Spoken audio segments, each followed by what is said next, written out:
Are you a brewhead? I'm a brewhead. Are you a brewhead? I'm a brewhead. Y'all are brewheads? Yeah, we brewheads. So pour a glass of craft beer, we can do this. Yeah. What's good, y'all? This is C-Certified Brewhead, and welcome to episode 210 of Beer Nuts, the podcast Adjunct series. This evening, folks, we got a fascinating one. One area that I've been exploring a bit, that I've talked about on the pod a bit this year, is sort of the general Collingwood Blue Mountain region. So it's been really cool. There's been a whole bunch of, it's almost like a burgeoning, really fun, not all, but a brand new, of course, but there's really fun stuff happening up there. So I've been up a couple of times this year, and this brewery hails from that region. And also the other part that I'm super excited about is the barrel focus stuff. So we've talked about it here as well. A lot of breweries, unfortunately, in Ontario and beyond, that are hang their hat on doing barrel aged beers, are not necessarily making it last. For multitudes of reasons. Whether it's a dwindling interest from the core crowd, rising costs. Obviously, they got the hardest length of time, the most difficult product to make. You could age something for 3 years and be like, nope, that's done, and then you got to get rid of it. So it's a whole different world, and I have an immense amount of respect for it. So I'm very much looking forward to getting into this one. So, ladies and gentlemen, let me make sure I do this as smoothly as possible. If I go like that, please welcome Owen from Passage in the building. Woo! Welcome, my man. Mate, thank you for. Let me stop. That's going to keep going. Dude, thank you so much for hanging out. This is great. I've been watching what you're doing for the last year, at least with Passage, and previously through your other adventures, as we'll get into. So it's very cool to meet. I know we did chat the other day, and man, I'm excited to get into the beers and get into the story, because you got a fascinating one, bro. Appreciate you. Yeah, I appreciate it. It's gonna be an adventure, that's for sure. Yeah. Well, I'm here for it, my man. So you have curated a phenomenal lineup tonight, which I'm super excited about. Everything is barrel. Everything is barrel. Yeah, barrel fermented and aged. Barrel fermented and aged. I was about to say, I felt like that might be a bit of a generic term where I keep saying aged, but fermented and aged. Yeah. And we are starting with this glorious little guy right here, Shifting Winds, which is a fermented barrel fermented farmhouse lager. That's right. Which is phenomenal. So, shall we? Yeah, let's get right into it. Let's do it. Alrighty. So I haven't had that many of these. Okay. Talk to me about this. Hell yeah! Talk to me about this this specific beer, man. Yeah, so this was kind of like my take on just an approachable lager. So seeing if I can do kind of nice, clean, crisp lager, barrel fermented and aged. So brewed in, when did I brew this? March, so relatively cold. Everything I do, I don't have like any cooling or anything. Aside from a heat exchanger. So try and do lagers kind of in the cooler months, so the ambient temperature is a little colder. So 2-row. Nice bittering hop, so kind of 25 IBUs, first word hop. Trying to just kind of get a clean hop profile on it. I haven't had this in a while, so for hops? Yes. I think I used Polish Magnum. Polish Magnum. I love it. Brother, cheers. Cheers. It smells amazing. Oh, hell yeah. Polish Magnum. I mean, it was the same as like the regular one, but yeah. I mean, kind of same. Yeah, exactly. You don't get a whole lot of difference from it. More just like a bittering hop, kind of 14 alpha, so you can use minimal amounts of it. So, gotcha. Okay, this is sick. So, was there any specific malt or anything you used in this one? This one was just a Canadian 2-row. Again, trying to keep it like clean, nice, kind of approachable. I think that's probably the best way to say it. It did spend 2 months in oak, So you're going to get kind of, the way I describe it is you get a little bit of oak underneath that kind of complements that malt character. So on the back end, you'll get a little bit of that, like, I don't want to say spiciness because that's the wrong word, but. Right. But like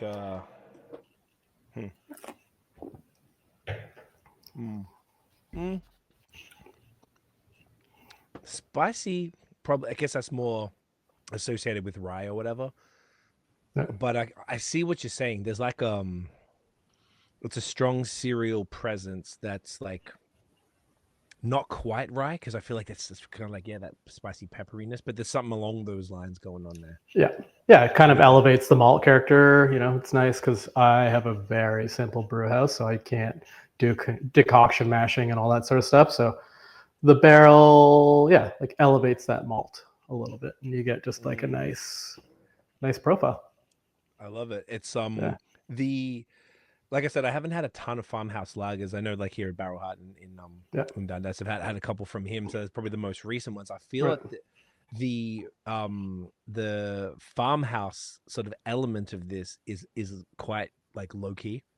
Yeah, and it's very much like a lager that's kind of got something else going on, whether it's from like those malt flavors or from like a pinch, something else going on there with the farmhouse. But it's subtle. Is that intentional, or is that just how it came out of the barrel? Yeah, intentional. So this one I didn't add our souring or anything to it. So took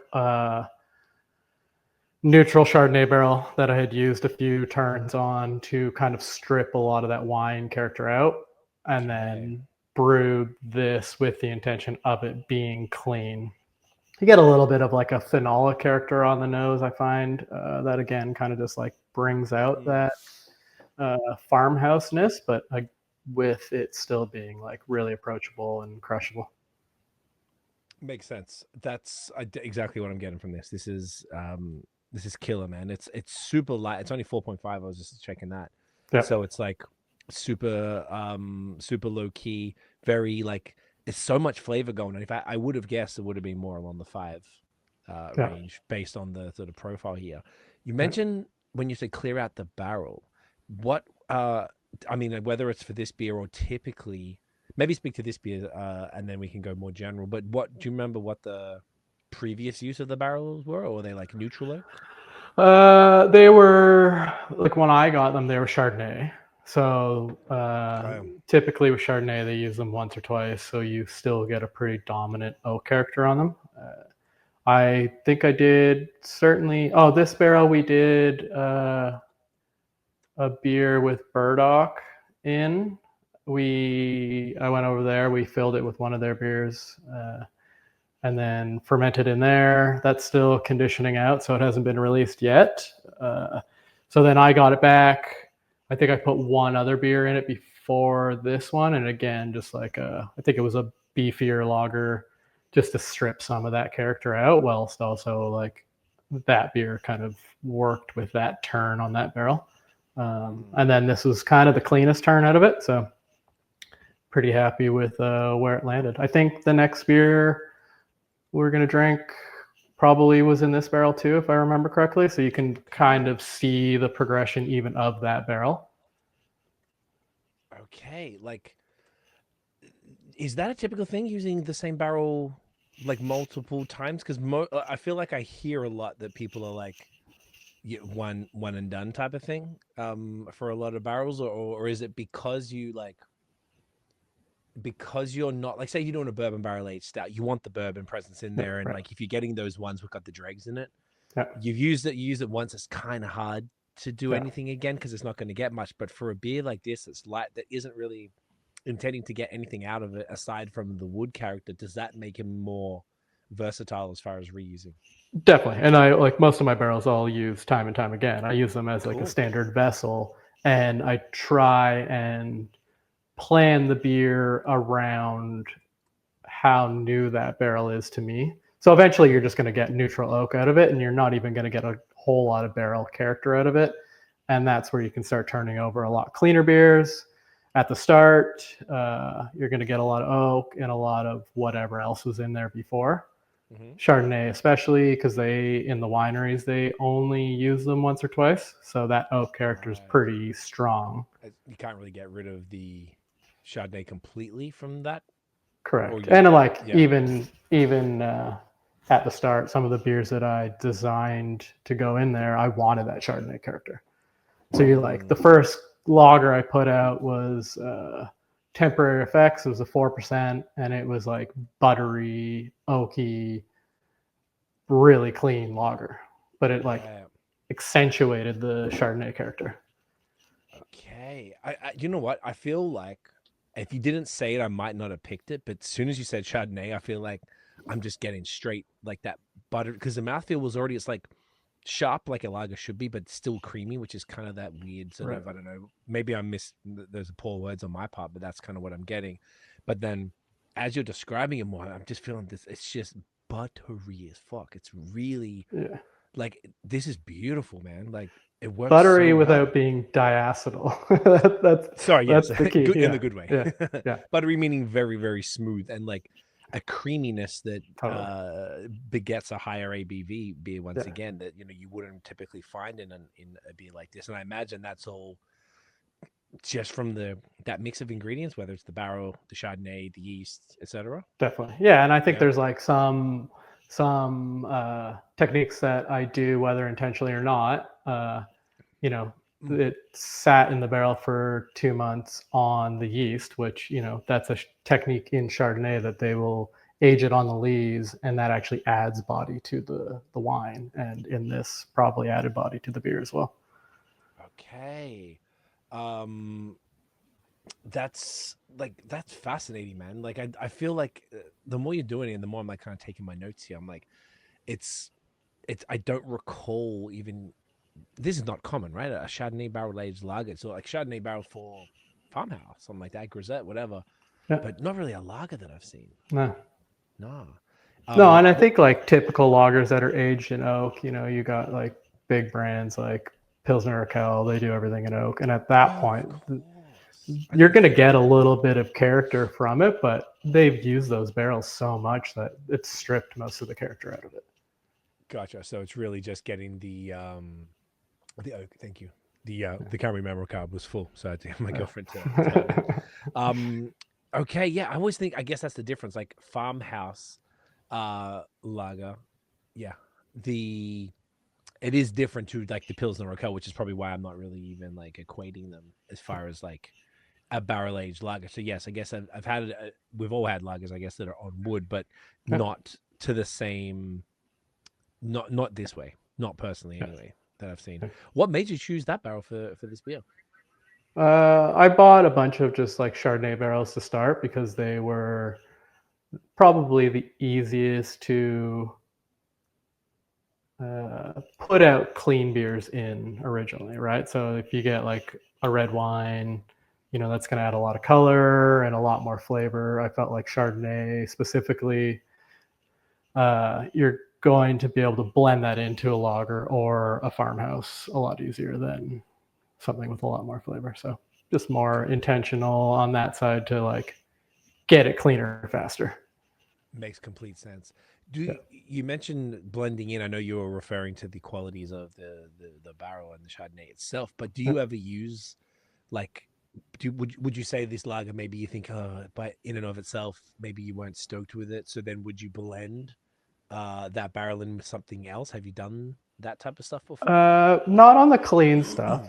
Certainly on the sour side of things, I blend a lot of stuff. I think with this, if I wasn't happy with it, I would probably dump it, or the other option is to put it into an already sour barrel and sour it intentionally. And I've got, we'll get into a beer later on that I've done that with. So okay, so it's savable for the most part. Yeah, you can always yes and no. Okay, maybe not always. If it's bad, it's bad. But if it's bad, it's bad. Yeah, it's bad, it's bad.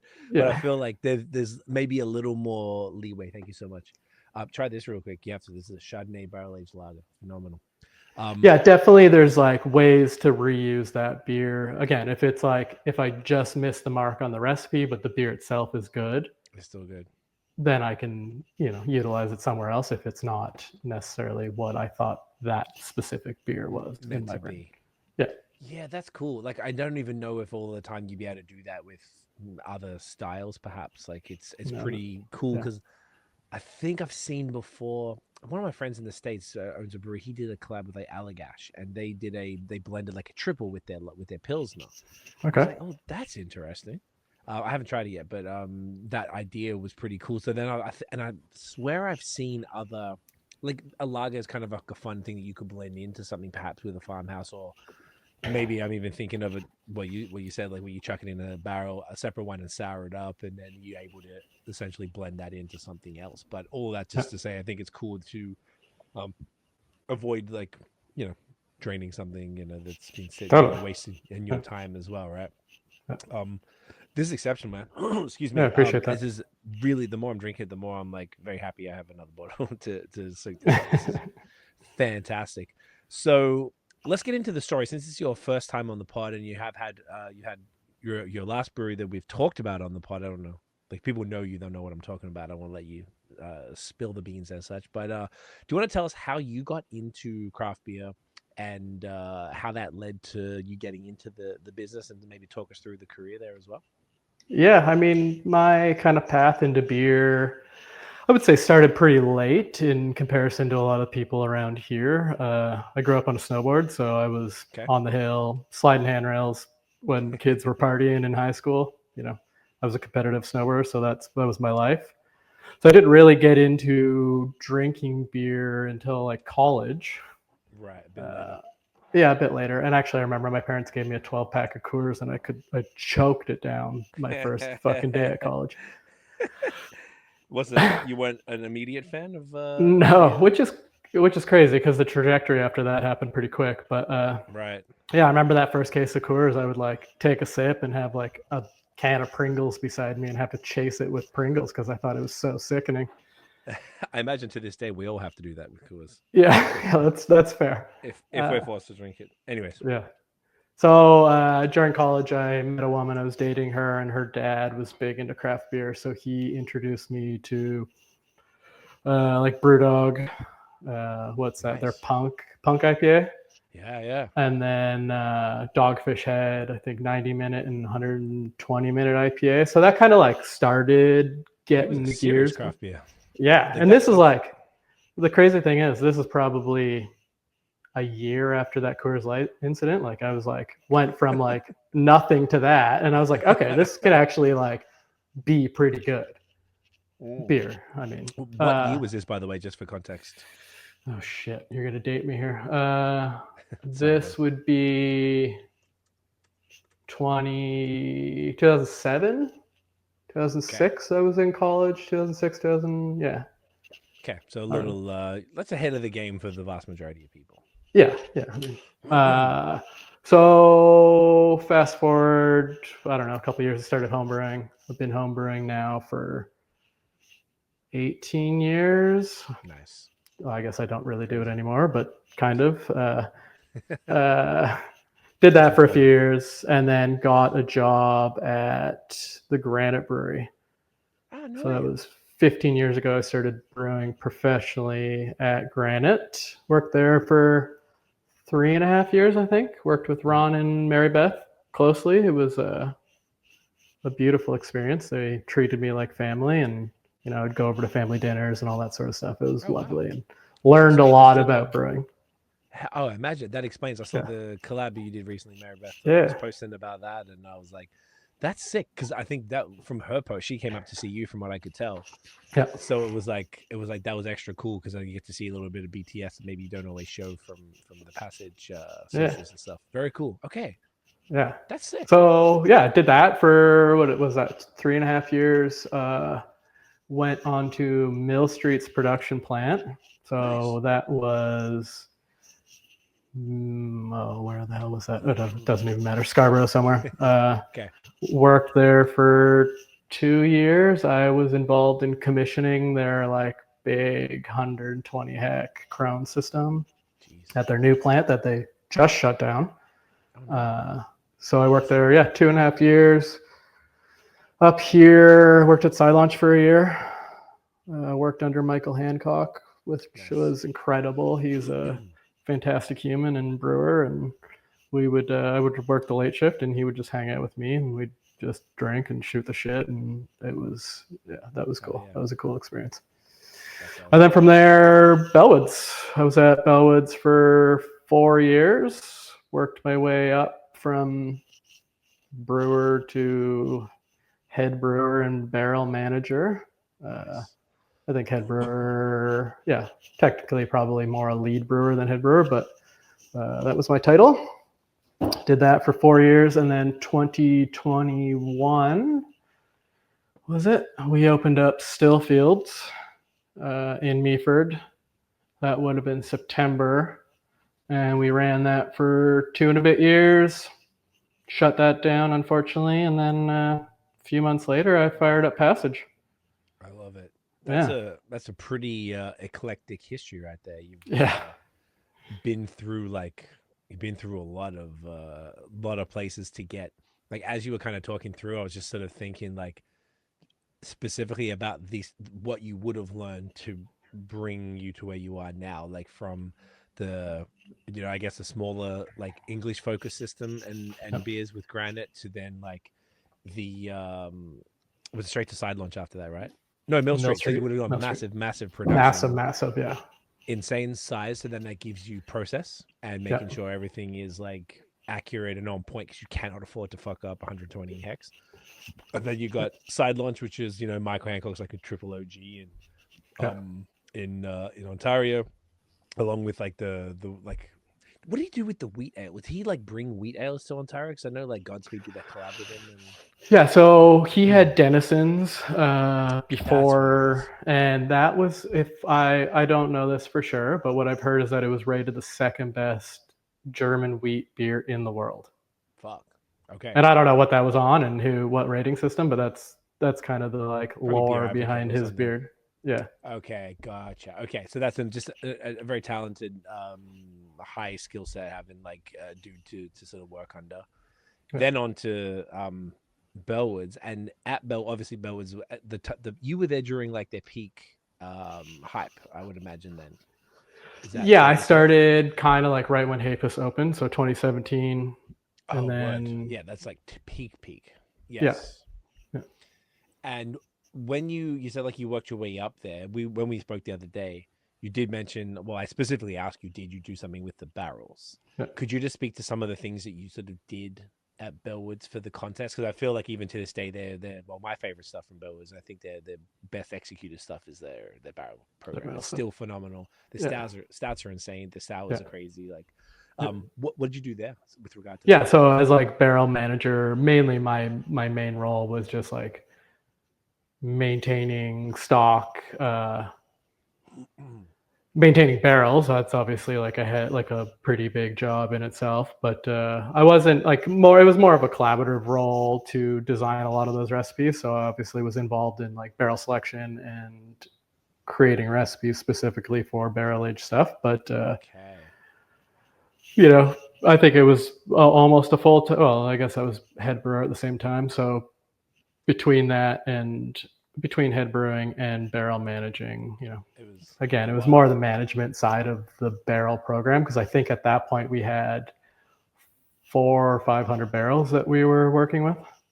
Yeah, fucking hell, you guys, that's crazy. And that's not even including the fooders, right? So it was just there when they had the fooded pyramid, when they got that. Yeah, I was there for the install. Yeah, I'm not surprised. Did you work with Rocky? Yeah, Rocky took over from me you. Yeah. I was just my good friend.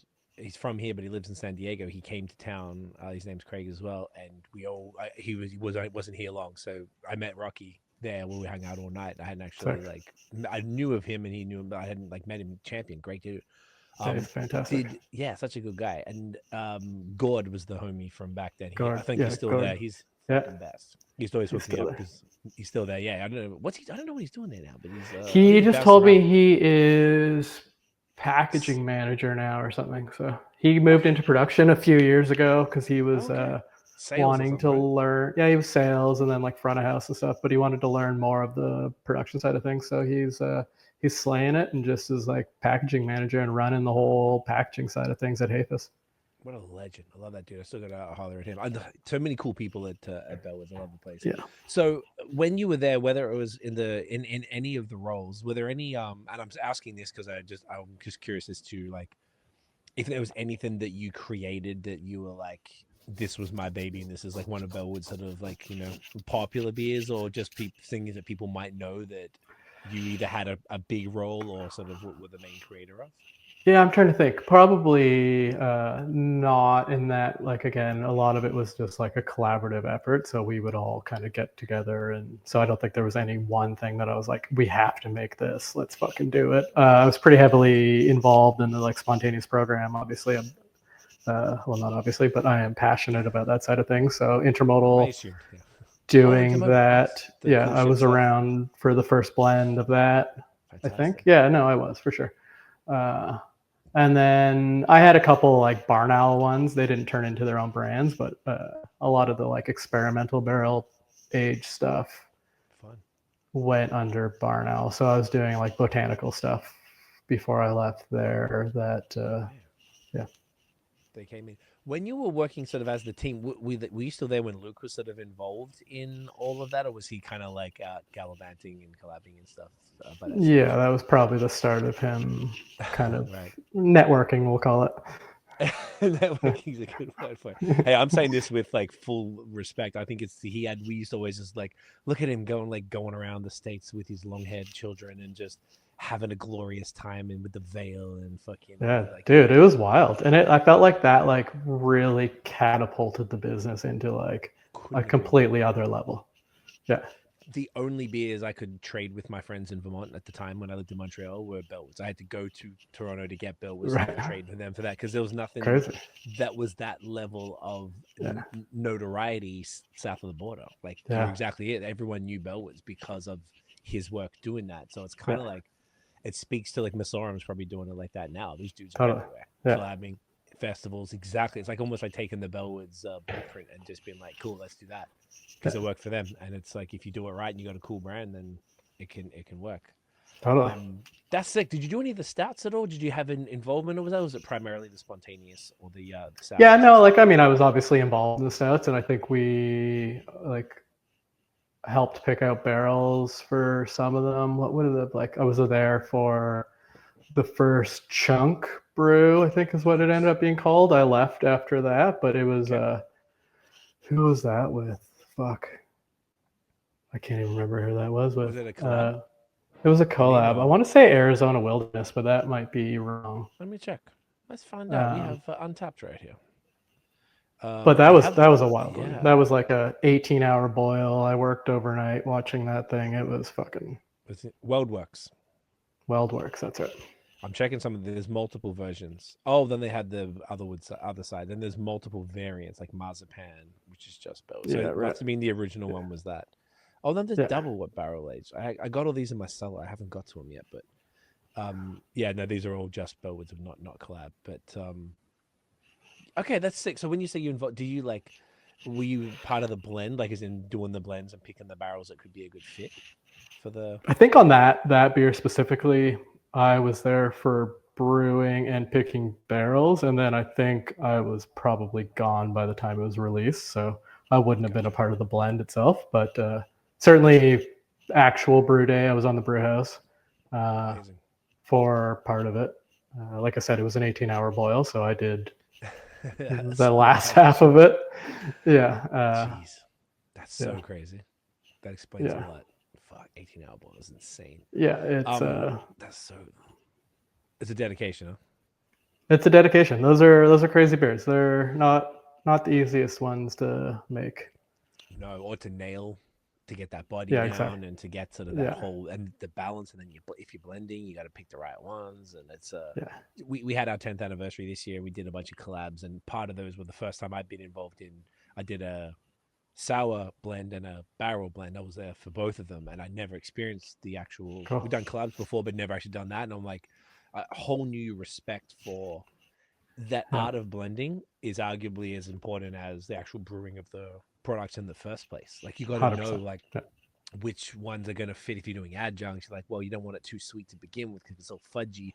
Then you're throwing vanilla and and then it's like it's going to fuck it up. It's going to be too much. All these different nuances that I never thought about until actually doing it. I'm like, wow, this is like an art form. It's beautiful. It's so cool. Yeah. Who was that with? The sour was with Shortfinger. So up there with Rob. So we did a bunch of stuff, and he just showed me the barrel stuff in and of itself.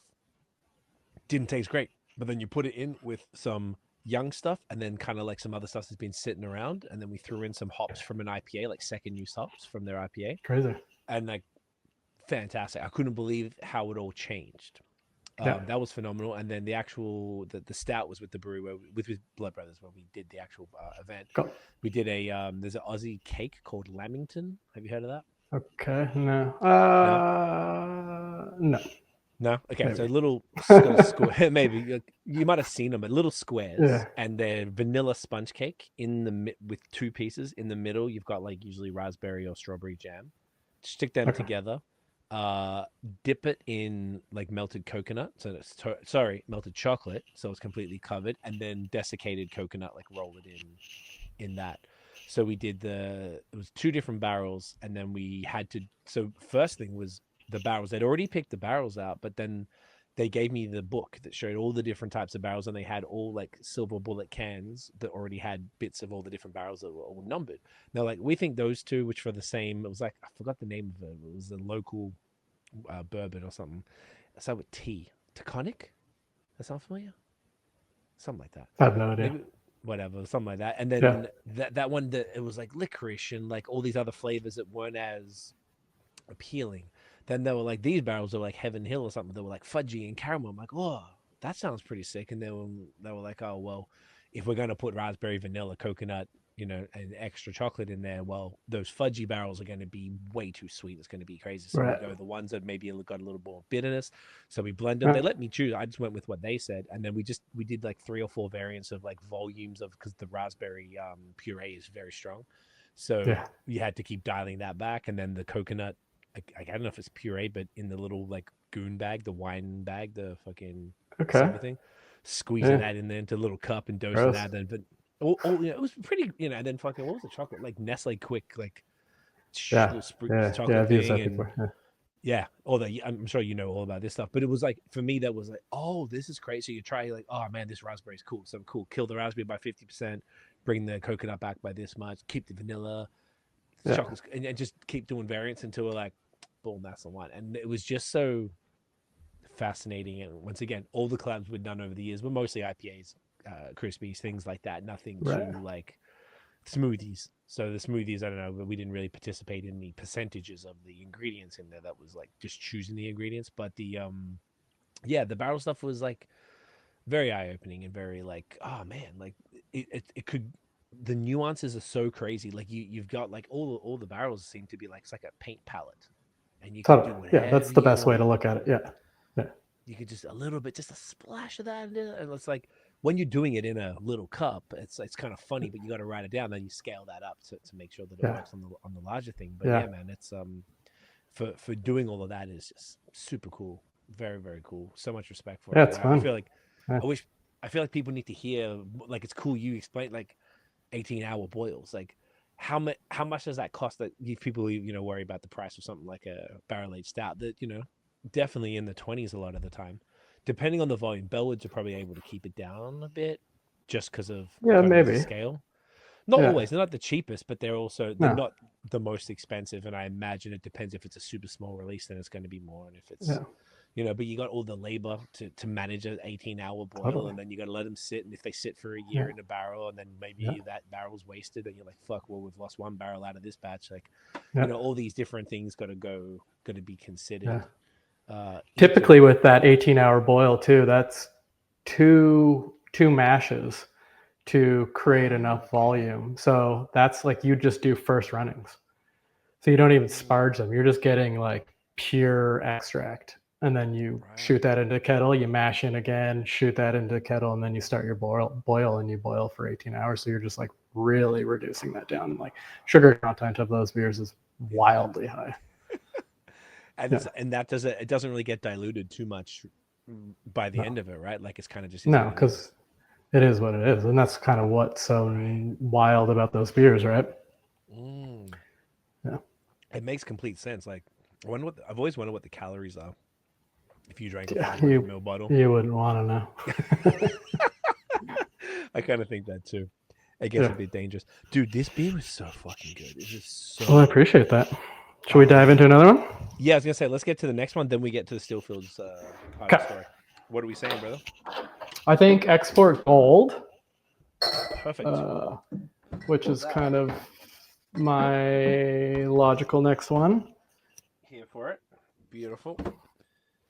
This little guy right here. God, these labels are gorgeous, which we talked about as well. Even as far as there's so many different nuances. I don't know if I want to get into that just now, but I definitely want to do it just from down to the texture of the label, the stamp, the handwritten number of bottles on the side. Like I was just looking at this, and I was just like, dude, the amount they're of, like I was just picturing seasonal stamp too. Yeah, man, it takes a lot of work. Yeah, the seasonal stamp, and I was just like, man, this is crazy. Like people this is so insane, what you're doing.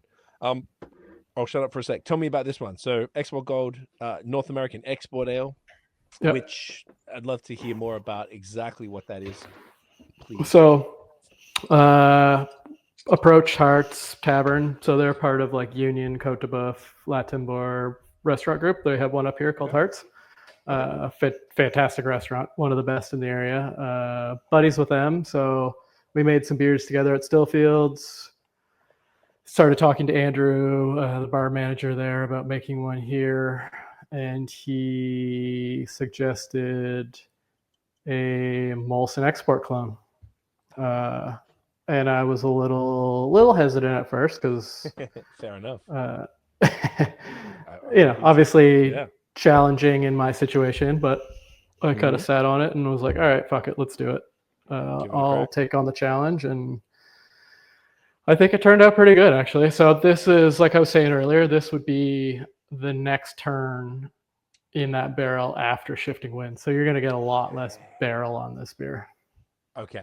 And was that intentional, or was that just how it turned out to be? Yeah, it was intentional. Like trying to find, I think at the time that was probably the least barrel character barrel I had. So I guess it makes sense for the style. You didn't want to really push it too much on that. Okay. Yeah, exactly. So what's the recipe on this one?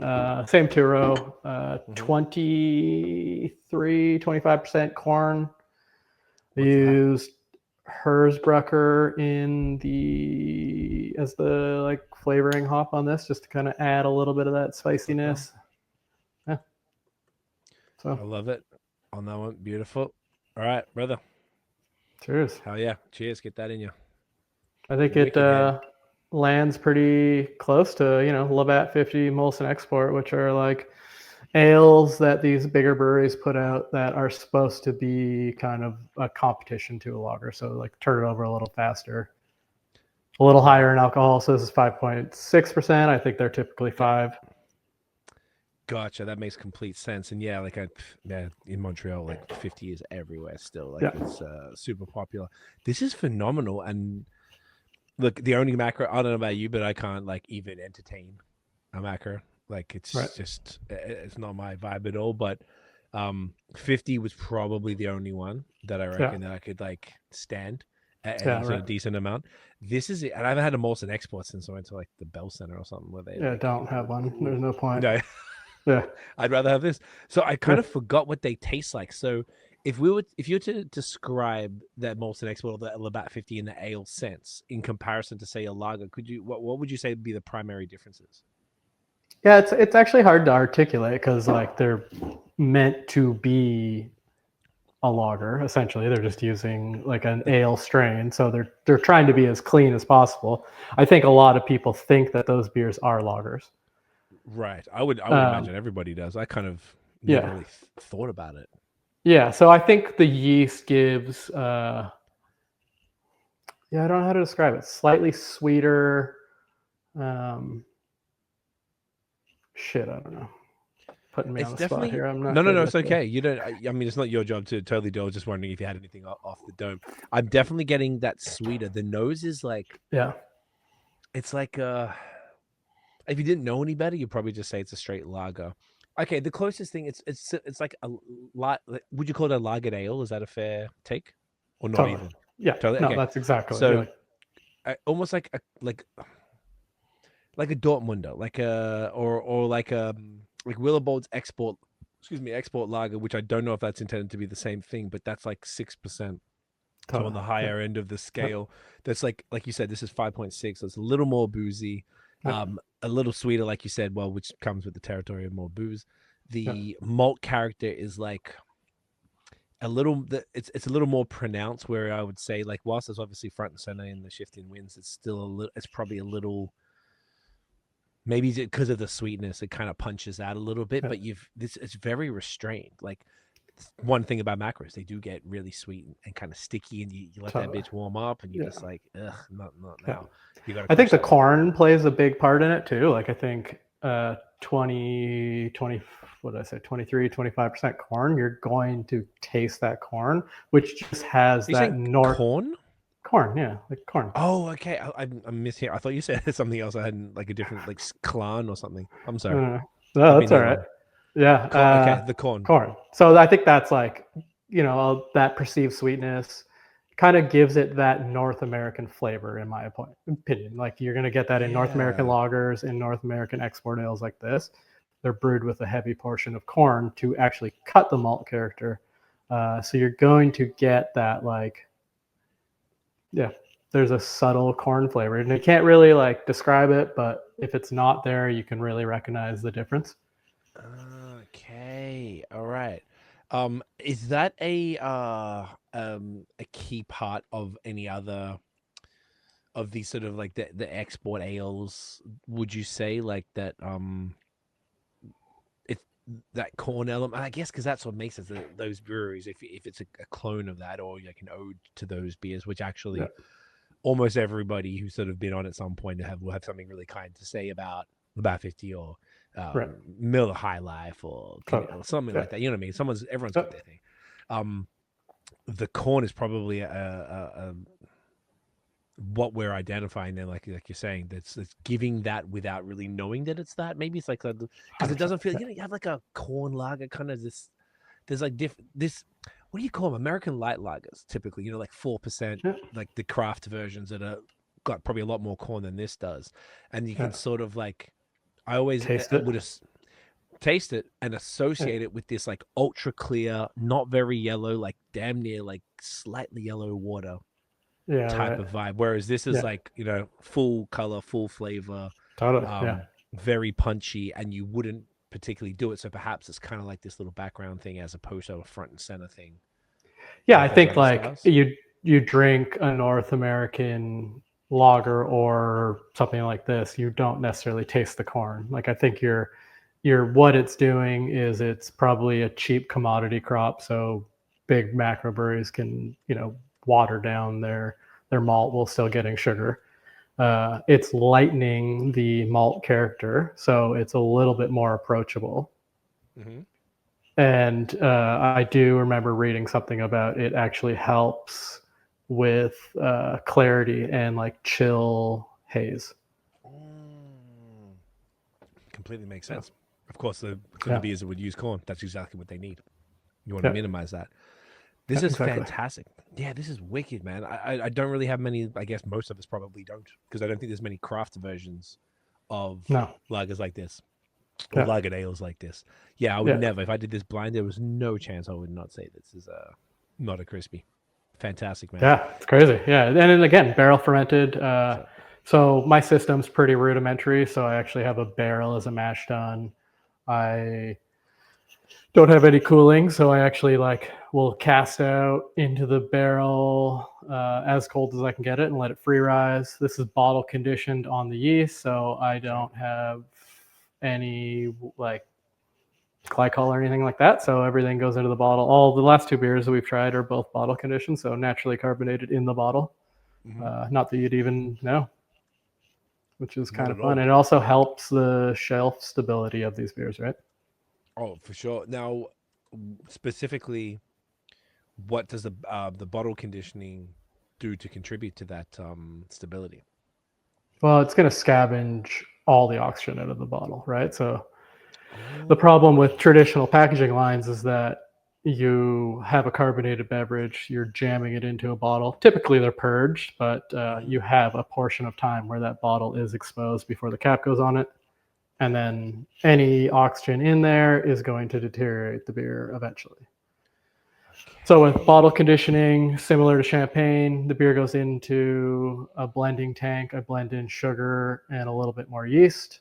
And then it goes into the bottle flat. And then over a minimum of 2-week period, it goes through a secondary fermentation in the bottle, which eats up all that oxygen, but also carbonates the beer. Okay. Dude, that's awesome. I actually hadn't heard that. I kind of like had associated, knew that natural carb was just a good thing. I mean, like, well, the only bad side if it keeps going, you can pop that bad boy off. Which happens. Which can happen. Yeah. But that aside, I knew generally, I don't know why, I think I knew the general association with it, but I never asked anyone why. That's awesome. Yeah. That makes so much sense. Yeah, actually, I think like it could be utilized a lot more in craft. I think like you could almost do a hybrid process where you carb up your beer halfway or most of the way and then feed it with a little bit of sugar and yeast at packaging, especially canning lines, because they're really prone to oxygen pickup. Big time. And I think you would have a pretty incredible shelf-stable beer if people started doing that sort of stuff. I mean, it obviously adds time to the turnaround. Like if you fully carb it, you can roll it off the packaging line and sell it. So there is that factor. But how long does it take to bottle condition typically? Depending on the temperature, but kind of 2 weeks is the rule of thumb. Oh, I see. Okay, that could be why. Yeah, that's probably obviously that's adding a lot of bit more lead time. That I mean, sometimes people brew haze and like, this is a little too green. Let's let it sit for a week before we release it. 100%. So and they're usually they're usually better a week or two after package, anyways. Yeah, hazy stuff. It depends on, I guess, how you like it and who does it. Some people are more green, some people aren't, or whatever. But it's I probably say most brewers would probably agree with that from what I've heard. Dude, this is fantastic. This is killer. I'm loving it. I'm definitely getting that creaminess is there again, and I'm getting like, you're exactly right, like just a reduced version of that Chardonnay barrel, like the oak in there. Yeah, I don't think you'd even, if you didn't know it was there, you probably wouldn't pick it up. I think there's probably, like, as it sits on my tongue, I'm getting a little bit of like tannic quality, maybe a little dryness on my tongue. That would be from the oak. Mm-hmm. But aside from that, I think it mix it up. Yeah. I think it kind of like, again, going from Shifting Winds to this, you're definitely getting a lot less barrel. Yeah, for sure. You can definitely tell it's a fantastic drinking experience, man. Fuck, this is great. Such a pleasure. Thanks. So then, to get back to the story, you're at Bellwoods. I imagine you're before starting Stillfields. And this is what I said to you when we chatted the other day, that what I had heard about you were you worked at Bellwoods, which is obviously whoever told me that was like speaking very highly of you, and then went and started your own project. So I imagine you'd want to do that for some time. Yeah, I think like actually pretty early on, even before I started brewing professionally, I think even as a home brewer, I was like slapping labels on bottles, designing that sort of shit. When I was at Granite, I had a brand under Granite that I think they wanted to keep me around. So they were just like, fuck, go for it. Do whatever you want to do. So I made like a Kolsch inspired beer there where I did open fermented lagered ale. It was such a Frankenstein beer. But turned out great. Called that Gibraltar's Rock. Had glassware, sold it at bars, restaurants, everything. So that was kind of when I first started it. And then got into like big production shit and was kind of always searching for, I guess, kind of as I got bigger, I felt like I lost the passion and the soul of what I had felt at Granite. And then kind of went big and then... What's that, sir? When you said as you got bigger, you mean scale of what you were brewing, like what I was working. Yeah, so like, I kind of like went the complete opposite scale, and I was like, "Fuck!" By the end of it, I was sitting. The last brewery that I helped commission, you'd sit at a computer in a control room, and that's how we were brewing, right? Like the brew house was completely that's not brewing. That's I don't know what you call yourself, a brewer or technician or something, but so then started going smaller and smaller to try and connect with that like soul and passion that I felt lacking. So yeah, at Bellwoods, I felt like I found my people there. Like I was like, okay, this is fucking it, Hell yeah.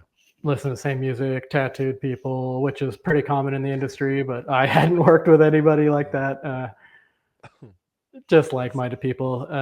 And then, so kind of, I think that's where I got my confidence, I think, to like, I felt like things clicked for me and I was like, okay, fuck, I can finally just do this. And my wife and I and another couple started talking. I think it was like,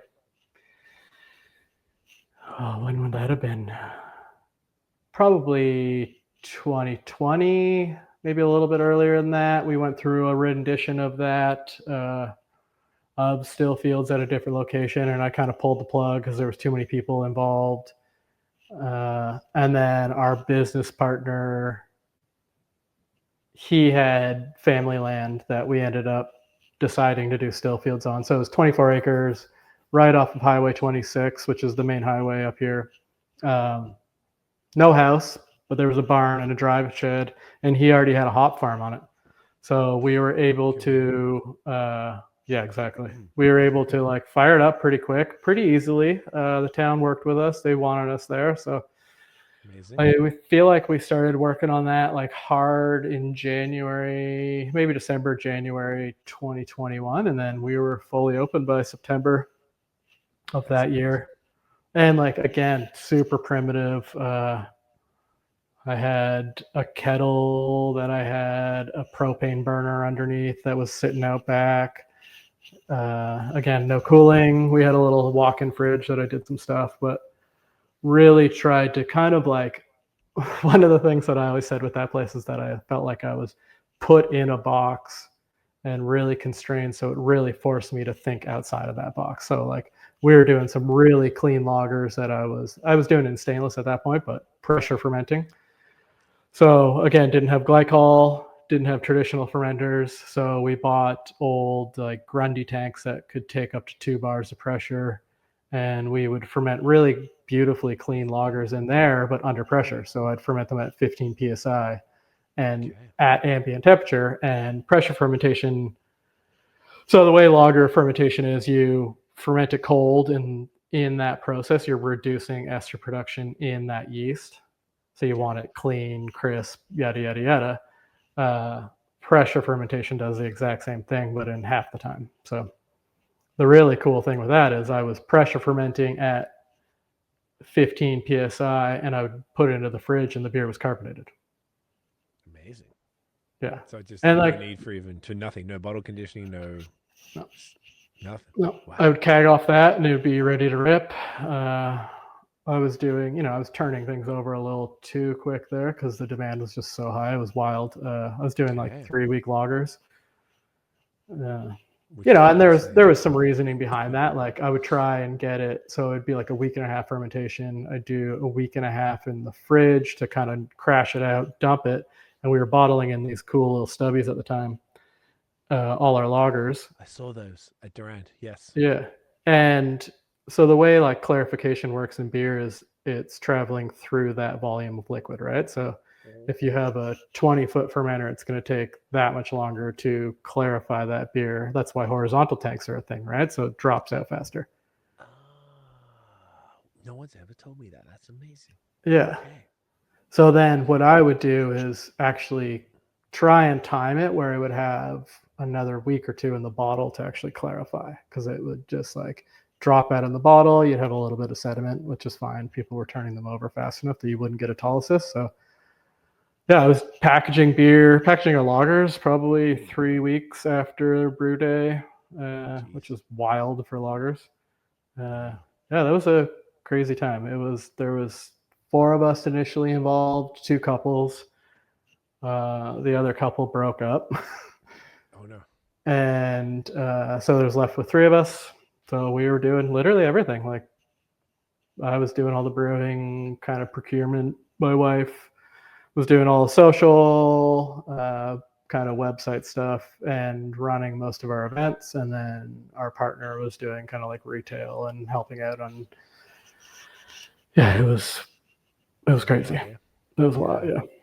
I felt like that skyrocketed too. Like it was like we opened in September, and then that summer 2022 was just wild. In the good way or bad way? Good way. Yeah, it was like that first year was incredible. Yeah. I love hearing that. Yeah, this one here, bottled July 18, 2022. Crazy. Batch 8. Yeah, I think you know what's interesting. This actually, you know what? Before I get into that, like, how did that sort of come to a conclusion? Like, what if you can speak to that? Like, so you opened in beginning of September 21. 21, yeah. Ish. And then wrapped it up at the end of 23. So that's two and change. Obviously that was a very rough time for all breweries. Like we're seeing, like that's what we were talking about that the other day when we were trying to realize when Barncat closed, and I swear it was like 3 months before you. Which is why I think it felt like a big punch to the scene. So like, what the fuck? Like, how are these? Like, it's always, it's not the. You don't want anyone to close, right? These are everyone's business owners hustling, doing their thing. It's great to have a big, bright, varied brewing scene, and it just happened to be like the breweries who make the more expensive, more difficult to make beers. You know, the barrel focused stuff that ended up, you know, closing the doors, which was like, I hadn't seen that level of like sadness in the scene for a while, because I think it was like, even if it was a few months apart, you would have announced it beforehand or something, I imagine. Or did you announce it pretty? Yeah, I think we announced it probably start of December. Okay, so we gave it like a month. Yeah, we kind of trailed it off into like I said in our call last time. Yeah, we kind of did 2 months of 20. What would that have been? 2024, I guess, just to sell off product. Because we had so much inventory. But yeah, I always kind of wonder what happened there. It wasn't anything to do with the business itself. It was a partnership that just didn't work out, I think. Oh, really? So it was more partnership than the actual business model? Or yeah, totally. I mean, Oh, could you not tell me to shut up if this is too far? Like, could you have bought out the partner at all? Or is that not really like feasible? Well, it was his family land, so we could have. We would have had to probably move the brewery. Yeah, so just putting it too hard. And then, I think, I don't know. I think about this often. I feel like probably when his partner left the scene, the power dynamic shifted quite a bit. And then, communication broke down, resentments probably ballooned, and then just got to a point in 2024 where my wife and I were just kind of like, we're over this. Let's just fucking wrap it up. Let's wrap it up. So, well, yeah. Okay. Thank you for being so honest, man. I appreciate that. That is even like sadder hearing that, in the sense of like it's both. It's sadder because when I was about to say it could have been avoided, you just explained why it couldn't have, but it wasn't a breakdown of the business model, which is what probably everybody would have perceived it to have been at, because that's what happened to basically everybody else. Everyone, yeah. So you're like, fuck, another one, man. This beer is rough, man. These fucking poor barrel, like everyone doing barrel stuff. Does that mean no one cares about barreling? But yo, as soon as you announced that, this shit was gone from Durant. Like he always has stuff on the shelf, and I joke that, like, to Chris, that it's like his bottle section is my personal cellar that I just haven't bought yet, because I'm like, people didn't touch the Barncat stuff. Perfect. I live like down the road. I've got to be his biggest customer. Right. And even now we got an espresso machine recently, so now I'm getting all my oat milk and my coffee from him, as opposed to going to get the coffees. All of the ingredients he's hooking me up, so I'm still paying the guy. But I always, like, people weren't really buying all the barrel stuff. Is the stuff that sells by far the slowest, right? You go in the fridge, everything else, the IPAs and stuff that are moving. So I'm always like, I was like, yeah, I gotta try Steel Fields. It's just like I was telling you on the call, like I don't drink this style as much as I like to, and then as soon as I do, I'm like, this is spectacular. What am I doing? So I think either after you announced it, because I like if I don't remember for sure, but let's just say I was, because it's like fun. Like you announced, I'm like, oh, now I got to get this stuff, of course. And it was just like it just flew. It was gone. It was really difficult to get. I think I was only able to get the saison and the grisette, and that was it. Right. Which might even be probably more frustrating hearing stuff like that when you announce it, you close, and now everything's moving.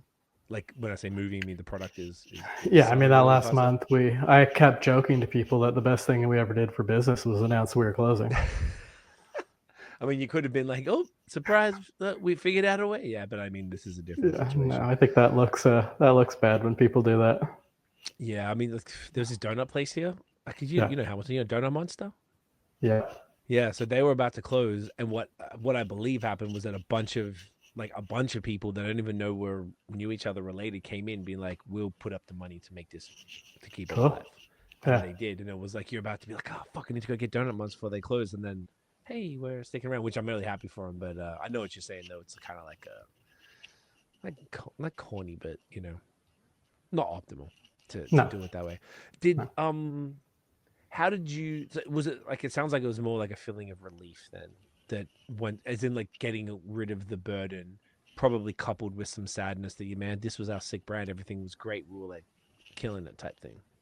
Yeah, I think both. Like, I think I realized afterwards how fucking burnt out I was because I was there, every day, 14 hours, not 14 hours a day, but every day long doing shit. My wife's a wedding photographer. I think that year she had 37 weddings and she was doing most of our events. She would come in and work a couple days a week, one day at least, we were just fried. So certainly on like that side of things, we were both just like, oh, fuck. But I mean, the last, closing up the business didn't go smoothly. So there was a lot of feelings behind that. So it took a while to like feel okay with being like burnt out and just like everything else going on. So even when I started up Passage, I was like kind of hesitant, to be honest with you. I was like, do I even fucking care about beer anymore? Like, I've been doing this long enough. Like, maybe this is a sign that I go do something else. And then everyone was like, no, fuck, man, you got to do it. And I was like, whatever. And then it kind of just like fell into place that I knew. I was like, all right, if it's going to be this easy, then I'll do it. Okay. And that's what I was saying to you on the call as well, that the surprising part was that when did you, from announcing the closure of Steelfields, say December 23, to announcing the opening of Passage, what was that time frame? Well, like 9 months or less, right? Yeah, so we opened Passage end of August. So I think it was actually Sun and Hill that broke the news before us because we did a beer with them. But essentially, like, timeline was I worked at Steelfields until end of February, kind of clearing out stock, kind of trying to sell off shit, and then took a month off. So it was really April that I like dug my feet into getting Passage open, and then by end of August I had it open. So 4 months ish. Yeah, it was wild. That's very quick. Did you acquire any of did you take some of the equipment or whatever from No, we ended up just walking away from everything. Okay, probably for the best. Just like wash your hands. Fresh start. Yeah. And when did you, in that process, and I imagine your wife's involved in, like you were saying as well, in this, when did you guys were like, hey, let's just do this for ourselves? Like, do you remember when that was sort of decided? I feel like that probably was already decided even while Steelfields was happening. I think we felt like it got to a point where we were doing a lot of, I don't know, I don't want to say too much, but we were doing a lot of stuff that we knew would just translate into something that we could do on our own. Gotcha. So we were just like, I was doing all the brewing and she can do all the branding. So it's like, what more do you need, right? Yeah. Exactly. All my projects with my girlfriend too, and we had in our social media agency, we had a partner in the very, very, very beginning. We were all young. She was even younger, and it just sort of like didn't work out. You could just tell in the end, we're just like, look, no, like here's your money back, and that didn't go well either. But it was the best thing because we just didn't need anybody else. Exactly. I didn't want. Yeah. I would rather close the business down than bring in somebody else. And like, totally. Yeah, I know I'm saying that because I feel like you could relate, but it's sometimes one of those things where it's like if you've got the situation that's working out great with your partner, and then you're keeping the money in the family, you guys make the full decisions for as big or as small as you want it. There's no one else. There's no third party you have to please and stuff. There's a lot to be said about that, I think. Yeah. And exactly that. Like, I think when we sat down to reimagine what a brewery could look like, I mean, fortunately, we were able to do it in our backyard, but one of the things we wanted to do was kind of build a business to support the lifestyle that we wanted, as opposed to like living for the business, if that makes sense. So like, it does, like you're working to live as opposed to living to work. Yeah, and it just like kind of opened up everything a lot more, like, just being able to like mash in. And then, I mean, again, having it on site is, for those that don't know, it's in our backyard. We're in town it's out of like a 600 square foot workshop. But it's nice. So I can like mash in and come have coffee with Jackie, my wife, like while the mash is going on, and then like eat lunch with her every day and stuff like that, because she works from home as well. So it's like this like really cool work-life balance that is integrated in a way that sounds bad, but because there's not a lot of separation, but in the end, you get a lot of space and time to do what you want. Dude, I couldn't align more. I feel like I do everything we live together. We work on the same business together, out of the same room. We're barely only apart when we shower, type thing. Like, it's even more so than that because we're doing the same things, So I feel like if it works for us, we don't fight or argue or anything like that. It's one of those weird things. But I very much, I'm in the same situation, and I appreciate it. Having, it's like full control, and just like I never liked when, even as an employee, having someone else having control over my shit or my schedule or whatever. And it's cool that you can make decisions together and you're chilling. And when you're chilling and watching a movie or something, you're probably still talking about business because it's just kind of like what you do. Always. And that is not, it's not a bad thing, because you're coming up with, particularly when you're like switched off from the thing, like you're drinking, whatever. You're able to get a little creative and talk. Hey, yo, why don't we do this? I'm like, sick. You come up with these fun ideas. Just we come up exactly, and it's always like spitballing back and forth and brainstorming and like coming up. I mean, she's such a creative person, and me less so. But seeing her brain work, exactly, creative in different ways. Seeing her brain work is incredible. It's like, I don't like our social media, Instagram's all these like weird fun videos, and that's all her. Amazing. Yeah. See, that's so sick. And like being like, so we were saying off air that you're or did we say on air? I don't know. But having her as the no, we're talking about it off air because we're talking about the photo. That having that skill set in the business inherent as in ownership is so key. It's things that can cost you thousands a month if you didn't have that, if you wanted to look nice. And there's something about like the beautiful labels, which we'll get to, and your presentation of the business is very perfectly represented by the social media and the photography and the videos and the editing, and the way that it's sort of put together is so.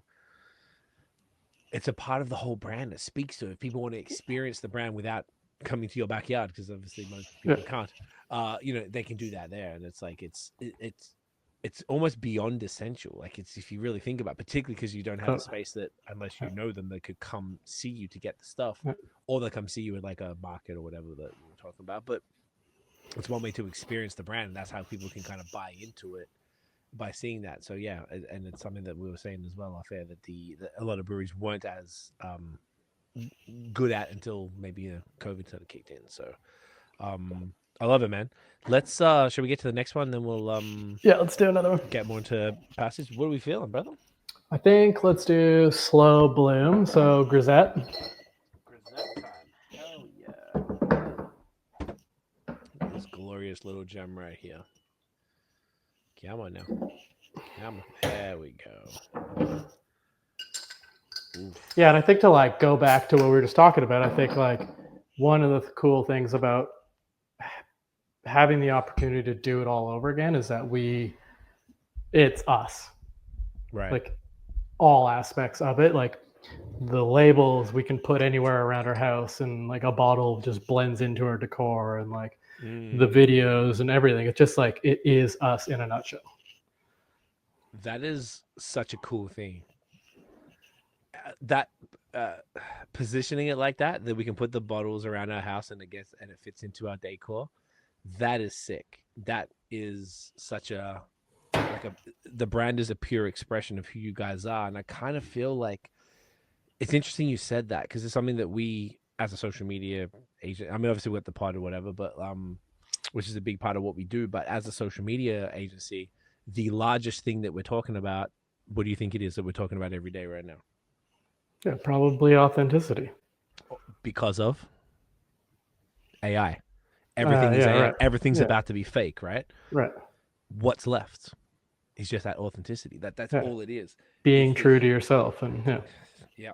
And the way you just described that is such a dope way to look at like the direction things are going.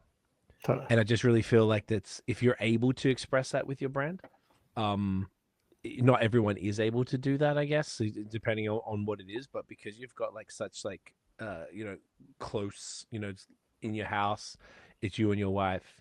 I don't know. It's super sick. Let's sip this one. I want to try this one. Cheers, brother. Cheers, pal. Oh, hell yeah. Oh, nice. What is this? 4? 4, 5. 4.5. Glorious. Another style, Grisette. I love them so much, and I feel like it's another one that really don't get to drink enough. When I say don't get to, I mean I know I should drink more. Every time I have them, I'm like, God damn it. Yeah. Yeah, it's one of my favorite styles. Certainly a beer style that people don't really know about. And I think it's a confusing beer style because not a lot of people understand what they are. Like people just assume grisettes are like baby saisons, which they're not really, right? Like historically grisettes were a more industrialized version of a saison. So typically a little lower in alcohol, brewed with malted wheat, and just generally a cleaner profile, right? Like it's meant to be this like crushable.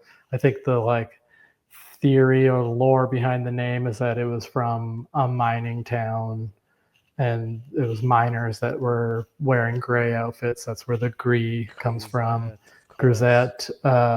And they wanted this light beer that they could, crush.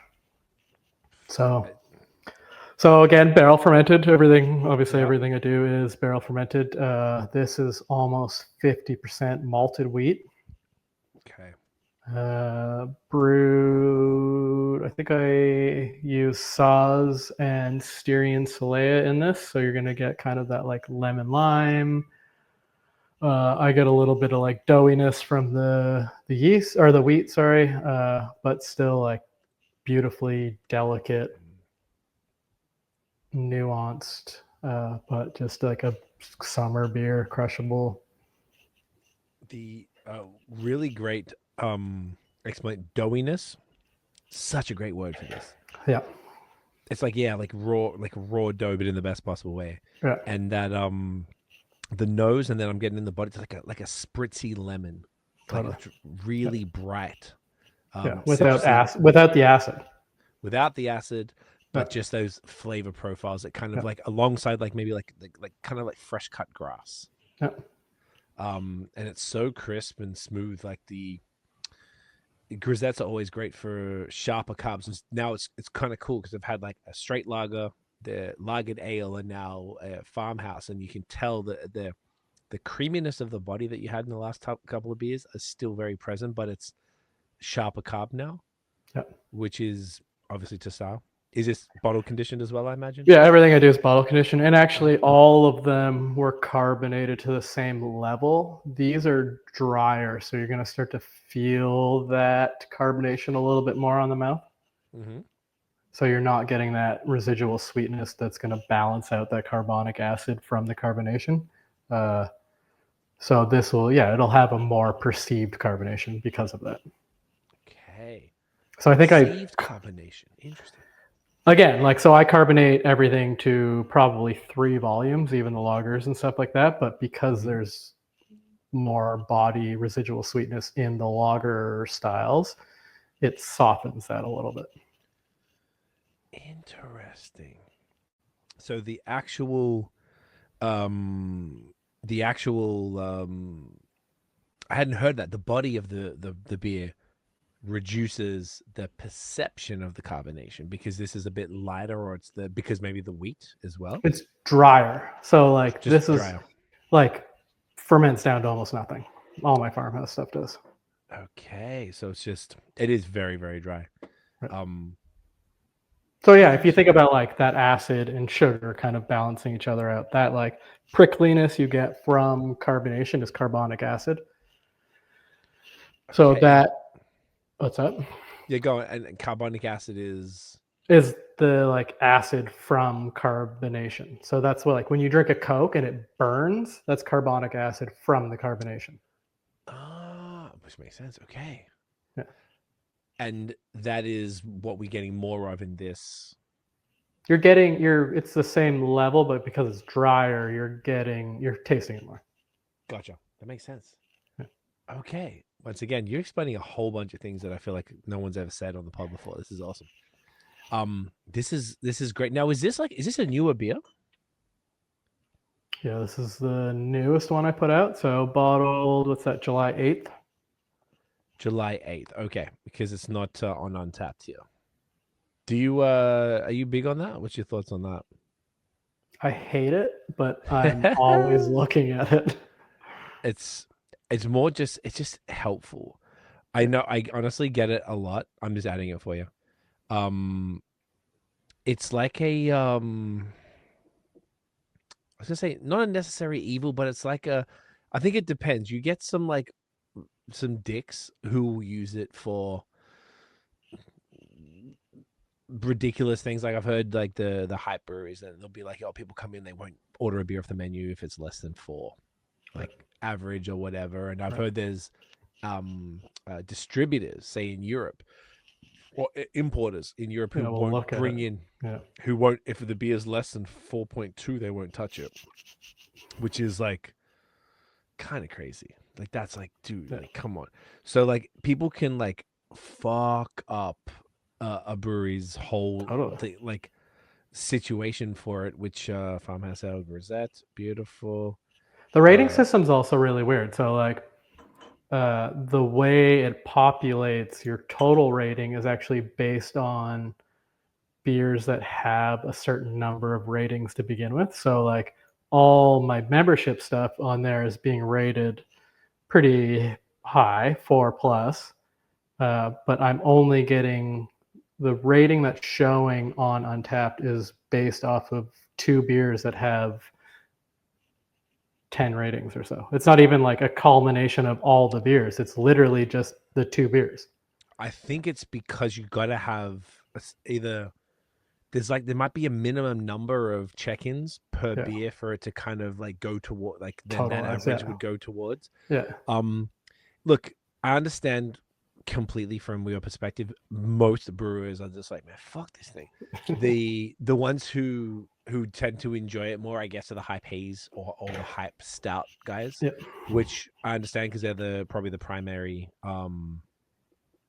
recipients of things like that. They're the most popular styles, right? But I feel, this is just saying it as a third party, someone I use it to keep track of what I've had, and to learn about the beer. So I'm sitting here with you, so you can tell me everything I need to know. But say I wasn't, and I was drinking this beer, and it's not on Untapped, or if it's on Untapped with no information, people, I would go to the Instagram and I would hope there'd be more information, because I'm just writing, my reviews are very small, nothing crazy, but I just want to know a little bit more so I can put some, I look at it as a side part to the podcast where I'm like promoting the beer. I try to drink fantastic beers from the places that I'm at. So I want to talk positively about it and say the right things. Like, hey, what are the ingredients? What are the important things about this beer that I need to know to be able to put it there?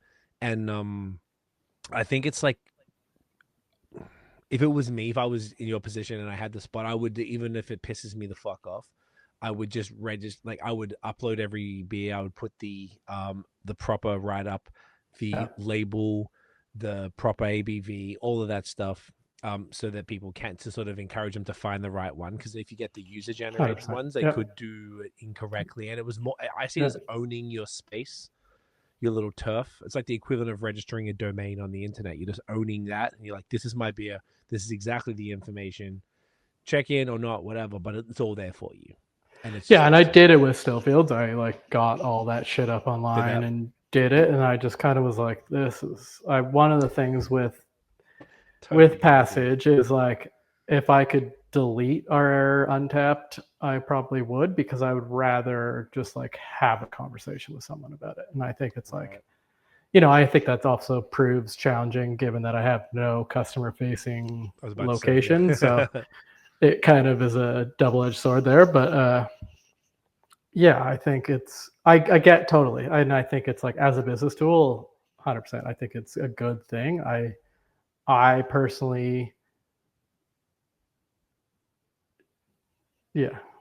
I struggle with it. So I think it's something that like, and to date, actually, everything that's been uploaded has been user generated, and it's really? all accurate. So until I see something that, that isn't.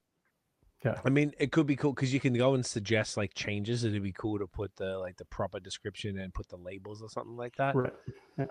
It's not the end of the world. I'm not actually OCD, but about certain things I am. Like, it's like you want to just want to see the, like, because sometimes you'll go and sometimes there'll be multiple ones to choose from, and you don't know which one. I guess they're all maybe the person couldn't find it and someone else made another one, and then, or it's a variant or something like that, or. And you want them to be the right variant, because say with your stuff, you've only been around a year, which we're going to get to and everything, but right now you might not have the 2025 version or the 2024 version or totally. Yeah, so one of the things that I do actually is I date have not repeated a beer. Perfect. So, but if you did, you'd probably you do like if you put it on Untapped, you'd probably put the brackets and the year or whatever. Yeah. I do love the other thing I think is, I don't know, while we're on the topic, as a drinker and as a user, like Untapped is just so I know what I've had and I'm just keeping track of it all. Like, I don't give a fuck what anybody else thinks. It's sometimes interesting, or if I want to learn about a beer, like I did the session I was telling you about the other day I had with a brewery explaining. I went to Untapped to show them old pictures of the beer that we were talking about, to be like, oh, see, this is how it used to look and this is how it looks now. And then they went, oh, fuck, okay. And that was very useful because I didn't have those photos, but Untapped did. Right. I think that's like a personal catalog. I can wrap my head around that. I think where you start to like, my issue is like, if a hazy IPA fan tries this, and they're like, oh, I don't like farmhouse beers, so this is a 2, and you're like, well, why the fuck did you drink it in the first place? Got a little freeze here. Oh, you back? Yeah.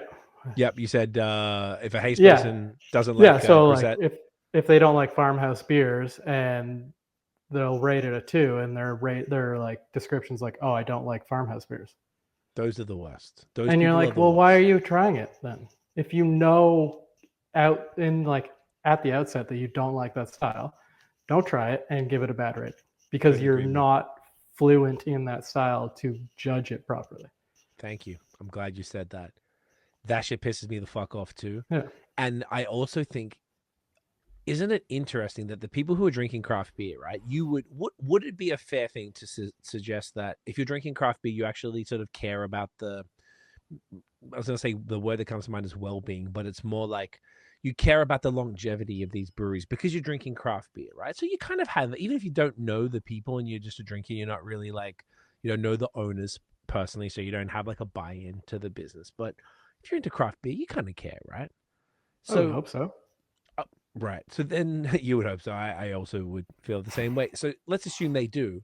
Why on earth would you go and do that if you have any understanding of how Untapped works and go and give a Grisette a 2 because you don't drink Grisettes and you don't know if it's good or not? Why the fuck would you do that? Because that's going to bring their average rating down from 4.5 to 3.9, which might cost them those people that I talked about that pull up at a bar. I'm like, oh, the average rating is 4. Like, I'm not drinking this, is 3.9. Like, that's a real thing that real brewers have told me. That happens. Multiple people have told me that. So it's like, why would you do that to somebody? It just seems so backwards and so silly. And like, what is your problem? You're like some people probably get a little caught up in their own importance, I think, on it, unfortunately. So. And people have told me, and I understand that as well. People have had their own rating system and they didn't know that that's what happened. So I totally get that. But I feel like, most people who would use the app would be relatively aware that that's what happens. I think so. And I hope that goes both ways, that like someone that's looking at a business can recognize that too is an outlier when everything else is a 4 or whatever. Hopefully they're not just looking at the top totalized rating and being like, oh, these guys are shit, it's their 3.8 or 3.7, but they scroll through at least some of it and be like, okay, they're generally a 4. I would hope that, say, people like decision maker, like an importer who are looking at something, would be like, oh, okay, there's this. It's really funny. I've got it. I guess it refreshed my page right now. There's this person who came up now who checked into a high-paced brewery in Ontario, who's drinking a beer that I know is great, and he gave it a low rating. Because I know this person, and they have a lower scale that they'll drink world-class beer and give it 2s and 3s, thinking that that's like, because the perfect beer is 5. I'm like, if you drink good beer in Ontario, I think nothing deserves less than a 4. It's so rare that I would put, my average rating is 4.06 out of let me just triple check, 4.1 actually out of 10,059 unique beers, 14,886 check-ins since 2012.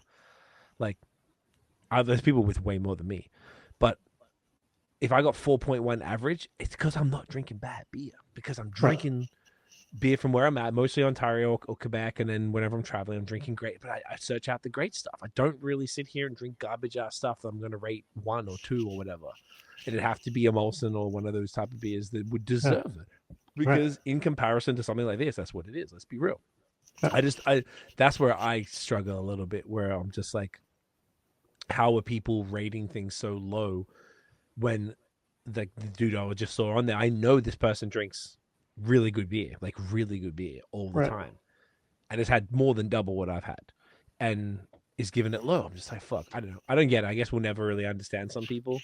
And they'll stick to their guns with their rating system, not even really caring how much they're negatively affecting the breweries that they purport to care about. Which, I guess, it's going to forever be a mystery. But so I understand it's ridiculous. But that was a nice large tangent. The Grisette's fucking awesome, dude. Thanks, now this Grisette, because I haven't had your old Grisette. Is it the same recipe, done similar ways, or you change that up?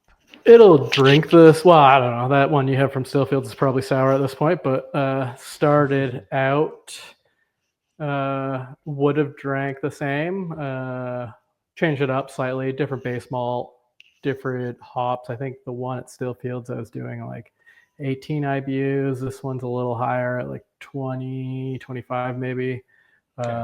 Hop blend on this one. I think I was doing Styrian Solea at Stillfield. So, but essentially drinks the same while being a different recipe.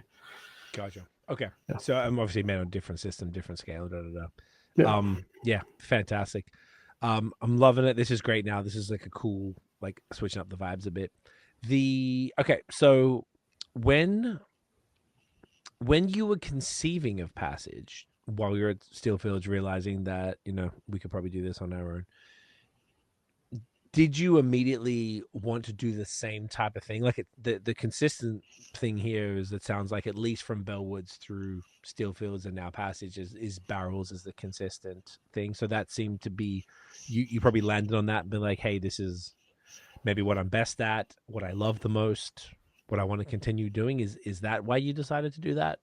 Yeah, actually, I think, how does this work? I think, well, first and foremost, Passage, we actually had before Steelfields. I think in that in between, I was still like, okay, fuck it, I'm doing my own thing. And I had the domain and Instagram already, which is kind of like weird foreshadowing. And we were working with our designers on stuff for Passage, even before Steelfields. And not that it was anything like this. But I think, I remember hanging out with a buddy, and it must have been at Bellwoods, and I was like, dude, it's would be the dream, is to have an entire barrel brewery and just do everything out of that. And then I think I met the dudes at Penn Druid. Do you know those guys? I do, because of Bellwoods, yeah. In Virginia. So, yeah, and they make phenomenal beer. And met those guys, and I was like, oh, fuck, okay, this is rad. They're doing everything out of barrels.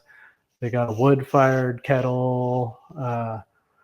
They have their own yeast strain that they've grown up from a winter flower. Like, they're doing some really incredible stuff. And I was like, okay, that's fucking rad. Like, so going into Steelfields, kind of took that model-ish, leaned into it, did it, and I'm like, that is me as a brewer. So it was a natural progression with Passage just to continue that on, because I was like, this is what I enjoy working with. I think one of the things that and this is like bigger picture shit, I struggle with is there are so many breweries in Ontario doing the exact same thing. And, that's not to say it's a bad thing, but to set yourself apart as a business, I don't understand the idea of just opening up kind of a cookie cutter of someone that's down the street and being like, all right, I'm going to just like make beer the same way as everyone else is doing it. And, people are very successful at it, and it's not to throw shade at anyone. It just personally didn't resonate with me. And I was like, I need to do this differently. If I'm going to do something, it's got to be unique in some extent, whether it's trying to do clean lagers in barrels, or actually where I'm taking the business now is I think a lot of these like lagers are going to drop off, and I'm in the process of growing up my own yeast from a few different sources that I've isolated. So I've got a brewed a spawn in May that I harvested some yeast off of and actually isolated it and streaked it out onto agar plates, and I'm in the process of growing that up, and I'm going to analyze that, and if it's something good, that'll be my house yeast strain. And I think as I'm so small that there's no harm in just like doubling down on the niche aspect of it. I also had a realization recently that I was at a farmer's market, and I'm at farmer's markets every weekend, and tourists come by, and I charge a premium for these bottles. They're $10 a bottle for lots of different reasons. But someone came up to me and they're like, so what's so special about your beer? And I was like, I got so fucking pissed off. And then like came home and I was like, I don't know, I did like a meditation or did some journaling or something about it. And I was like, what is so special about my beer? Why did that piss me off so much? I'm like, making beers that are competing with macro breweries, right? Export Gold, Shifting Winds to a lesser extent, but making these like recognizable styles and charging 3 times more than everyone else is doing it. And I was like, what is so special about it? Yeah, so I make it in a barrel, and I've got 15 years of experience, and I hand number everything. But at the end of the day, the average customer, the value isn't there. Well, I think most people get it, but you know what I mean? I think this was a realization to me. So I was like, okay, so how can I then shift things? So I started growing up these yeasts, and I'm going to lean into spontaneous beers and stuff. Anyways. You have to brush over that. That's very deep, and that's very you have to cut that off at all. Yeah. Like my first gut feeling when you said that was like, oh no, why? Because the lagers were exceptional. Now, when you talk about price point, I'm like, totally get it. Could the lagers are the same price as anything else? Is that? I mean, like at the end of the day, ingredient costs are the same, time's the same. This is another thing that frustrates me with all of it, is that it's actually harder and more time to make a lager than anything else, and they're the cheapest beers out there. Understood. Is it an economies of scale thing for the lager specifically? If you did it in larger batches, you'd be able to alter that? Is that? To some extent. I mean, obviously vastly limited by equipment. But I also just think that space, I love lagers and I love drinking them, but I just don't think that that's aligned with me right now. And I think I'm really excited about this new yeast strain, and I'm hoping it's going to be kind of farmhousey. And if I can, lean into these grisettes and saisons on the clean side with a house strain that is entirely mine, I think that's a real cool niche selling point that, it's not to say that I won't ever brew a lager or a clean crushable again, but I think it's just again, trying to I go through these waves in my career where I lose inspiration in it all. And the first time was when I was at Mill Street, and I was working with a lot of really intelligent people, and I wasn't nearly as educated as any of them, and I was just fucking faking the shit out of it, hoping that they didn't even clue in. And I learned so much. But I went to I don't know if it was OCB or MBA, and Garrett Oliver from Brooklyn talked. And, he talked about his background, how he was in radio and he wasn't trained and everything like that. And then he kind of talked about post-war homogenization of beer and how his it turned into Wonder Bread, the equivalent, and then how his business was kind of trying to add an element of character and bring back these things. And I was like, oh man, at the time that really resonated with me. And I feel like that message is carried through, and I'm at a point in my career where that is coming through again. And I also grand scheme of the industry right now, I think craft is making a lot more classic styles, right? You're getting English styles, you're getting lagers, and we're directly competing with macro.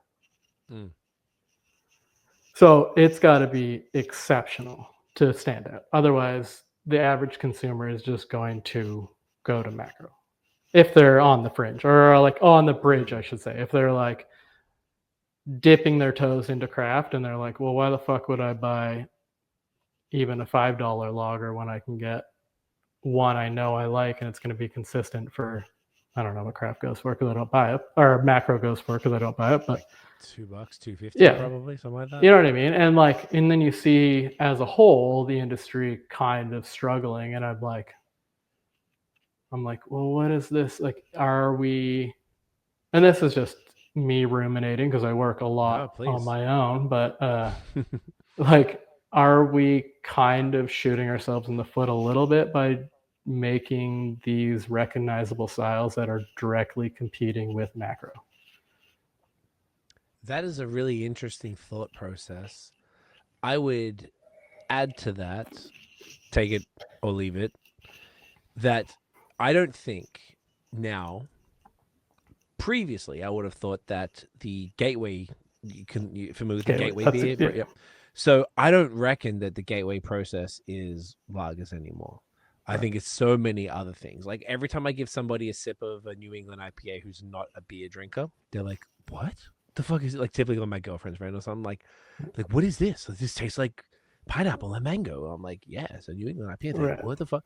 I reckon that things like the two biggest would be New England IPAs and sours, fruited sours. Simple fruited sours would be the biggest gateway beer to non-beer people. Then if you look at when you predated me, I was drinking beer obviously in the 2000s, but I started like getting into, I thought I was big and fancy because I went to this bottle shop in Melbourne where I'm from, and they had macro beers from all over the world type. So I drink Quilmes from Argentina or Cristal from Cuba. Right. I drink Budweiser because I didn't get it in Australia. You got it there. It was a big deal. Like all this Heineken because it was Netherlands, all this stuff. So like I would drink a lot of lagers exclusively. Then there was this local one called Little Creatures that apparently ended up selling for like 450 million, which is crazy. Little Creatures, I've had them before, I think. Yeah, you must have. They're from Fremantle. And then the same dudes opened another one called White Rabbit, I believe, something like that. And then they sold that again. They waited their what's it called? The non-compete clause. Yeah, right. Opened that other one, sold it again, type shit. Smart. So Little Creatures was around. I drank their pale ale in whatever 08, 09, and you're like, oh my god, this is so bitter, and now it tastes like a lager to us. But those type of things, right? But I wasn't really thinking about it because I was just into trying new things because it was fun. But I wasn't really thinking about beer like that. So when I started the beer selfie thing, that was when I was like, okay, well, I came to Canada. Mostly Canadian and Labatt 50 Labatt Blue were exciting to me because it was new and it was Canadian. It wasn't Australian. So I'm like, this is sick. And then going through that, then you go through the Euro lagers, and then you discover amber ales and nut browns, and then porters and stouts, and then Belgian beers, and all of this was, and then the modern IPAs in 2012 to 2015 were big, bitter, tongue ripping. You know what I'm saying? Westies. So you're doing that. Then Haze came in. Haze fucked up everything. But if you're a new beer drinker now, and you discover this murky yellow liquid that's like tastes like pineapple and passion, like, it's a different thing. So all of that to say, even someone like me, and I don't know if I've been in a similar beer journey to you, but I got really obsessed with Haze predominantly in 2016, 2017 because you couldn't get it. So it became like when I lived in Montreal, same deal. I had to come to Toronto to get Bellwoods, and then I went to Vermont or anywhere else to get stuff. That was really the main way I got it. And there was nothing in Quebec until really Meso and Brewski in probably 2019. There was some stuff, like there was a few other things that were around Bar Canada and a few other things, but it was like hard to get, and it wasn't just it wasn't around. So one of the things that was fun for me was rediscovering lagers and falling back in love with that. That's why I always say full circle. Totally. You know what I'm saying? And I think the craft, all of that, like long-winded shit to say that the craft lagers to me are very important because they represent the, like, whatever you're trying to do, Pilsner or Kel, arguably the best, Pilsner, whatever, like you're trying to do that here because we can't get it fresh. But if you're going to do that here, whether it's the things that we've had tonight, True History, Godspeed, Silo in Montreal, different places that are just like really hanging their hat on their lagers and stuff, I'm like, to me, that's really exciting. I would be very disappointed to see that go as a craft beer fan, but I've come full circle over the last 15 years or so, and you've been longer than me. So I feel like it's not like if you're charging that for your lager, I look at that, I'm like, cool. So what is it? Oh, it's all aged in barrels. Okay, you did it, and it's really smart. Okay, yeah, that checks out. Like it wouldn't really bother me too much because there's the one hobby that I have in life is craft beer, and I don't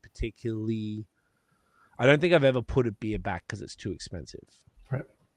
And I don't think I'm atypical because I'm like, I don't spend a ton on anything else. And I'm like, if I want that fucking beer, I want that beer. So all of that to say, if the person who's drinking macro is not going to be very happy to see the price of your beer, but someone who's into other things and understands what you're doing alongside these other beers, I think will be, quite receptive to that and would be intrigued. I'm like, you're charging $10, it's better be fire. I'm like, well, I mean, it kind of is, And I don't like. I saw Mark from Barrel Heart at a market, and he was I think like $18 for his 650 mils. And you got these are these 500? Yeah. So and people didn't even I was waiting to talk to him. I hadn't seen him in a bit, and this is before he had his tap room, and he was selling to this older couple that was giving him a try, like some sort of like black currant farmhouse, and they were like, oh, all right. I saw them buy it right there and then, like after him giving them a try, and I was like, that was really cool to see once again in the wild, standing back, just waiting.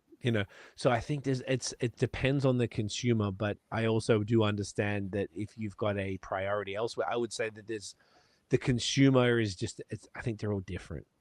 Totally. And I don't think that, I don't think that the direction the industry is going is bad. I think like those breweries that you pointed out are doing incredible things, and it would be an absolute shame for those people to go away. I think like on a personal level, for what I want this brand to be, and I'm charging a premium, I think it's like, and how I'm selling it. I think that's the key. Like at farmers markets to tourists that don't necessarily get it.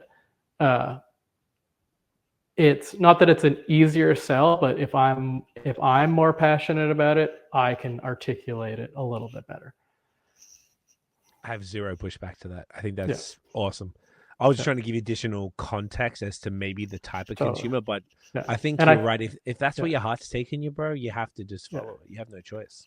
And I think that like that circle that you went through is what everyone, as certainly that I know as brewers, has done too, right? And that's why lagers are coming around. And that's pushed by loggers that, obviously got tired of hazy stuff or wanted something slightly different, maybe not tired of it, but needed something else.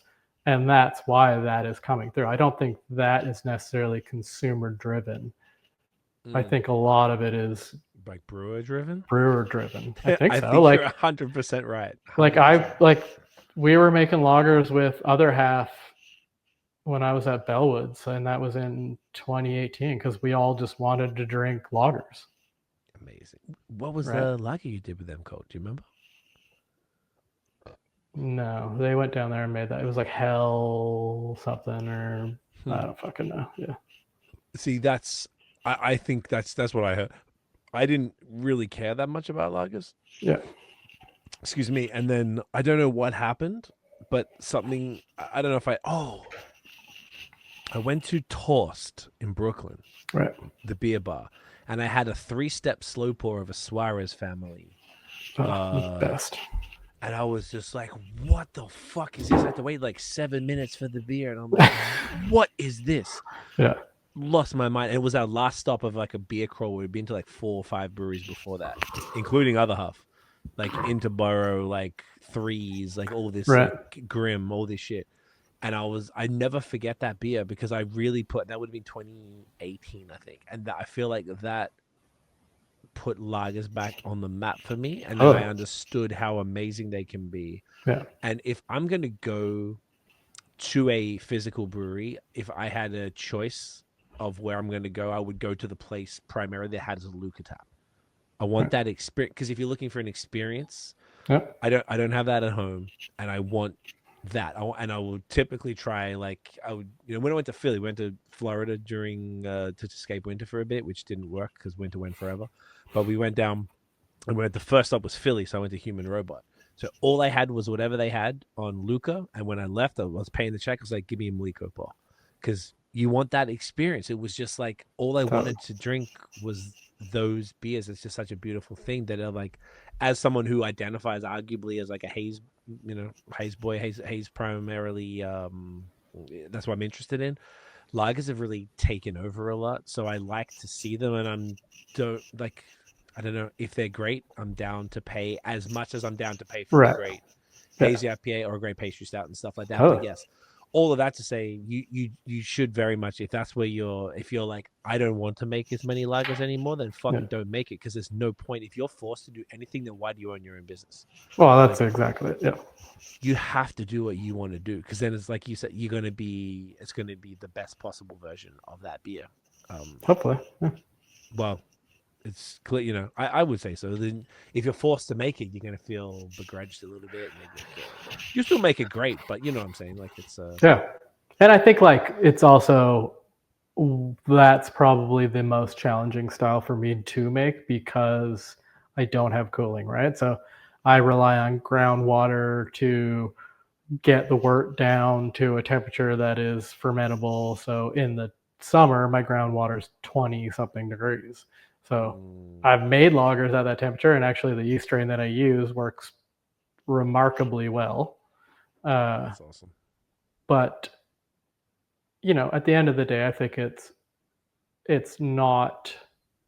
I don't want to say it's not the product that I want because I'm happy with it. I think there's absolutely nothing wrong with those beers, but yeah, I think it's just like my heart is going in this other direction, and I think it's kind of like, certainly for Ontario, I don't know many people that have their own native yeast strain that they've isolated from any source that they're making beer out of. So I think it's like kind of this niche hole in the market that I think could be cool, and it's something that excites me. So Doug, you have to do it. I love it. I think it's awesome. I think it's cool. Thank you for explaining all of that too. That was it's cool. It's cool to hear that, and thank you for listening to my bullshit on that. Just like to ever so subtly try and talk you into continuing to do lagers, but it's I get it. I totally get it, man. I think it's more honorable to do that and to really like be like, no, this is where I want the brand to go, and this is what I want it to be about,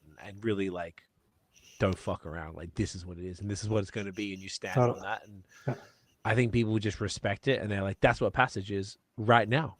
But it doesn't mean that might not change. Maybe in 3-4 years' time, you might be like, I want to do all lagers, and that's all I want to do for a little bit. And I'm not saying I'm never going to make a lager again, because it is a style of beer that I do personally enjoy, love drinking. Like, I gravitate towards lagers. I think just on the production side of things, I think it's just doesn't land home. So Dude, that's all right. I love it.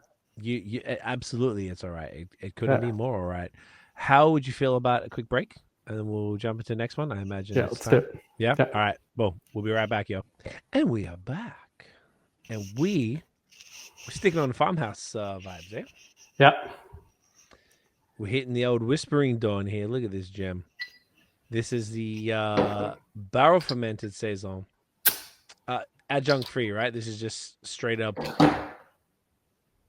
Now it's got farmhouse clean, but what I did with this one is brewed it with raw oats and then actually mashed it through wheat straw.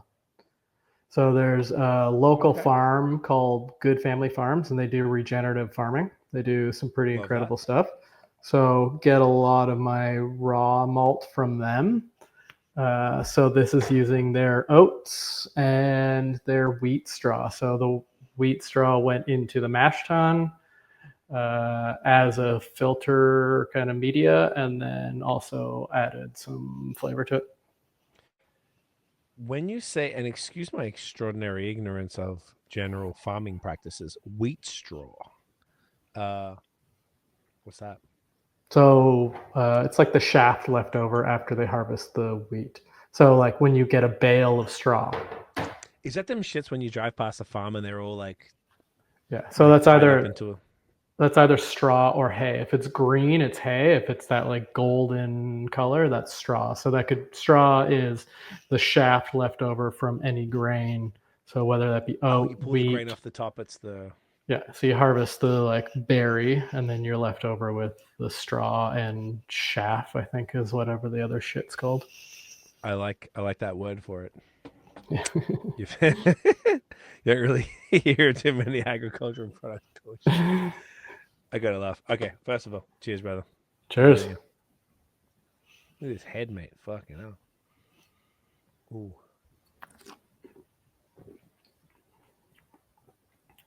Glorious.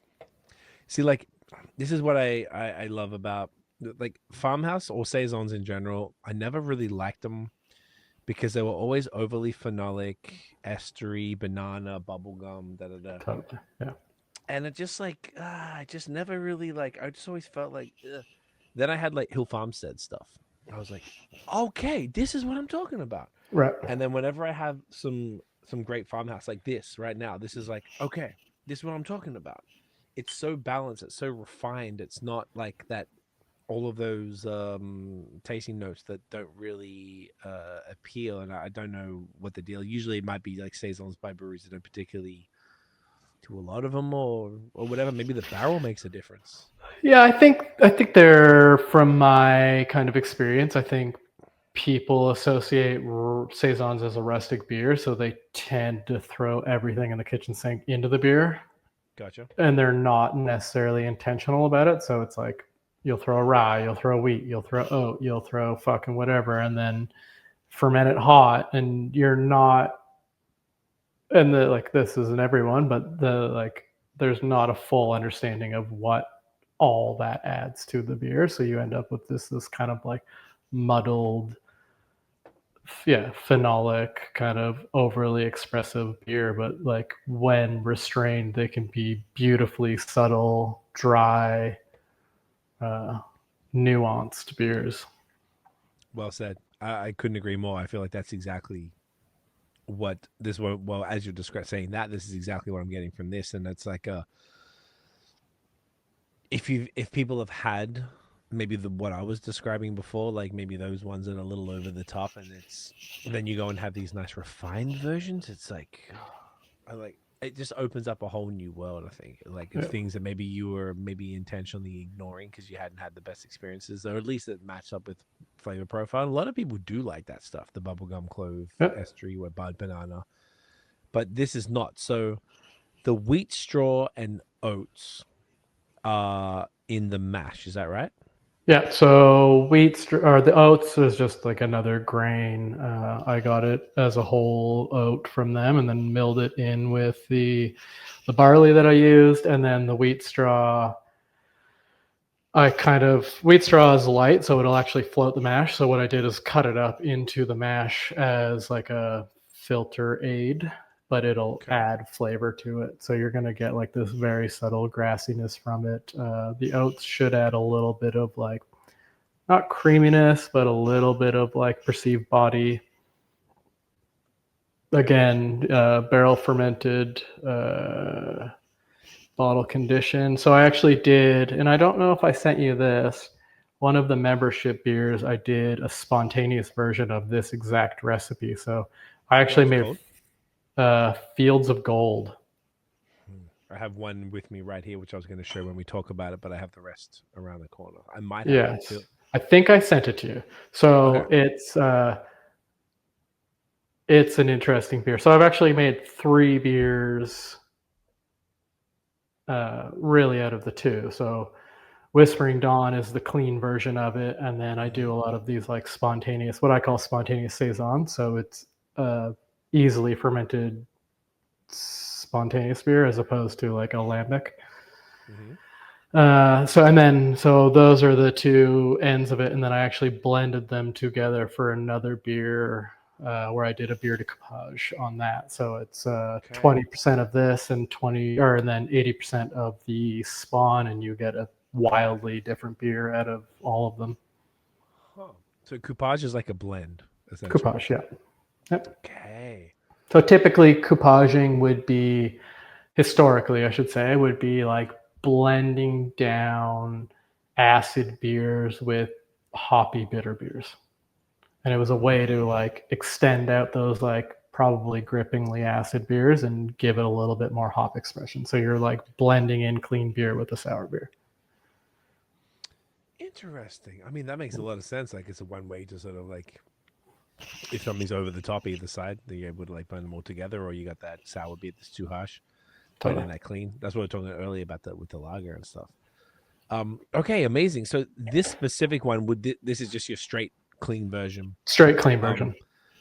Am I getting any? Is there like just a super light in the best possible way, like esters and phenols at all? Totally, yeah. I think you're like always going to get some of that from the style. Again, it's fermented warm, so that's going to promote certainly phenols and ester production. But again, just super dry and, in my opinion, restrained. So the way like my program works is I don't have a standard beer. I think we touched on it earlier, where I haven't made the same beer twice yet.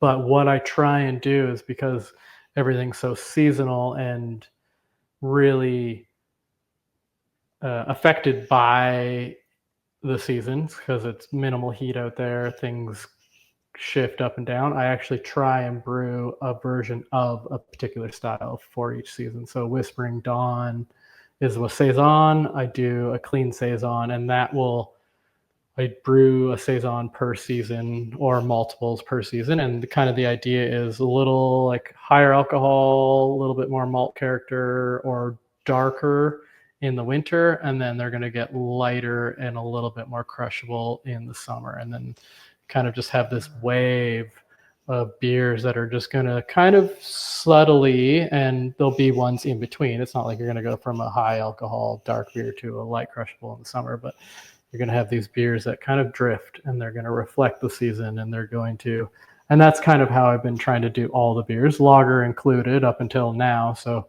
going forward, I think the goal will be to try and have a grisette and a saison around that are going to kind of drift with the seasons and just undulate with how things work out in the brewery. That's sick. I just wrote down those could be good episode names. I love that though, because it shows that, like, because you don't have the glycol and the chilling thing and that complete temperature control, you're working with the elements. Totally. And you're crafting beers and recipes that will work in tandem with whatever's going on. So if it's really cold outside, you're able to do different things, and once it gets warmer, you're able to do completely other things. And exactly.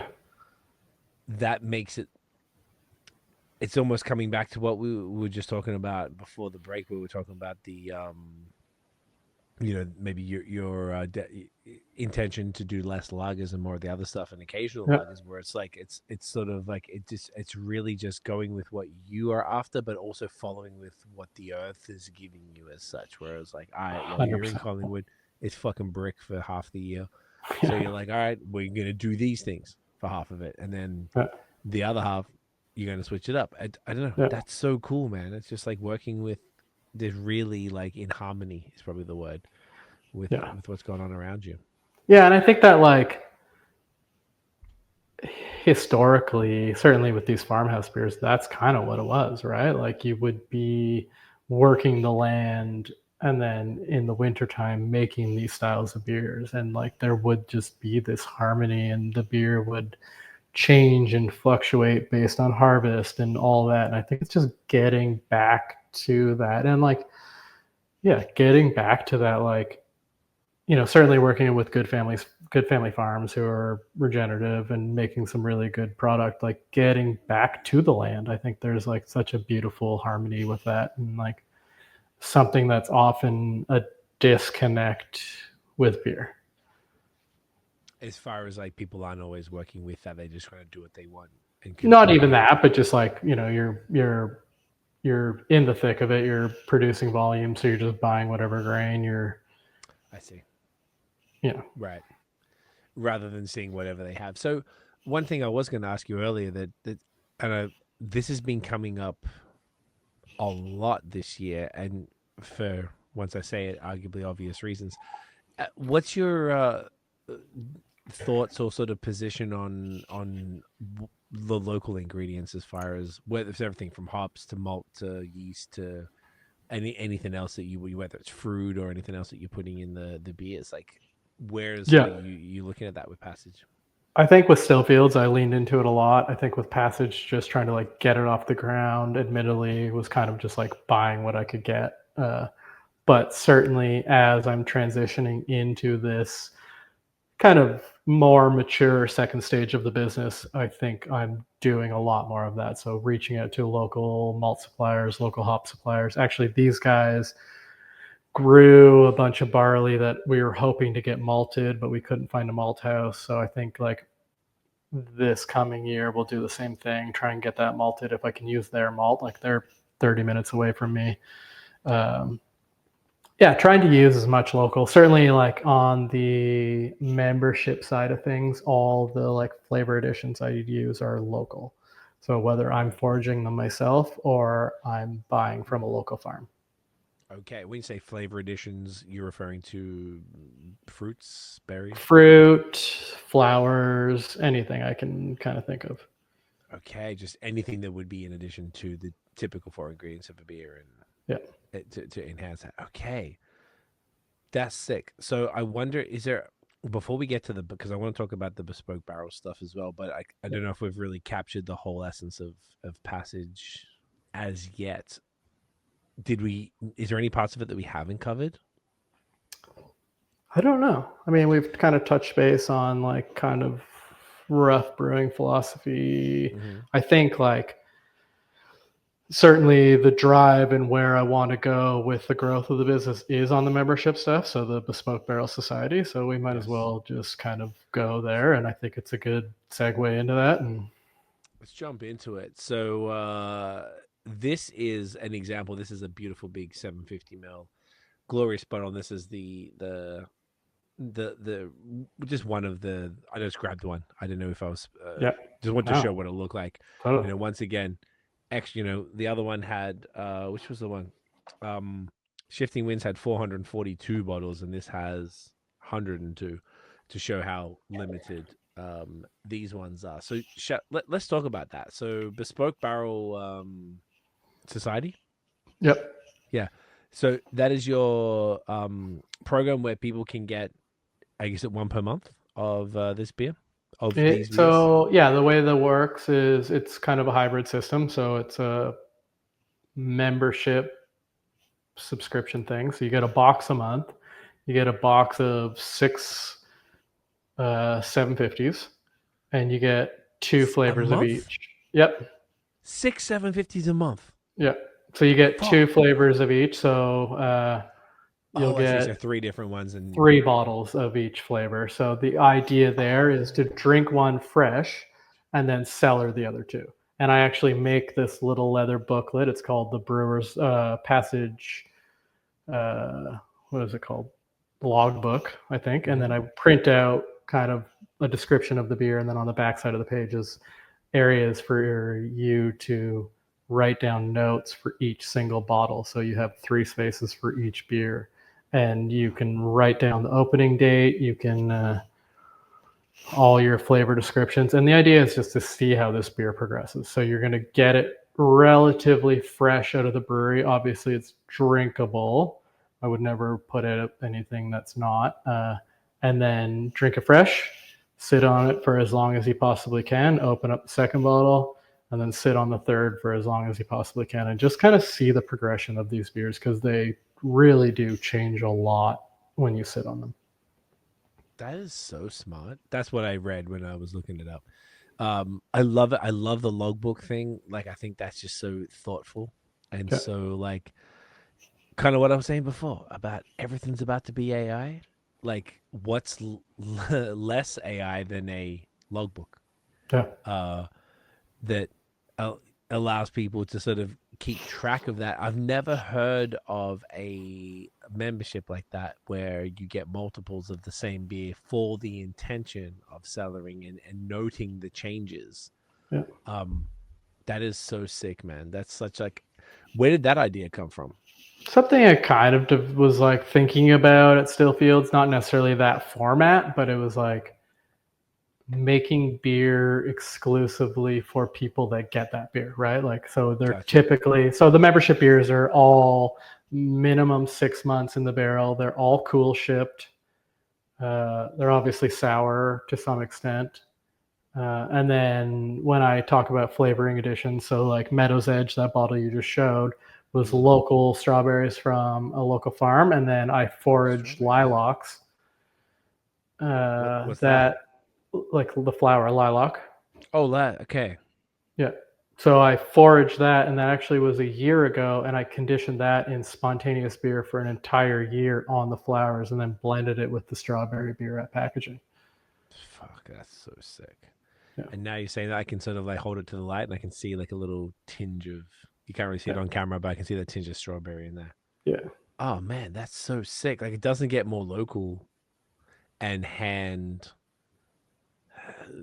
handmade, like obviously everything is, but you know what I mean, like attention to detail with such few the volume is so small.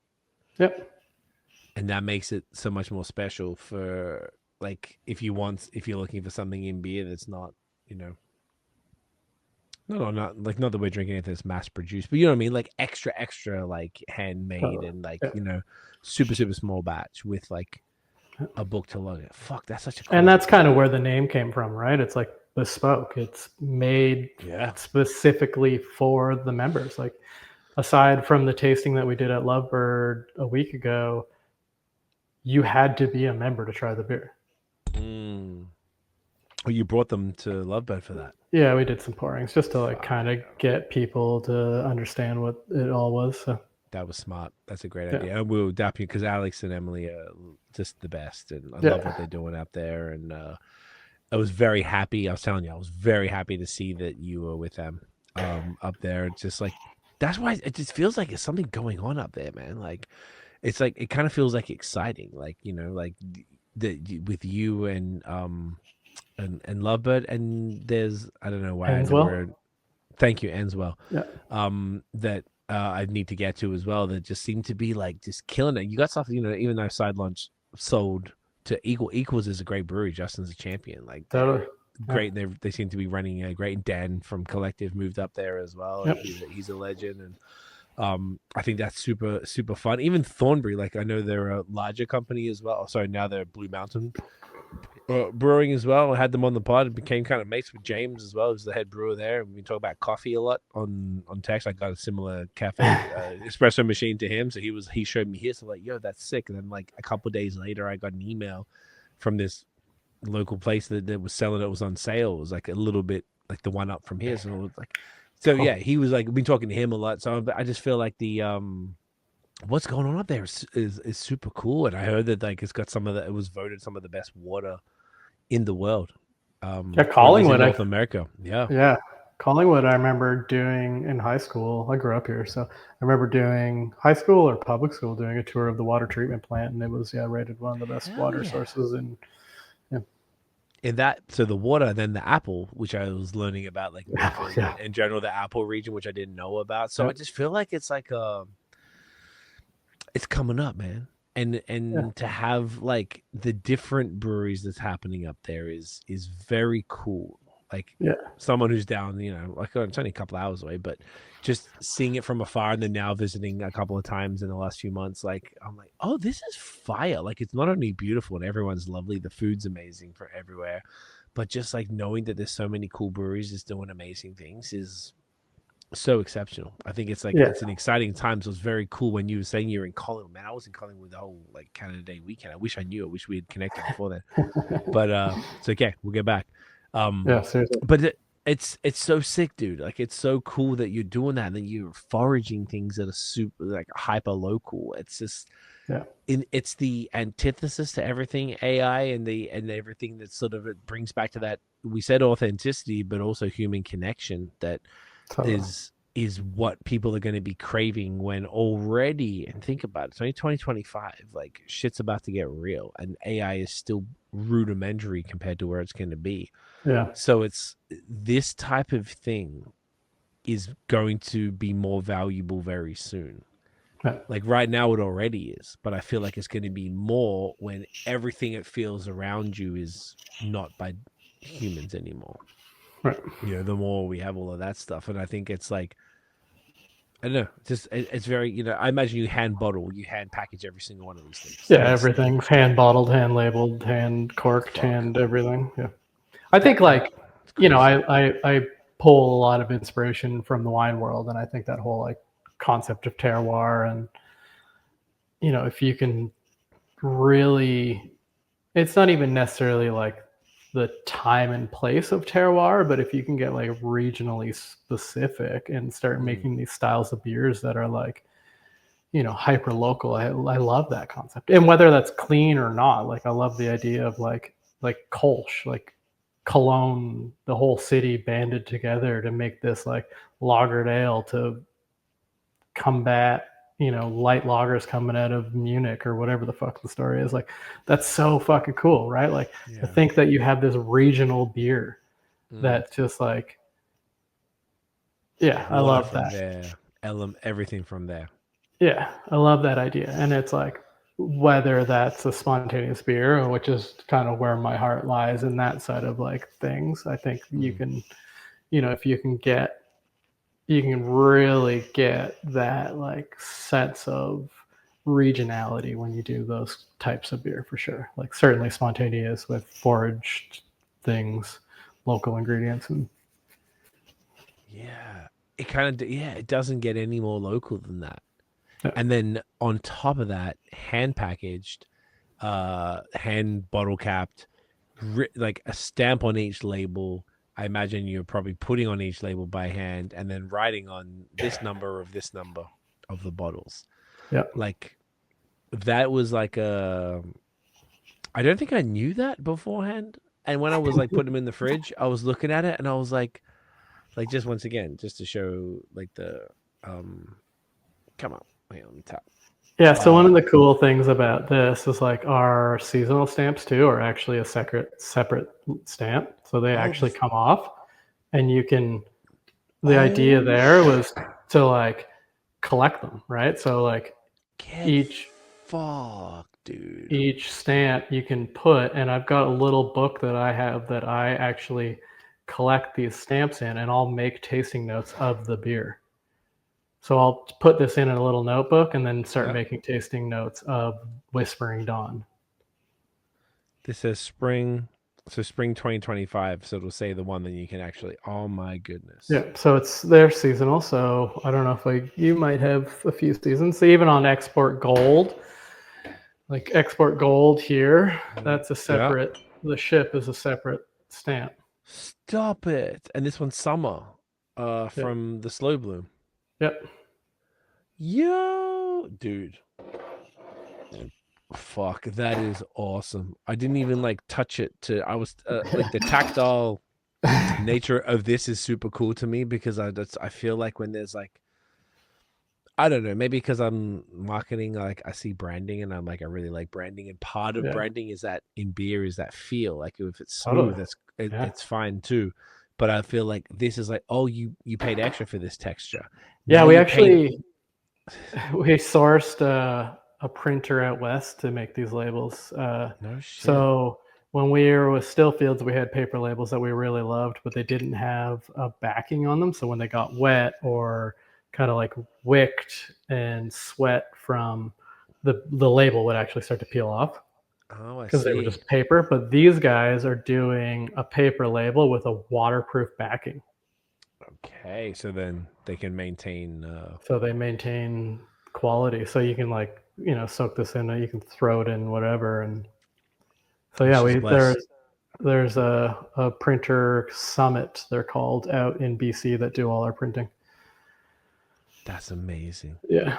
And then like hand, even the like little date stamp here, I do all those by hand. So there's literally, on top of just putting the label on by hand, there's the writing of which number bottle it is. There's the date stamp, and then there's the sticker. Yeah. This is like, that's what you're paying for as a part of it. And this is like, I don't know, I would argue that's an experience in beer. Like, that's a part of, particularly in I mean, we'll get to it as well. Like, you don't have a space for people to come and drink the beer, but they're going to order the beer from you with your website and your email list, which is when I reach out to you, because your email is, I always sign up to email newsletters. Just want to see what's going on with everybody. Yeah. And one day you emailed, I was like, I need to get this guy on. This is awesome. I just gave you a shout and you were down, and I appreciate you immensely for that because we didn't know each other. And I'm like, this is sick, dude. This is so sick. This is like everything that beer needs right now, though, is this level of like personal attention to something that people, and when they particularly they know it's one dude, like it's you and your wife obviously as well doing the thing, but it's you making the beer and doing all these small things. It's like, yo, this guy's doing it in his crib in Collingwood, and he's making. There's another level to it. So talk to me. You can see two different birds. Okay. So it's just spun. Each label we have actually has 4 versions of the bird. So Whispering Dawn, if you got let's say you got 241, 240, 2 whatever, all in a row, you would get each SKU has all 4 labels on it. So yeah. So you got or all 4 ones, even with these birds. 3. Okay, yeah. So like one's facing one way, one's facing up, one facing left, right, down. Yeah, there's 4 different versions of the bird, but it's not just different beers that have it. It's the same beer will have 4 different versions of the bird. So Whispering Dawn, if you lined 4 consecutive numbers up together, would have 4 different birds. Fuck, dude. I bet I got the other bottles in the cellar. I bet they're all yeah, they should be different unless I like grab them weird out of the box and. Damn. See, like that's like that's another layer. So it's like a 4th layer. So label itself, sticker, stamp, writing, and then the different one, 5th layer. I'm sorry. Fuck, man, that's crazy. I mean, it even goes down to our bottle choice. Like, there's a reason why we bottle things, because I think that you can stand out in a bottle. I think if you're in a silver bullet and you're on a shelf, you're automatically setting yourself or shooting yourself in the foot to some extent, obviously. But if you're in a unique package, which is a bottle, there's so many different bottle designs, you can out the gate stand aside a little bit. That's a fair point. I would say, particularly in this new era that we're in Ontario here, of more spaces that can sell alcohol. Whether it's places like Durant that can do that stock your stuff. Obviously, that's where I saw those stubby bottles. You got the red stripe stubby bottles of the lagers that you mentioned earlier, and all those type of different. You got convenience now and gas stations and supermarkets. Is it LCBO? I imagine isn't any sort of a goal at this particular point because you need such crazy volumes, right? I don't think it's ever a goal, to be honest with you, but never say never. I like that. You never know. But what sort of places have been stocking aside from like you selling them at farmers market? So you got people who don't know, and we talk about them all the time. So Durand is a cafe here in Hamilton that has a bottle shop in the cafe side that has a killer fridge and a shelf full of incredible wines and beers, all local, that are phenomenal. Where else have you been selling stuff, man? So let's see, Princess Cafe in Shasta Mark. Mark, Mark actually was one of the first licensees when we opened up Stillfields. He actually made the trek to Stillfields and like just hung out with us for a while. And what a champion! Amazing dude. So I love Mark. Selling to him, that's pretty recent. There's a bar or a restaurant in Stratford called Lavage. Shouts to Justin Bieber. Yeah, Jamie was one of the chefs. I don't know this 100%, but I believe he was a chef at Grey Gardens, which is a Gen Ag restaurant. So he opened up his own spot in Stratford. So he's carrying it. Bodega Volo's got it. Nice.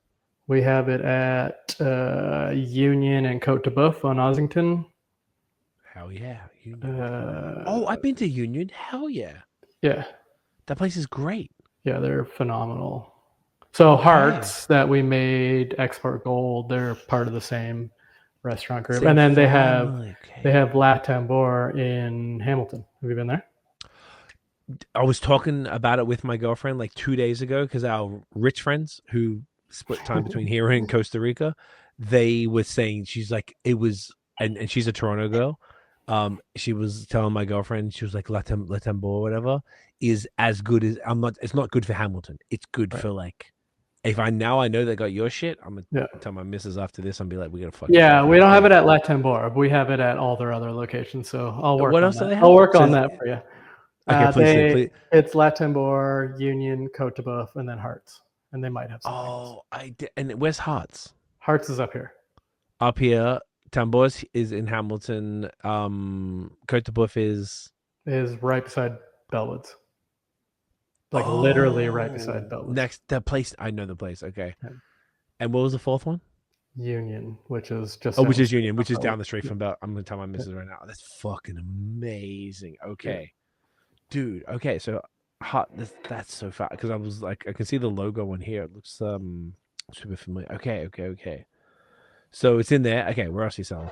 The Pine in Creemore, so they're a Michelin star restaurant. We just got in there, pretty stoked on that. And then there's our buddy in Creemore, Kieran and Tammy. They have a wine shop called Chin Chin, and they're fucking crushing it. If you're ever up this way and you want to go to a fucking incredible wine shop, go there. Those guys fucking rule. And then in town, I've got buddies. So Later Pizza, who's associated with Enswell. Oh, okay. They have a little kind of après-ski dive bar called Bar Gondola. We have it in there. And then super familiar. Okay. Yeah, pretty cool spot. So Later Pizza, they were in Waterloo. They were up here. They own Ben Taco. Fucking great dudes. They opened up this little like après-ski kind of thing, kind of dive bar-y thing. They only serve macro plus me and Enswell.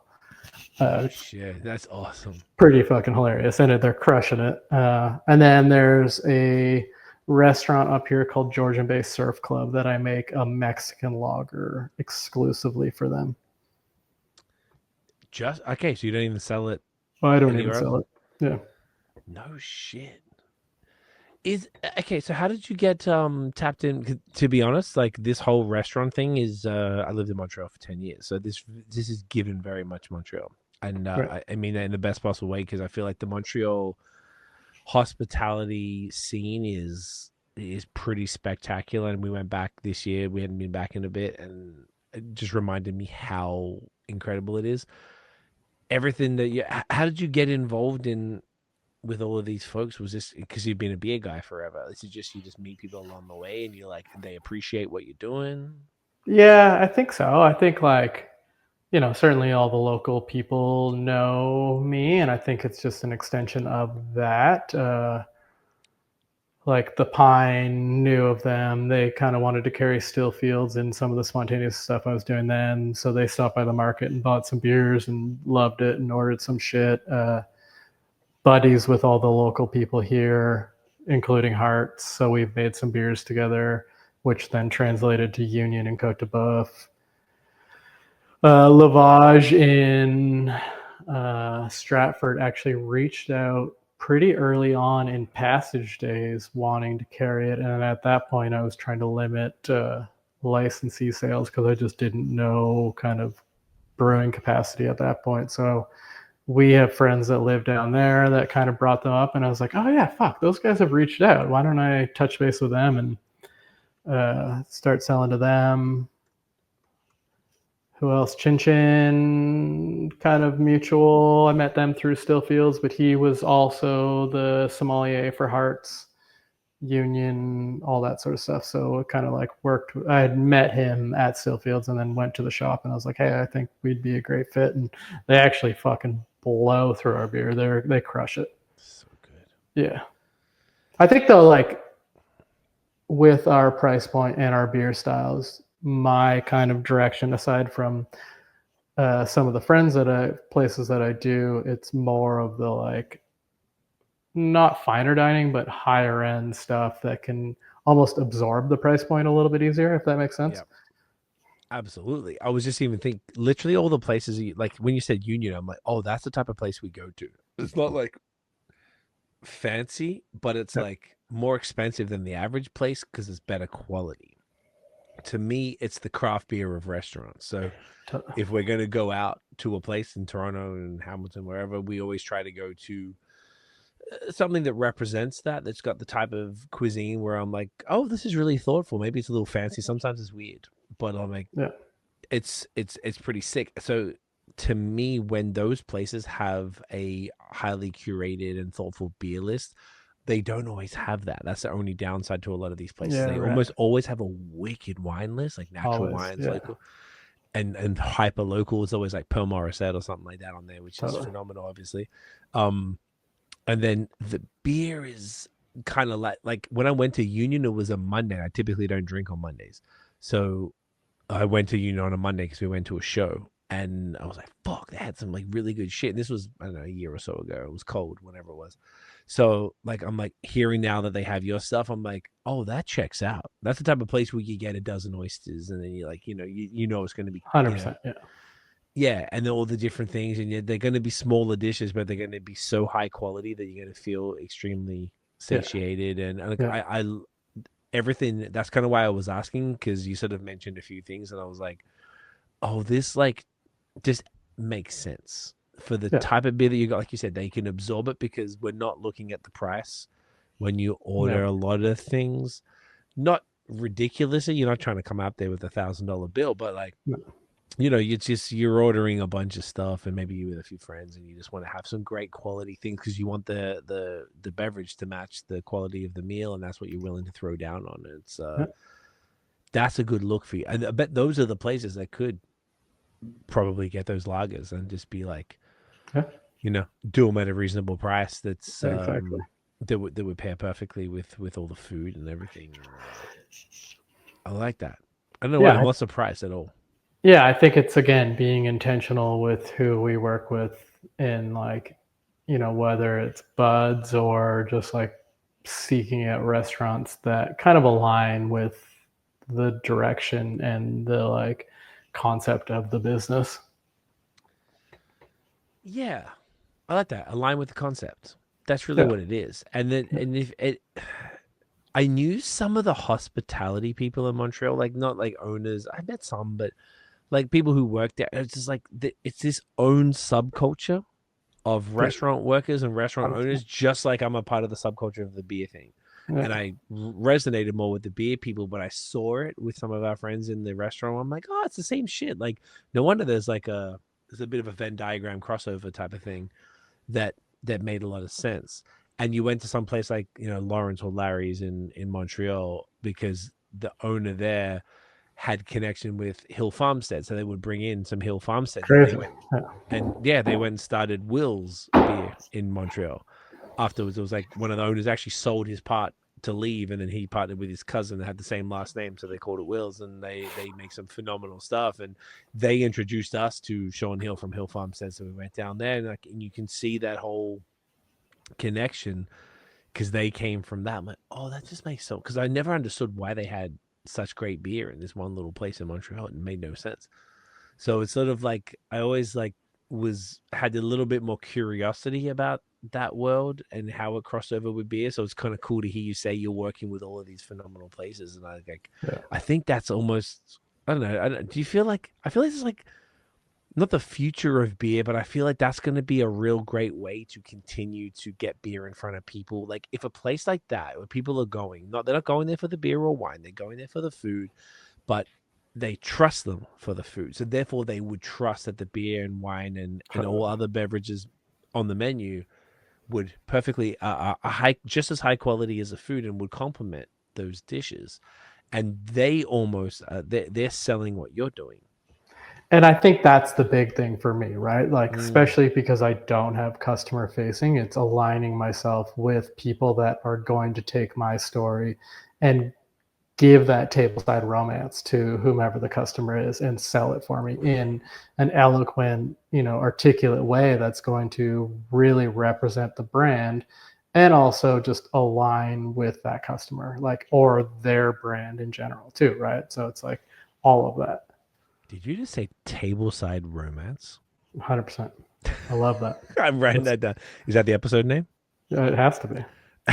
I think that's what it's all about, though, right? Like, it's like being able to, like, whether it's a dish, whether it's a wine, whether it's like, you know, those are the best restaurants that you go to where you hear the story of where that thing is coming from. You appreciate it so much more. Whether it's a beer, whether it's a fucking steak or a potato or anything. It's like, if you know the origin story of that product, you're going to appreciate it way more. Doug, I could not agree more. You know what's funny? In Montreal, I imagine you've spent a decent amount of time there. I've been there a couple times, not as much as I want, but yeah. I feel like you give the energy of someone who's been to Montreal a bunch. I just feel like you would love it. So one of the things I learned from Montreal and also from Vermont, which is obviously just south of there, was farm to table. And Montreal and Quebec in general were very proud of their products in a way they'd never experienced in anywhere else in the world. That they just fucking like you go to a gas station, you're getting cheese curds for protein at the counter. I'm not joking. It's crazy. We went to this this place called Farmhouse Tap and Grill in Burlington, Vermont, and they had chalkboards on the wall. They would have where the cheese was from, and it was all local, from these sheep, from these farm type of thing. They would have where the eggs were from. They would have where the meat was from. And I feel like everywhere we went in Vermont, they would always like show, like my favorite thing was having medium or medium rare burgers in Vermont, because you legally weren't allowed to in Canada. I think you might be able to now, but maybe like pre-COVID you weren't for whatever reason. So we go to this one place. It was a craft beer bar. We made friends. We had them on the pod, became friends, and it was always so sick because we got to eat those burgers. You're like, yeah, it's like 3 miles down the road is where the cow's from. Amazing, name of the farm. And they had this like connection to the land and to the farmers and to the people that we hadn't experienced before. We're like, this is so beautiful. Like just knowing that. And like you said, you look at that and you're like, well, I appreciate it more, because even if you go to a restaurant, it's telling you which farm the cheese is coming from. It's not from some like import company that's coming from France, which isn't necessarily a bad thing, but it just shows that hyper local focus. And if you can go to and they're like, yeah, well, this brewery's here, and they get their wheat, their malt and everything from this farm that's also 3 miles down the road, and then they can, like all of that just plays a role in the experience. You're like, well, I'm having this high level hyper local experience that with food and beverage that's just like, that's what we want to spend our money on. And it's so nice. It's so cool. And I feel like Ontario is really catching up with that, though. I feel like it's really great here. I think it's like such a fantastic time out here right now. It didn't always used to be this. It was very chainy and kind of like coffee sucked here for a while. When I moved here in 2010, I was here in Toronto for 2 years, Montreal for 10, but we came back all the time because my girlfriend was from here. So her mum was here. My brother stayed here. He moved with me, but he didn't leave. So we were always here. And in comparison to Quebec, it just always like the coffee was better there. The food was better there. Now I feel like everything is exceptional here. Like it's so good. Sure, yeah. And you just, you're in that world, and it feels like such a fantastic fit for Passage and everything that you're doing. So it makes me really happy to hear that, bro. I love it. Yeah, I appreciate that. I think it's like, obviously been a journey to get here, and something that, I've thought a lot about. I think there's a lot of intention with everything we do, and I hope that comes through. I think it does, but I think it also does. Obviously, as we've said for 2.5 hours, it's I told you this shit would fly, and we've still got 2 beers to go. Yeah, crazy. You want to crack that next one? Yeah, let's do it. What's that funky dark lager, I imagine, before the... Yeah, actually, I think let's do the stout first. I think Endless February. Let's do that one. Endless February, what a fantastic name. That was the month that we left this year, which was extra bad. And then we came back and it sucked for another 3 or 4 months. Like, where did you go in Florida? We went to Fort Lauderdale. So a couple of years ago, we went to Miami, and we were like, well, let's not do the same thing. So we did Fort Lauderdale, which was kind of cool because it was like an hour south to Miami, but it allowed you to be maybe like an hour north to West Palm, and then you're closer to Hollywood and Dania and all these other different places, which was super cool.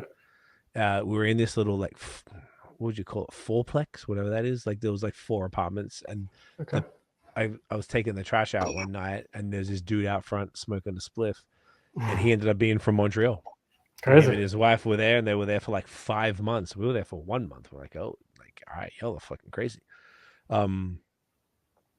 So it was, it was definitely cool, and I didn't love Miami as much as I did the last time. Right. When we went, it was 2023. The first time I was enamored by it, to the point where we spoke to mortgage brokers and like really was serious about getting the second place down there. And then we went back, like, God, it's so loud. Like, fuck, everything's so loud. So much going on. It was just, it was too much. I don't know why, if we just went at a bad time or something, but Yeah, Fort Lauderdale was cool. It was That's just cool. nice to be 28 degrees and walk the dog in February. And then we missed the really, really crazy shit. And then we come back and it was cold until it was kind of cold and raining until July. Yeah. Arguably. Like we got back mid-March and we were like, oh yeah, it shouldn't be long and it'd be fine. April was trash, May was trash, and June just rained. Yeah. And then it was 47 degrees all of July, and then it got to halfway through August, and then it kind of went fall. and now it's basically fall. Yeah. It's been such a strange year, man. That's wild. Weather-wise, but yeah, it's one of them things you try and escape, but and we went there. We got there was the day the tariffs were supposed to kick in, so then it was oh cool, I'm gonna be here for 6 weeks and post about American beer, and Canadians are gonna be mad at me, right? Yeah, how was being in Florida during all that? Fine. To the point where like we were being apologized to every day, and I don't know. So any Americans who spoke to us and we said we're from Canada, they were like, "Oh my god, I'm so sorry." Yeah. Right. And then everyone else was so nice, and we're like, I kind of think most people were Canadian still. There was because like all the Quebec folks are the big snowbirds down there, and we went to like national parks around there. I remember one time, I swear, like 60% of the car park in one particular place was just straight Quebec plates. Crazy. It was crazy. So it was like everyone was absolutely lovely, and everyone who like talks down about Florida and thinks it's all Florida. I've never seen a Florida, man. We've spent a cumulative 2-3 months there, and it's fine, bro. We went everywhere. We went even after Fort Lauderdale, Key West. Been to Key West a couple of times. We drive down too because we have a dog, so we can take him down. Naples, Tampa, everywhere. Orlando, like all over, and it's totally fun. Jacksonville, it's fine. Yeah.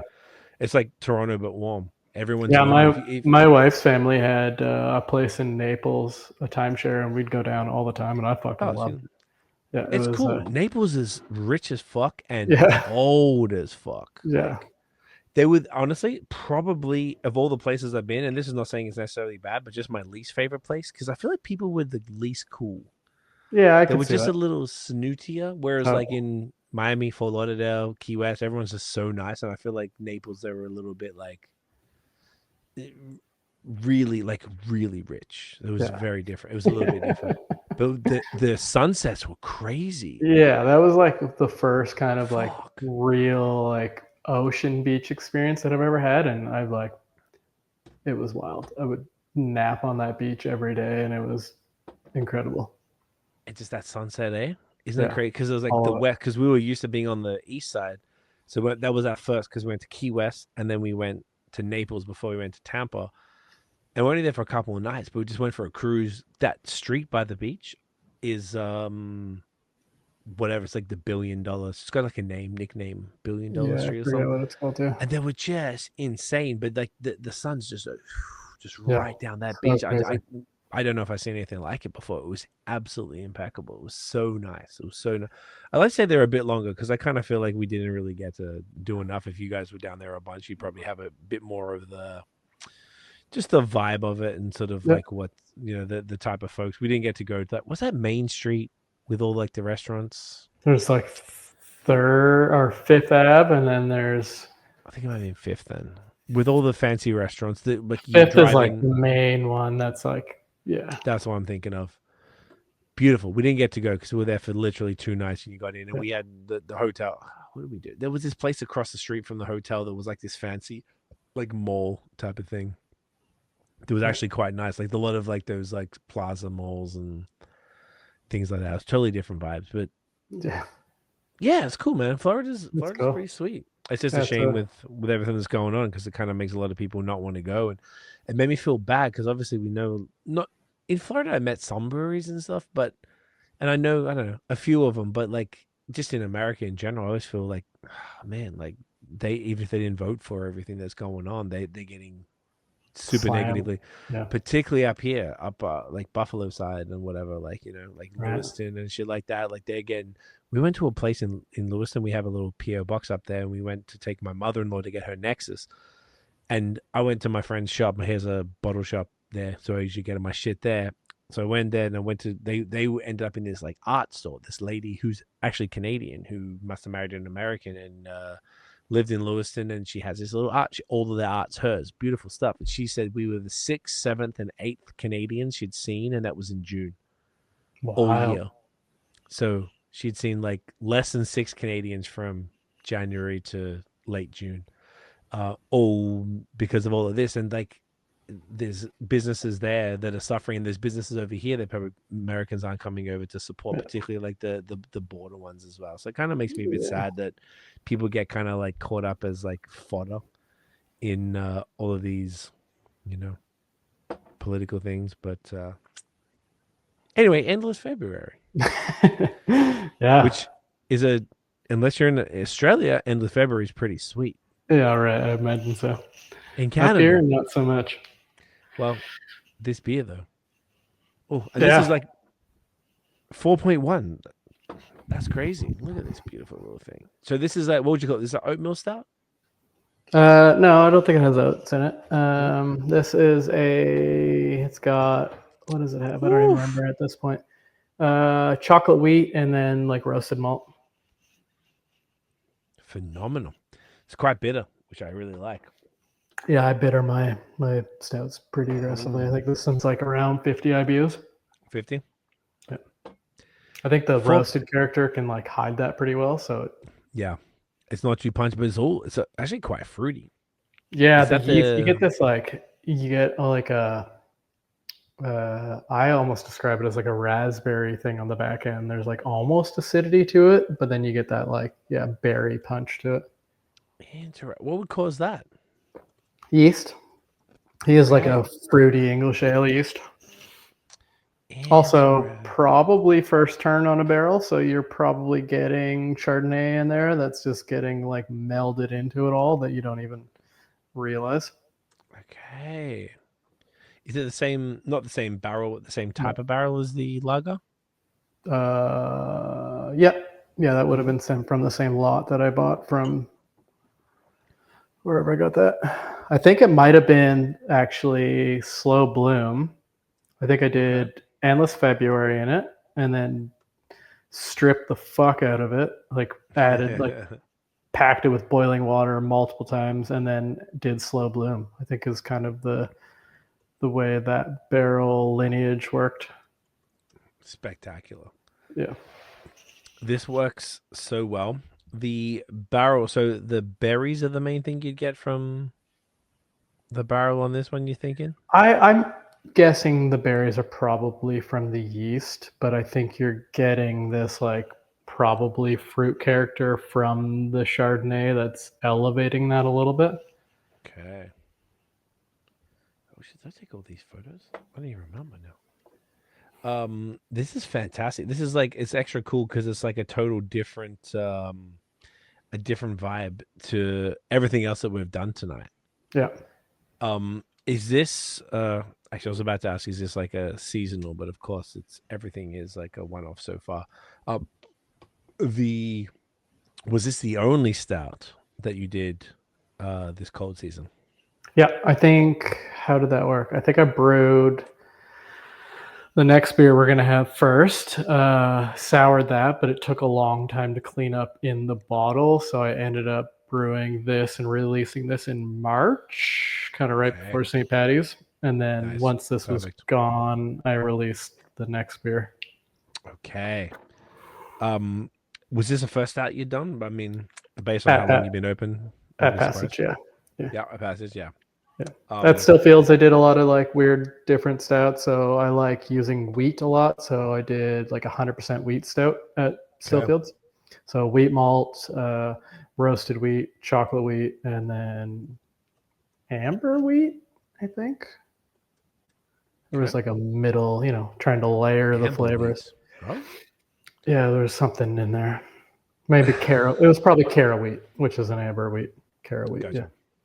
Yeah. Amber wheat. This is fantastic though, man. This is like, I don't really get the Chardonnay side of thing. What are the flavor profiles that would reflect the barrel side of things?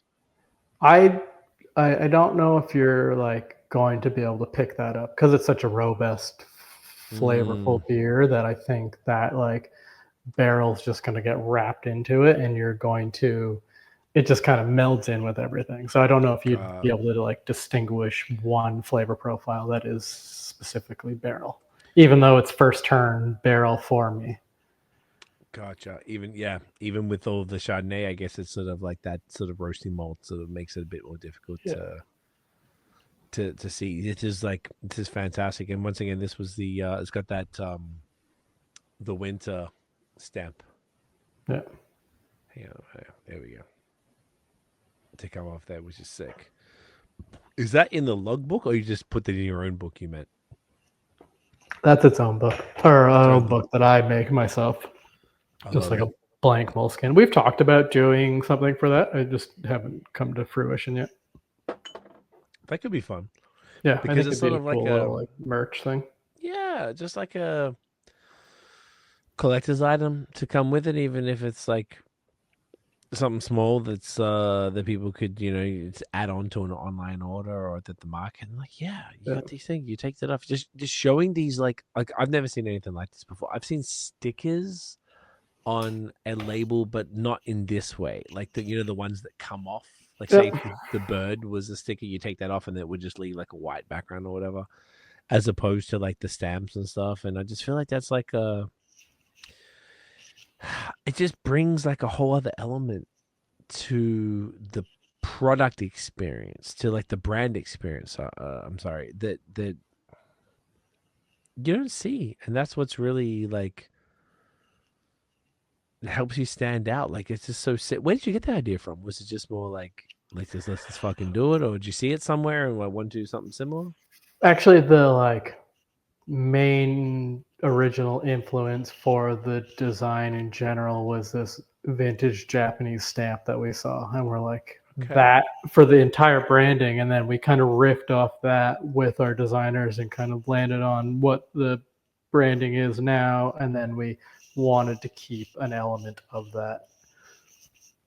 That's sick.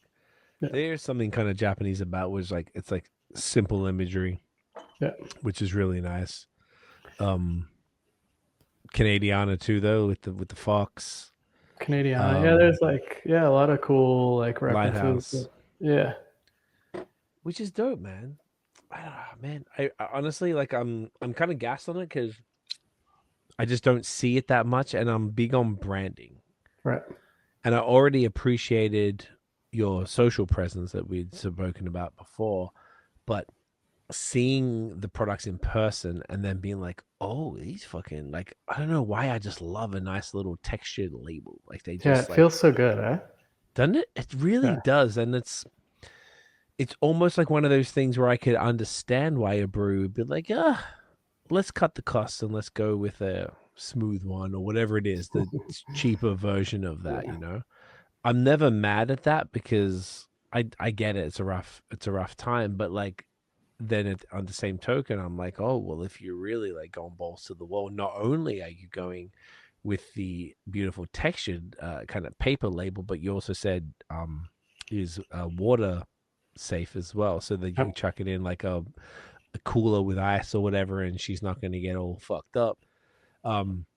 You've got the handwriting with the bottle number, you got the print on there, and then you got this as well with the stamp. So it's like there's so many elements to it that makes it inherently more valuable. And once people see that, it's just like it's almost like it's like a little game. You're just like, oh shit, there's this. Oh fuck, this.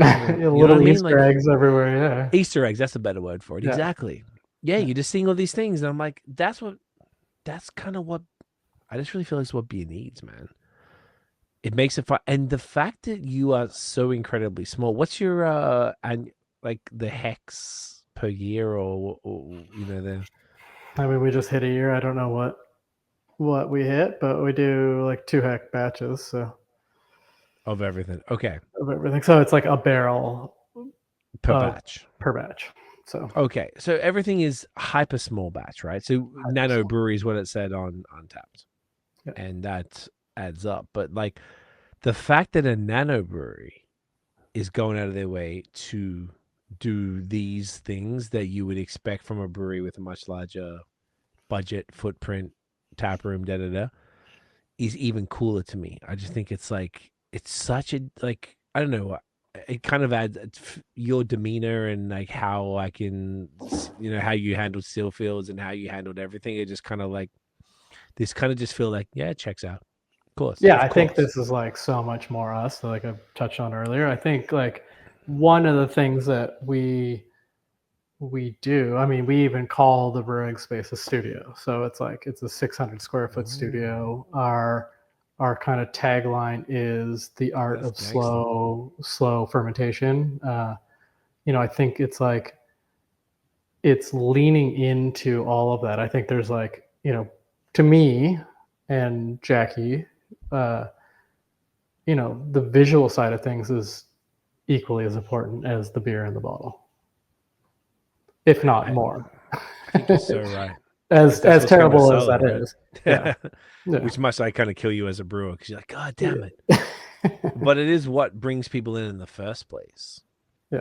And that's the stuff that we get excited about, right? Like we look at brands and we're like, oh, they're fucking doing some really incredible shit. Like, that's so rad, this, that, the other. And then we're like, whatever. And like, that's a lot of the things that we just like spitball and we're like kind of ideating together where we're like, oh, we could do this. Like one of the things that we're actually starting to do is I've been sewing and I'm going to start making all our own t-shirts and she screen prints. So we're going to like literally make all our own merch going forward. How do you what do? You get the t-shirts and then you just like I'll make the you t-shirt. Make the pattern. I'll make the pattern, sew it, and then she'll screen print all of them. So one of the things we did at Stillfields is like, we're like, struggle with the concept of this disposable kind of merch, fast fashion. Yeah. At Stillfields, all our merch was printed on vintage tees. So we would source vintage and secondhand blanks and then screen print everything on that. Like, so you go to like vintage stores to like get those tees? Vintage stores, you try and like, there was a place, I forget what they're called now, but they were at the top of not Roncesvalles, Sororan and Dundas, and they had like, you could go in there and buy bulk shit and would fucking literally like riff through shit and be like, this is sick, and pull out stuff, and then we'd come home and fucking make a screen and do all the screen printing ourselves, and that was our merch. And we'd do like drops of like 20 and they'd fucking sell it. Like I remember one time I was taking t-shirts out to put into the retail section and people were pulling them out of my fucking hands before I even got them on the rack because they're just everyone wanted it. Wow. So now this is even deeper because now if you're sewing them. Yeah. So I've kind of taken up sewing. I'm getting into that. So I'm like, fuck, let's just make our own t-shirts. I don't even know what to say. Like, I think that's the coolest shit ever. Like, one of the things like that old musician, like I did music for forever, and all the bands always like those Gildan t-shirts that are like the cheapest possible ones with the tiny little necks and not optimal because they don't, you can only wash them so many times, and it's like, how do you? That's one phenomenal way to separate. And once again, after we were just talking about these labels, you saying you're sewing t-shirts and then screen printing, I'm like, of course you are, of course you are. But that's the whole thing, right? Like, so like cool. The whole thing is not necessarily an art project, but just a reflection of us. So it's like, what are we into? Like Jackie's a photographer, so our socials, fucking incredible videos and photos, and I'm a brewer and we're both into visual design and kind of like visual media. So our labels and everything represents that. I'm getting into sewing. Why not, right? Why the fuck not? Why not do everything that like I'm just looking at your Instagram now. It's just gorgeous, man. Like that's it just like it encapsulates the brand, and why not sort of take it to every element of what the brand could be, right? And give that experience that's more unique. Like once again, you got Gildan, that's fine. There's nothing wrong with that. Like that's what when we were doing merch for music, we're like, well, it's the only thing that made financial sense. when you're extra broke as a musician. Totally. But if you're able to do those things where you're able to like do the cut, because that's the other thing is like making the cut as a t-shirt is like, one the thing I always like, no shade to anyone who still uses Gildan, because I'm sure a lot of breweries do, but like the neck, like it was always so thin, and it was always like it always felt like it just would stretch immediately, and it graduated from your t-shirt to like your Mrs. Bed t-shirt real quick. Totally. Yeah. And I'm like, I didn't like doing that, but it's like, if the t-shirt starts getting fucked up, I'm like, well, I can't wear this out now. So, hey, have this. And it was always just felt like such like a waste. Like, that's it, right? Yeah. So much cooler if you could get something that's a little more higher quality. I would pay more for the higher quality that I could use for longer, as opposed to something that was cheaper that would just sort of like be disposable. Yeah. That's the idea. Yeah. Have you started that yet, or you're in the early days of trying to figure out a pattern right now that's kind of like universal, doing a couple different things that I think just tweaking things, and we're nearly there. Dude, that's sick. So when you say that, just to double tap into that, because that's fascinating to me, is in like you just get a big piece of material and you kind of like drawing it on and then just like cutting it out type of thing, and then sewing those two together so there's that seam down the middle. Yeah. So like from start to finish, like physically drafting the pattern. So like based off my measurements, where does the armhole land? Where does the neck hole land? How big is the like chest? To whatever size you like, whether it's like you as Owen, like maybe a bit baggier, for example. Yeah. So then you'd have the sleeve go down a little lower than if it was like one of those like tight ones. That's Okay. And then then making the pattern from there, and then sewing it, and then testing out fit and being like, okay, so shoulders are a little dropped. Maybe we bring them in a little bit. Chest is a little bigger than we'd want, so let's bring that in a touch. Length is good, trying to figure all that stuff out. So then when we give someone a product, it's a legitimate t-shirt, not just something that someone made at fucking home. That's so sick. What would they, I know you haven't launched them yet, like ballpark, is that like a significantly more expensive product than if you bought a pre-made t-shirt? Or I don't know yet. Like I'm sourcing material as we speak and trying to figure that out. Like I don't necessarily factor my time into things because it's. I was going to say labor. Labor is obviously the biggest thing. So even with the beer, like it's it's probably under price if you count the labor. Yeah, so I don't know what pricing can be, but kind of for that ballpark, I assume somewhere in the like $50 range. Okay, so like the higher tier, high quality. Yeah. Like if you go to if you get a good nice t-shirt.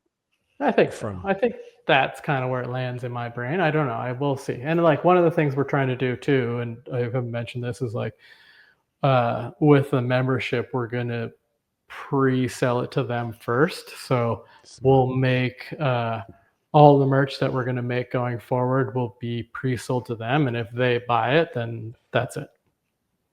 Okay, so it's like if it's all gone from the membership, it's all gone. Yeah, then no one else can get it, and it's just like you have to. If that continuously happens, then you have to be a member to get our merch. I kind of love that because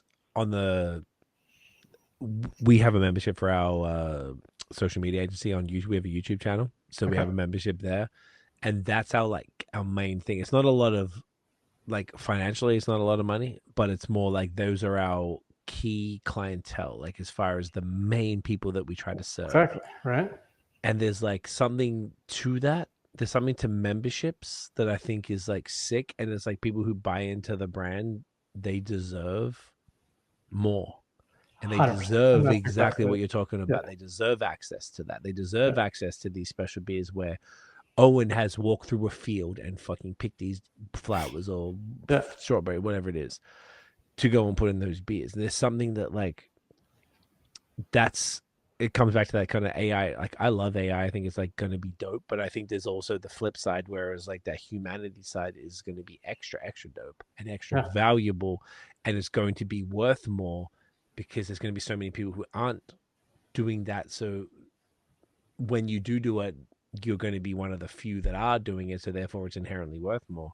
Right. So I think it's extra sick that you're sewing your own t-shirts and then printing your own t-shirts and then offering it to those individuals first because they deserve it first. Yeah, I think that's, dude, that's it. Do you do much right now, or is it like we haven't done anything yet? No, done anything yet? Okay, so it's just the beer and stuff. Yeah. So it's like coming out the gate with like some. Are you gonna do more than teas or teas to start and then see what's teas to start? I mean, we've got ideas for like glassware and kind of like unique bottle openers and stuff like that. So like kind of the full spectrum.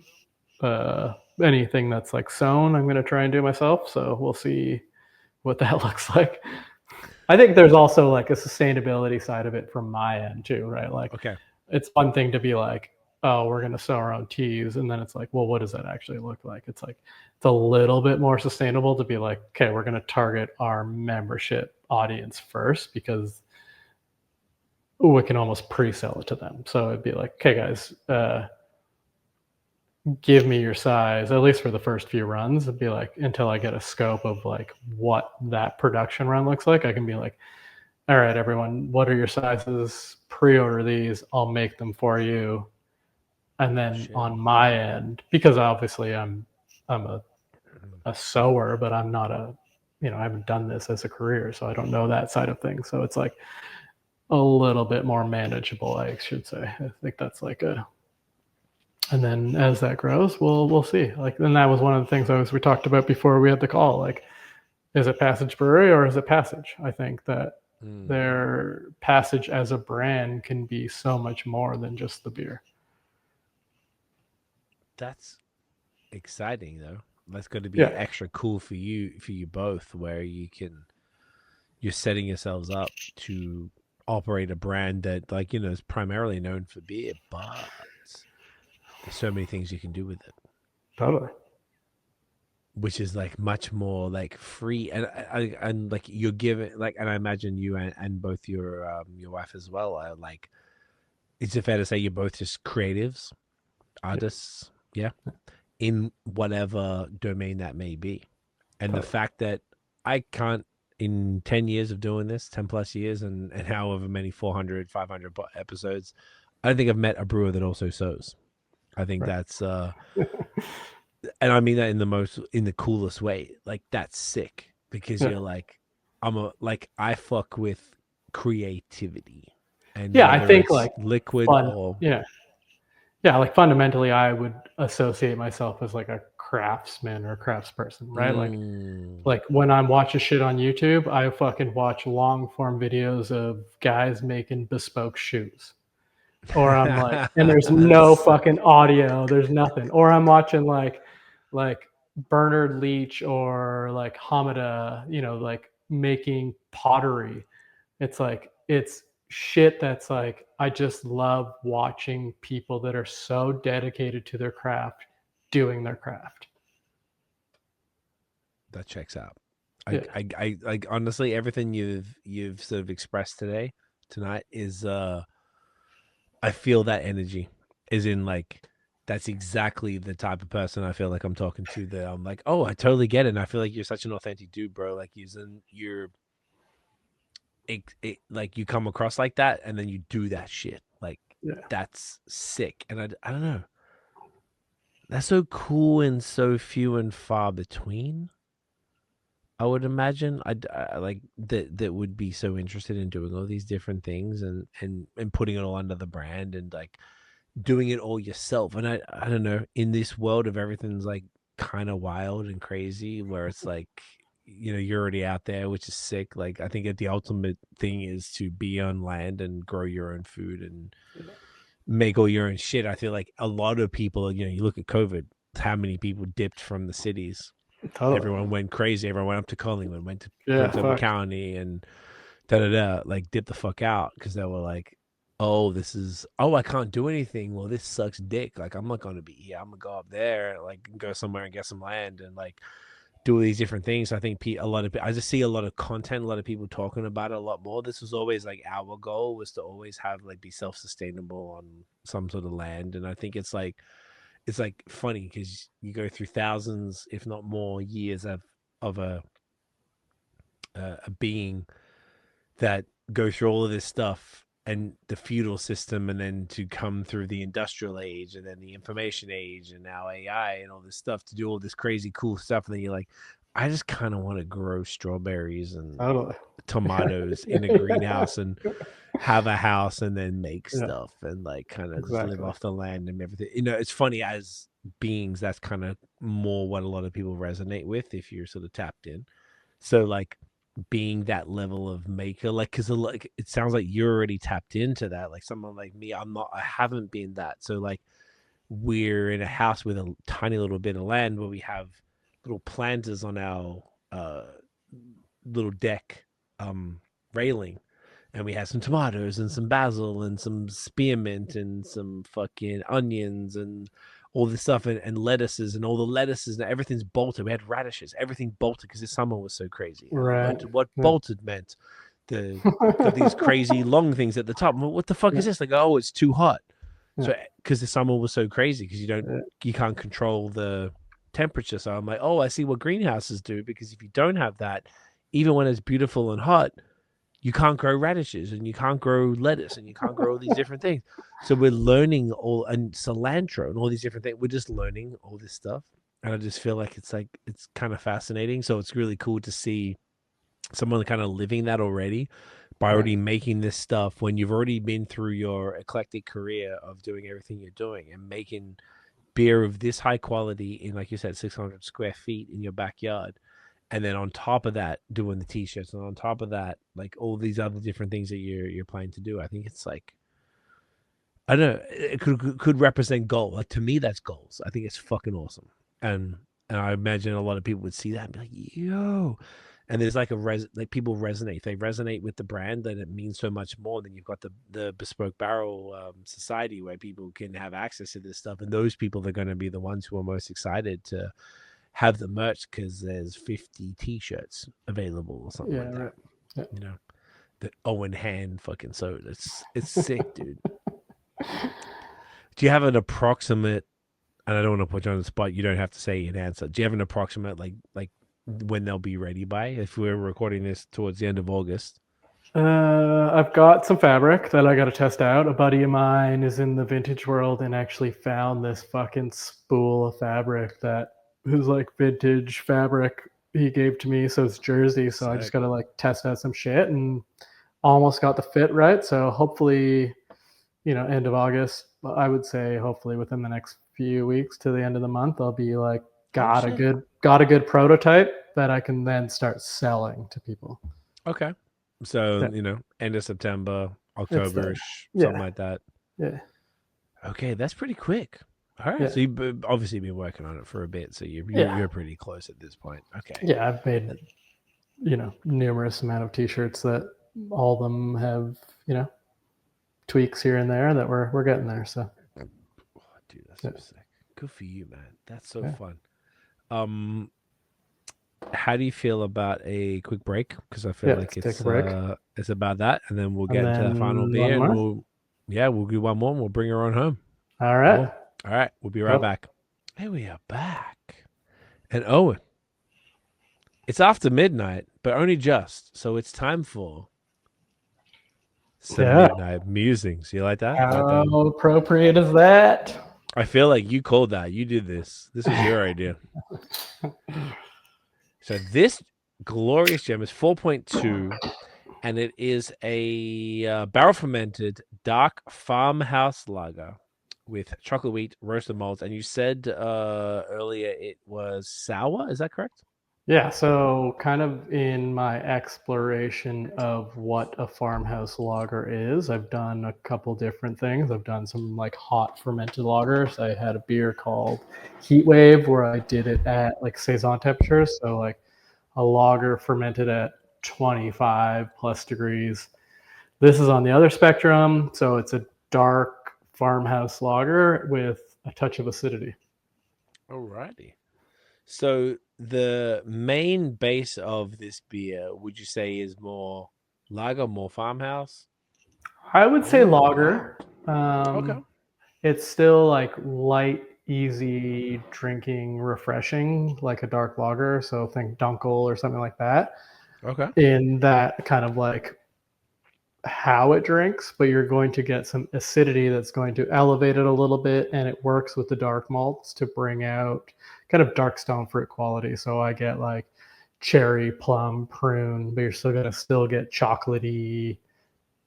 Kind of drinks like a Flanders, like a really, really tame Flanders. Okay. Fuck, I love Flanders. Didn't always. We had do you know what's funny? We went to a beer event in 2019 in Montreal, and it was with the actual like fucking the brewmaster of Rodenbach. So I actually sat next to him at the dinner or lunch, whatever, and then we had him on the pod, and I was like, crazy. I didn't even like Flanders Red, and then I started trying Rodenbach stuff. I'm like, oh my goodness, this is phenomenal. So I have a large respect for Flanders Red after sort of like actually trying that stuff. I just wasn't ready for it. Now I am. So this is like dark. I can see that dark Flanders Red. I would say it's a dark lager that has essences of a Flanders Red or Brun, kind of like that, like cherry. Oh, Oud Brun. Yeah. Charlie can smell that, brother. Cheers. Cheers. I see exactly what you're talking about, but much lighter, more approachable. Like the lager comes through. Yeah, 4.2. So it's like subtle. It's very much there, but it's not overtaking it. Yeah, I can see exactly like Oud Brun / Flanders Red in that sort of like, it's like a malty, tangy kind of vibe. Yeah, you get chocolatey, you get cherry, you get plum, you get prune. But you're still getting it in this like light, easy drinking package. 100%. And the 4.2, I honestly feel like that's how I was saying to you off air, like every single glass I've got here is empty, aside from my water glass. And this is it's made it very easy to get through all of these beers. That they're nothing. What was the highest we went tonight? 5, 6? Yeah. Which is crazy. And that's just like seasonality, right? Like winter, I've got some busier shit. Like I'll go up to 6-7%, but hey, relax. Okay, I mean that makes complete sense. I think that's pretty fire though. That like, what would be those beers that are like 6, 7? Like different stouts? Like saisons go up that. I would happily go up that range in there. I don't really mess with high alcohol stouts. I prefer kind of like Endless February, that kind of like dry, easy drinking stout. That's kind of my range for stouts. But certainly on the barrel program, I've got a lot of beers that are upwards of, in the wine range. So like 10.5, 11%. Okay. Trying to do that world. One of the ones I sent you is actually a blend with a wine grape. So Winona Crossing, I got local wines, hybrid wine grapes, and made a blend with that. So that's fire. And that was that's a stout base with the wine? No, the wine blend would be still be just a mixed ferment saison base. Mixed ferment, okay. Yeah. And that was higher ABV because of the wine itself, or was there wine itself? Yeah, but so the direction I'm going with those is I'm actually trying to match the base beer with the wine. So like I'm trying to get into that 10.5, 11% range with the base beer to then blend with a wine to make this kind of like wine alternative. Okay, that's kind of fun. That's pretty fun. And like doubling down on it too. So one of the things I'm trying to do is, it didn't work out well this year, but I'll blend the base beer with the wine and then package that off and then put base beer onto the second use wine and age that for an entire year, and that'll be the base beer for next year's wine blend. So I'm really fucking doubling down on it. Okay. Anyways, we're not even talking about this beer. Let's talk about this beer. So yeah, sorry, we're done. We're going hard. Yes, talk to me. Yeah, so dark lager, brewed it in December. I packaged it in December. I don't remember when I brewed it. Anyways, again, like this exploration in what is a farmhouse lager, right? Yes. Like, just because I'm barrel fermenting it without temperature control, does that automatically mean it's farmhouse? Yes and no. I think it takes that farmhouse ethos to lagers, but I wanted to explore it a little bit further. Like I said, I've done some kind of hot ferment lagers. I've done this where it's got a touch of acidity to kind of meld those worlds. So is it an Obrun? Is it a Flanders? Is it a lager? Who fucking knows? It's a farmhouse. Like, as you're describing it, I'm like, it's so light, which makes it so.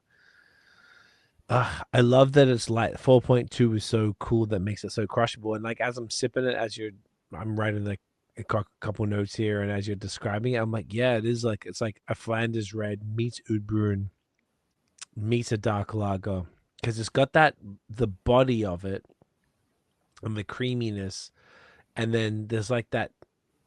It's like I guess whatever the yeast is delivering, that tangy farmhouse kind of. That's more my house souring culture. So you get that touch of acidity. Like in terms of pH, like this is pretty high up there, like just shy of 4, so like 3.9 pH. Whereas like a lot of my farmhouse mixed ferment stuff, at least, is in the like mid 3 range. So it's like so much more bright acid. And I think it works really well with this product as a quote unquote farmhouse lager, because it's just like, again, it's so easy drinking and drinks like a lager, but then you're like, oh, but there's this acidity to it that doesn't overpower it. It kind of just brightens up the beer.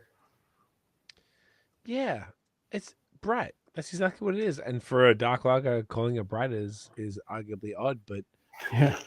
It's kind of what it is. Like, if you think of all the different things that you said, like the Uber and the Founder's Red, and then the dark lager, it's if you poured all 3 equally in thirds, it kind of that's what it tastes like. Yeah, I think so. Yeah, and yeah, pretty super, like. Yeah, go. But lighter because it's 4.2. Yeah. And the lager base, like, right? Like it's like, yeah, you don't have a lot of this like heavy body. Like if you drink a dark lager, it's not heavy, it's roasty, it's whatever, but it's still wrapped in a light package. Yeah. And this was obviously the first time that you did this one, right? Like or anything of this exact sort of. Yeah, I've got a couple like sour blonde lagers that I'm working on right now. But in like this scope, this is the first one. This works wicked, man. Like it's I'm just seeing what even on tap the adjective smooth chocolate malty roasty sour. Is exactly what it is.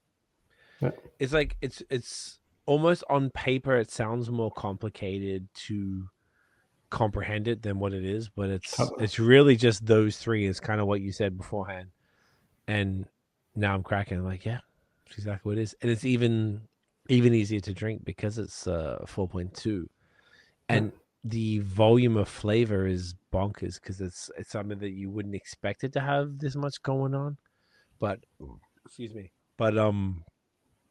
it works so well. Like I was saying, I never appreciated. I always thought Flanders Red every time I drank. I'm like, ugh. And then we did that Rodenbach thing where they like paired. It was like a fancy French like lunch where it was a French bistro, the place, and they paired more like 3 different of the Rodenbach beers. I'm like, oh, with these like creamy kind of dishes, and you like the acid cut the cream. Oh, that'd be amazing. Yeah. Oh, it was, and I don't think I had the palate for that. I was kind of more interested in, New England IPAs at the time, 2019. I was like, this is fucking fire. And ever since then, I just like, I get it. I just love it. And I love Flanders Red, and I appreciate any sort of dark sour beers because of that. And it was more like sometimes you need to be introduced to it in certain ways and circumstances. And I just felt like it was perfect. So now drinking something like this, it has like a combo of like 3 phenomenal styles is yeah, it makes more sense to me, like sort of as I'm drinking, because sometimes you want to just put things in a box where maybe not all be, I mean, not everything needs to be in a box, but just to comprehend it, you need to be able to understand, okay, this is the intent. Like what would you say the intention was? Was there one of the styles that overrode most, or was it relatively equal for like a farmhouse dark lager is essentially what I would imagine? Yeah, I think that was the intention. I think and then, and what does farmhouse mean, I guess, in the context of the dark lager? Well, that's kind of what this whole program is an exploration of what that means, right? Like I was saying, it's like you've got shifting winds that's like relatively approachable. You're still going to get a little bit of barrel on it. I've made another beer called Heat Wave, which was fermented at 28 degrees, so up in the Saison range, but it was a lager. And just kind of like trying to figure out what is a farmhouse lager. And there's a reason why I put farmhouse lager on the bottle, because I don't want someone to grab the bottle and think it's going to be a Coors Light or whatever, right? Some sort of like standard dark lager that doesn't have no, I mean, obviously this one's a little bit different being a dark lager, but yeah, I don't want someone to grab this and think it's a Dunkel. It's a farmhouse beer, right? Like it's a farmhouse beer, and you're going to get farmhouse quality in it, whether it's barrel, whether it's acidity in this one that brings out a lot of different flavor profiles, or something else, right? And like I think that's kind of where the lager program to date has gone. And this is, an interesting expression of that. Dude, I love it. I'm gonna crush the fuck out of this. This has been so easy to drink all of these beers. It was so, I'm so impressed, dude. Like I know, fuck man, I knew it was gonna be great. Like I really I knew based on what I had from Stillfields and whatever, but this kind of like even blew past my expectations of how good these beers are. So I was like gassing up. My missus came down when I went to the bathroom, and I was like, this is fucking, yeah, I'm so impressed, man. Like I just feel like I understand when I've seen people get pretty excited online about what you're doing, and I absolutely understand. I just feel like it's so cool to see such a fantastic variety of beers that are all made from barrels. Like that's the other thing people need to keep in mind. That's all from barrels, and it's whether from like the blonde lagers to dark farmhouse lagers and kind of everything in between that what we've had tonight is just so and I imagine this is just a picture of what you have right now as of August 2025, and if we did this 6 months ago, it would be a very different lineup of beers. Yeah, definitely. That would be equally as fire. Yeah. And it's just like, I don't know, I think you've done such a great job, man, of curating what's happening within the brewery and where it's going. And the beautiful part is it's culminating on 1 year at was it in September, or was it basically right? 1 year was August 28th. We did this August 28th. It was the same day. It was the day. I know same it's the 28th. Day, man. You celebrated my 1 year anniversary with me, brother. Happy anniversary, man. Congrats. Well, I didn't say it on the 28th because now it's afterwards, but honestly, I hope I gassed you up enough to make up for it. Fucking congratulations, dude. It's not easy in this. Yeah. Are you doing anything for the anniversary or even over some time that you want to talk about, or what's the vibes? Nothing this year. Historically at Stillfields, we had some pretty big festivals. I would like to maybe do something like that where I can bring some friends up and do a bit of a beer festival again. It's hard without a space, so I got to kind of contemplate what that's going to look like. Mm.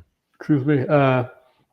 For now, just kind of, keeping it chill. That's kind of what the whole game is right now. It's just like focusing on product, focusing on kind of the brand, and just really making it a thing. And then at some point we can celebrate what it all has become. I respect that immensely. I totally get it. If you did it already with Still Fills, then look, bro, we did our festival in May, and I would never do that again. That was the most insane, ridiculous thing. It's too much. Yeah. I feel like you need maybe we went too hard. I don't know, but it was intense. So I totally get that. As far as where you said, I don't know, we did talk a lot about maybe you're going to reduce the lagers and move into all these different things and about sort of where it's going. But say even now, looking at late August into the rest of 2025, going into 2026, do you sort of have a bit of a roadmap as to sort of what people can expect and what you're trying to do? Yeah, I think it really kind of depends on these yeasts that I'm trying to isolate and what those are. They're in such a infantile stage that I haven't even been able to analyze them yet. So I was kind of touched on it earlier. Where I have a yeast strain that I've harvested from a spontaneous beer that I made that I'm isolated via agar plates, and I'm growing that up. But I also have another strain that I have isolated from a cucumber flower from our garden that. So the idea is to get those to a point where I can start to analyze them and see kind of what style those are. And then from there, either design some beers around that or start fresh. Ideally, I want them to be kind of in the Saison realm because that's what I'm drawn to. But this cucumber flower one seems to be fermenting, but doesn't have a whole lot of stuff showing on the top. So it might be a weird bottom fermenting yeast, which could be a lager. We don't know. We'll see. That's fun.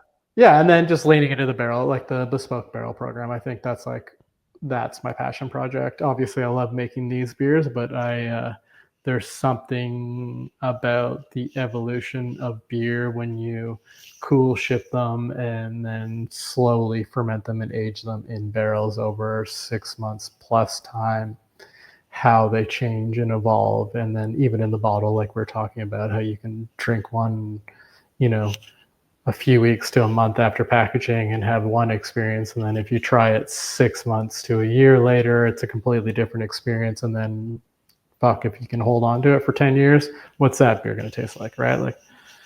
And those are the beers that I get excited about. You try a Phantom beer or something like that, and you're like, holy fuck, this is weird as fuck, but so good. We had one, it was in the winter, and threw it in the fridge. I don't know how long it was in the fridge, popped the cork, it fucking gushed all over our house. Literally hit the fucking ceiling. Hit the ceiling. And went everywhere. And my wife and I just tried the dregs, and we were blown away by the beer. I'm just so fucking gutted that it was on the walls. But that shit's so fucking cool, right? And Antidote tried one of their bottles recently and was like, hey, this is so fucking rad. It kind of aligned with what I was doing at Stillfields with our wild ale program, where it's these spontaneously fermented saisons that are they're complex, they're funky, they're I think going in that direction, certainly with the membership stuff, the Bespoke Barrel Society stuff, that is where that's going to go. With the clean beers, I think if I can or the 500 ml program, if I can get these isolates that I'm happy with, I think that will be a really exciting direction, and kind of keep that Saison, Grisette, both those going with this really unique yeast. I think it'll be really fucking cool just to have something that is ours. And then, like I said, trying to work with more local stuff, talking to Barn Owl about getting malt, reaching out to some local hop suppliers to see if I can get some, more varietals that I typically work with, which are European varieties.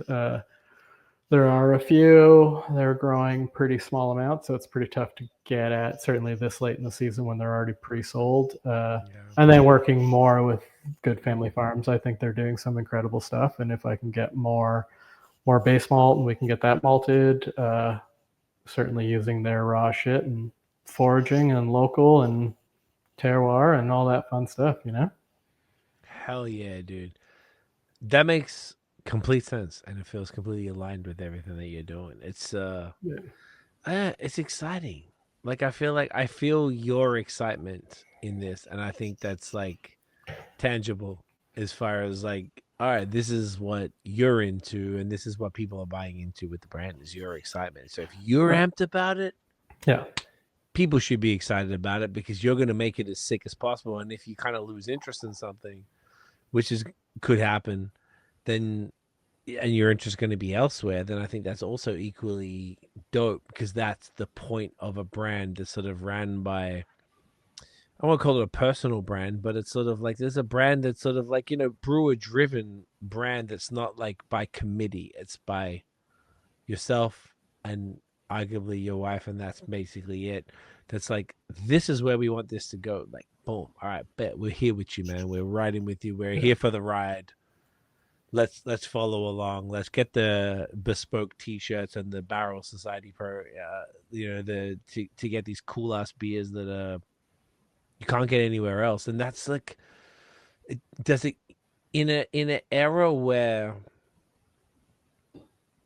there's the hype of beer. Remember when people were lining up for when you were at Bellwoods, dude? I was lining up for Milkshack. Yeah. Of course you remember when people were like, I was one of those dickheads lining up for Milkshacks, one of the greatest beers of all time. One of my greatest things that ever happened in my life. We talked Bellwoods into doing a collab with us for Milkshack. This was like, I pitched them a Milkshack. Crazy. And they put our logo on a milk. Dude, this is the only beer I've ever lined up for in my entire life. And I lined up for it once at Hafers and once at Ossington. And like to now have our logo on this, and this is the last one they did in the first ever collab. I didn't think they would be down, but they would. That's so sick. So to me, that is incredibly meaningful, and to sort of see where beer is going and making it as unique as possible is exciting. And there's the homogeneity of beer, and then there's what you're doing, and there's nothing wrong with either. But if you're looking for that real personal contact with the ingredients, with the terroir, with the approach to beer, like this is it, man. And I just think this is like, it's a beautiful thing. Like it's so dope, and I appreciate you like sharing all of this with us in the last tonight. And this is what, like, just I feel like I really get what you're going for now. Now I've had all of these beers and been drinking with you. You've explained it all, and like I'm like, all right, I see what you do. It's fucking amazing. Yeah, I'm glad it's coming across because obviously there's so much of me in it, and Jackie, my wife, there's so much of us in this that I'm glad that's coming across because it is definitely a passion project, and I think we can do some cool stuff with beer and with all of the other aspects of it too. Clearly, from the merch to everything else that's going on.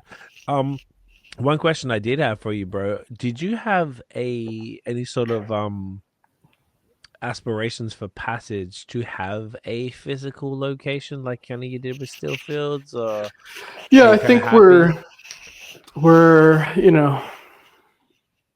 yes and no. I think we're working through trying to find another location for the brewery. And we're really honing in on what that looks like. And I think there's going to be some customer-facing aspect of it. One of the ideas we had here was maybe doing private tastings. So you could book a time slot and come in, and I'll walk you through all the beers and kind of give you a hands-on thing, and maybe have some fucking cheese that goes with it or whatever. And I think I think there's an aspect of the business that I certainly miss that is customer facing. And I think we threw some pretty incredible events, certainly for up here.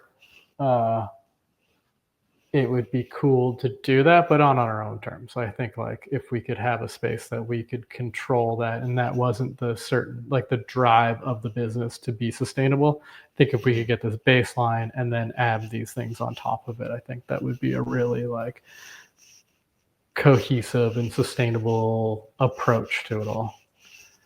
As opposed to having like a permanent brick and mortar spot. Like, yeah, I think like that is going to be the goal. Whether that is always open to the public or not is the question, right? So like whether it's an industrial space that I can like put my head down and brew, and then once a month have an open house or something like that, or like that kind of concept. I think we're trying to figure out a space where I can increase the capacity of the barrel program, because I want to do a lot longer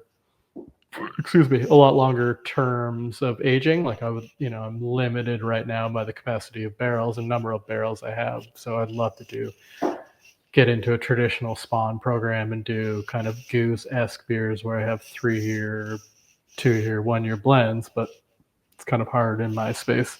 So anyways, to sum all that up, yes, we're looking for another location. Will it be open to the public all the time? Probably not, but we will be doing things that draw the public in, whether that's private tastings, open houses once a month, some kind of concept like that. So that like the average, open 5 to 7 days a week tap room isn't particularly interesting. I just think with everything that I want to do with the brand, and I think that Jackie and I are the best representations of that. If we start delegating that to other people, you start diminishing a little bit of that like sales aspect. And it's also just fucking exhausting trying to do everything we've talked about, plus retail, plus, right? Like,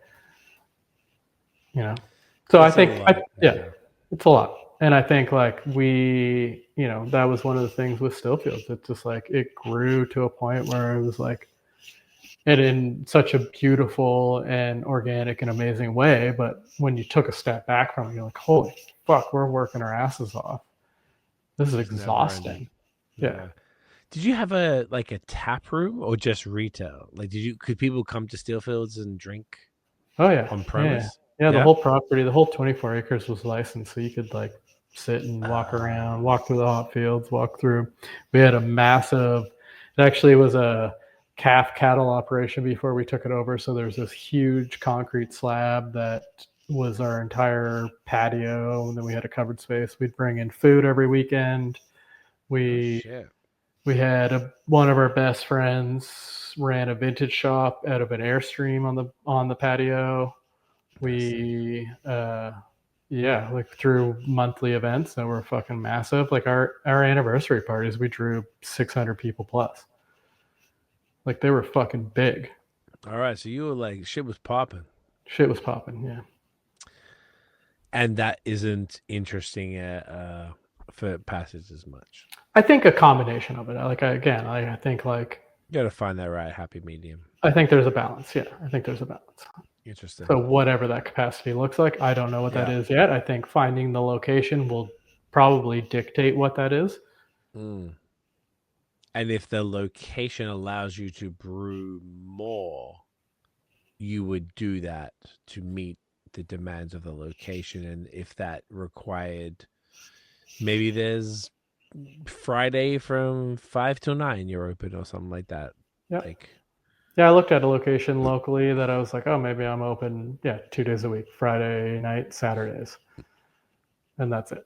And you could stop by, or depending if it's a farm location, maybe it's just Saturdays or something. Yeah, I think there's a capacity to encapsulate all of it. Again, I think the location will dictate it. I think the main objective is to find larger brewing space so I can grow the barrel program into a capacity where I can start doing some of those traditional spawn brews that take a lot of time, or even just spontaneous saison beers that are aged for fucking 5 years or 6 years or 10. Who fucking knows?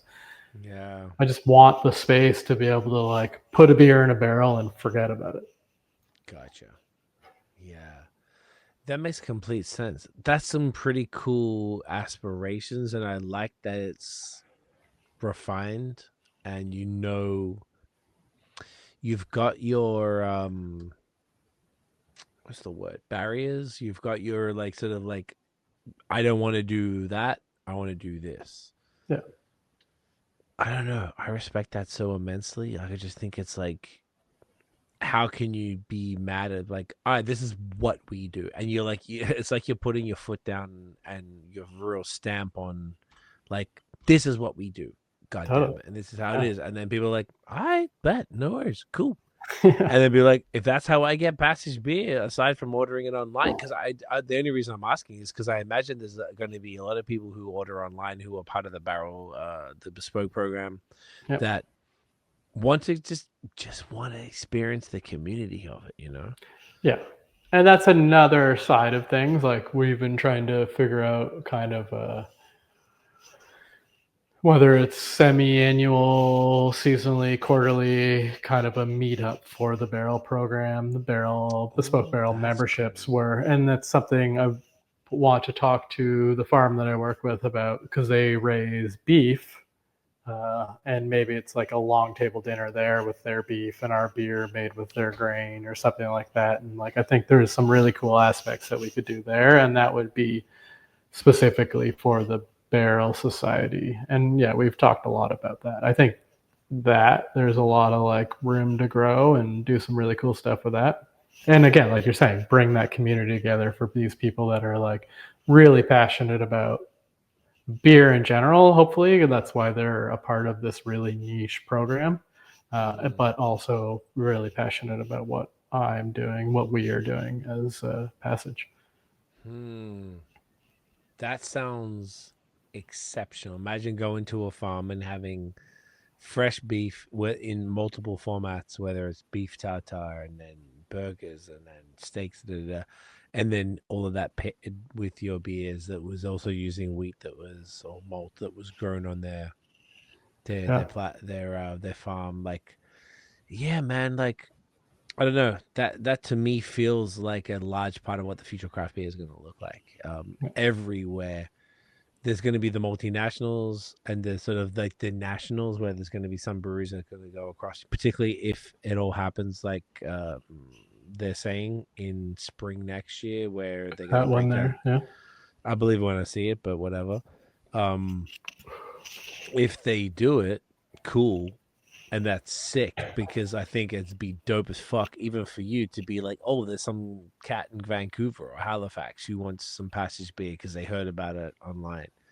And then they go and order, and they're like, oh my God, this is incredible. Oh, you're doing this dinner. Oh, you're doing the, like, it just sort of expands the market, which would be amazing. But while also keeping it uber local. I like that your aspirations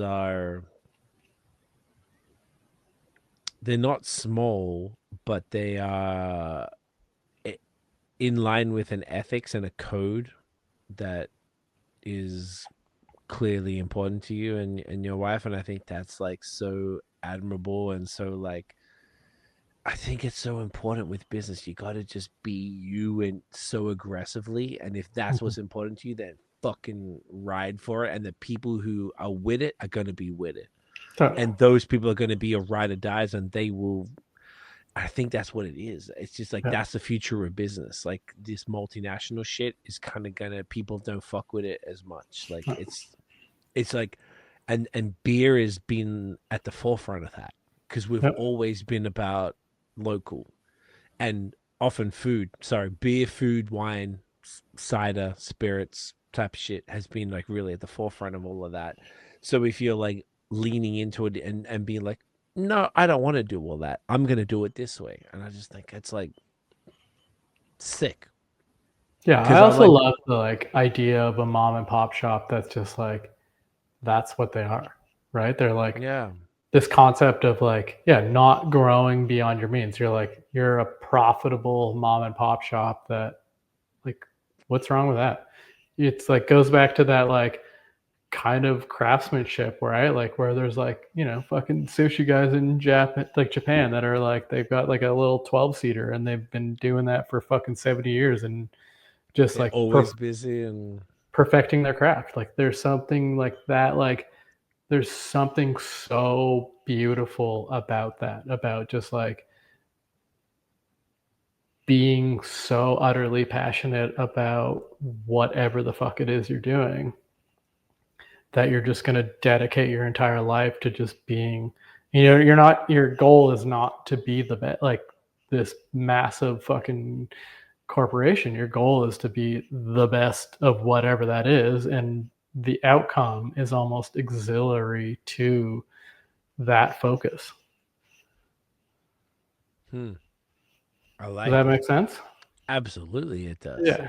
Like, yeah, you're not worried about anything else but just being the best. The outcome you don't even care about. Like, it's just more like you're going to be the best, so the best is going to result in whatever that results in.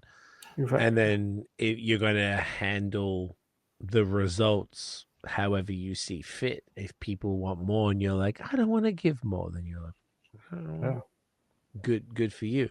People are going to be pissed, and that's fine, because then now it's going to be people booking seats at that place 2 months ahead, 3 months ahead, because whatever, you know, or it's going to be the opposite. And it's like, yeah, I don't know. It just kind of feels like that's the future more so to me. Is it's going to bring it back to how things were. Like when because I'm thinking about AI a lot. Like AI, the future of connection potentially online is going to be either you're going to lean into that, and there's nothing wrong with that, because I feel like there's a lot of cool stuff to happen from that, but then there's going to be a craving from us all to want to be connected to our fellow humans on a level where they are doing what you're doing, where you're getting the ingredients locally and the whole experience is local. And like I said, it wasn't always happening.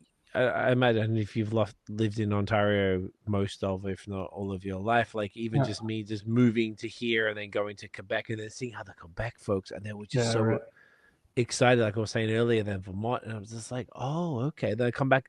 When we moved to Hamilton 3 years ago, we've been like crazy about, like, we have our fish person, our meat person, our cheese, our fucking all the cafes. Like if we leave town for a bit, like when we went earlier this year, well, we're gonna be like, we're gonna go into each of them and be like, hey guys, we're gonna be out for 6 weeks or something, just so you know, we don't hate you, like this is what's up, because we're so tapped into local and what the local things are doing. But it's the best because we get the best quality. And I've learned, even this summer, we didn't travel that much, so I've learned how to barbecue better, because I didn't really know we had one since we moved here, but I didn't use it that much. Now we're like fucking, now I got the espresso machine, so now I like my coffee is exactly how I want it, as opposed to going to, so I have to go to these cafes sometimes, but hey man, I love you, but I got my own shit now. That's the only reason. You got to dial in. Yeah, it's just like it's interesting. Even being in like a city that's a little bit smaller than, say, Toronto, you know, it's the third biggest. Hamilton's the third biggest after Toronto and Ottawa. So it's like, but it's big enough. It's big enough. There's enough shit going on, but it's small enough that there's not that many butchers. There's not that many fish people. There's not that many all of the things that we want, and all of a lot of the breweries and a lot of the businesses that we love work with the same butcher. So they're getting the meat from the same place, and I'm just like, oh, okay, fuck, this is all, like, there's so many, like, I don't know, it's really like made us feel a part of a city that's relatively new to us in comparison, but so much faster. Totally. Because we're being tapped in with local as soon as we discovered it. A lot of people put us on, like, maybe that's going to happen a bit quicker if the city's small or whatever, and that's exactly what you know, brewers like you guys are doing. They're like, you're going to pop up. If I go to Hearts, you go to that place and you're going to see your beers and you'll be like, oh, sick. Okay. If you didn't know about Passage, you're going to learn about it. And because you know about food, so you find the food place and you go from there. It's just like this whole like ecosystem that is becoming more and more and more valuable, more important, more present in people's lives. And you guys are sort of involved in that whilst doing your own thing, and then it's going to attract more people, and then you'll bring in more different food folks, and it's going to try, it's just this whole like cool ecosystem, and sort of like everyone working together, and even as the consumers, you're sort of being able to be exposed to more places, and it's just I think it's like the optimal way for humans to sort of operate, and it's interesting to see it. I don't know, after the big massive, like, if you're not into craft things, like I always think of all the people, like, because of the coffee shit recently, I've been talking about it more, posting about it more, and I'm seeing, like, imagine if you just drank Tim Hortons or Second Cup and you didn't know about the third wave individual. Crazy. Yeah. So imagine if the same thing, you're drinking macro beer, or you're drinking whatever the equivalent of macro wine is. I don't even know what bad wine is, kind of thing. I imagine there's something. Yeah. Or like macro spirits, but there's all these local places, and you just like discover it. There's this whole world that people can sort of like tap into, that maybe is going to be more interesting post AI, when the world becomes a little less human, a little less sort of like, you're not relating to it as much, and then you're looking for more connection, and nobody has more connection to the earth and to what's going on than people like yourself on the beer side, and a butcher, and a fishmonger, and all these different places that are just like, or produce, has all the vegetables and fruits and stuff, and you just like, I'm hoping it will point people. I don't know, I just hope people will people listening to this will already be on that vibe, but you know what I mean, like, yeah. Yeah, and I think it's like how we were talking about the cycle of beer, and you get into these things. I think there's definitely, like, I see it more, and because I'm at a farmer's market every week, there is that cycle. You see people that are coming around and they want to buy the local shit. They want to buy whatever that fish is. They want to buy the local meat. They want to, and I love, like, that's so fucking rad, and that needs to happen. It's like that whole like 100-mile kind of concept where it's like that needs to happen more and more. Like, obviously globalization there's lots of benefits to it. We all benefit from it. For sure. But we need to get back to a hyper local concept, and lean into and support each other, right? Like, are you seeing a consistent archetype of people who are coming to see you at just at the farmers market, say, forget anything else, that are coming to see Passage, and then is there like any, or is it kind of like everyone across the demographics? I would say the customer that is coming back time and time again is a local customer, and I've realized in Collingwood, you mean? In Collingwood, and I've realized that, especially in the last few weeks with the lead up to kids going back to school, the markets actually have been pretty slow, because that customer is kind of capturing the last essence of summer before kids are back in school. Whereas like May, June, we're actually pretty busy. July was a little slower. August had been the slowest. And then I suspect September, October, it'll ramp up again now that local customer that wants that local product is back in town doing their weekly shop at the farmer's market. Whereas the market itself is busy, but I think it's a lot of tourists that are rolling through and just being like, it's like what I said earlier. They're the people that are like, well, what's so special about your beer? And I'm like, well,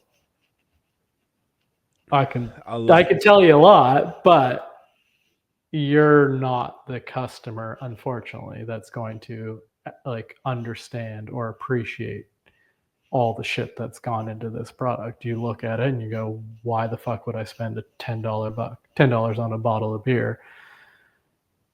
But that's fine. It's not for everyone, and I appreciate that. Interesting. I mean, that makes sense. That sort of people are a bit distracted. They leave town, or they just sort of not really hanging out as much, and then when they come back in again. Okay, interesting. Look, man, this is so fascinating. I just, thank you so much for sharing. I know I kept you like 4 hours tonight. It's been a long one. See, I told you it would fly, dude. Like, wow, I was, I told you I was a little apprehensive that I could even make it through a couple hours, and here we are at the 4 You hour. were, and honestly, I'm not gonna lie, I'm proud of you, bro. Like, I knew when we talked initially, I was like, I knew we'd get along, and I knew we'd be just like yapping, and it would all of a sudden just become like two dudes like hanging out on a Zoom call type shit. But no, man, like I appreciate you immensely, man. I think what you're doing is exceptional. I think your pedigree and your history is fucking phenomenal. You've earned this so much, and thank you for just for being so transparent and being so like honest about how everything went down. I appreciate that. I know that people who are fans of Steelfield would have wanted to hear that as well, and I hope that this really illustrated how dope. Dude, I don't have a fucking single drop in any of these. This is the only liquid I have with me, and this is like a third of a glass of water. All of my glasses are empty.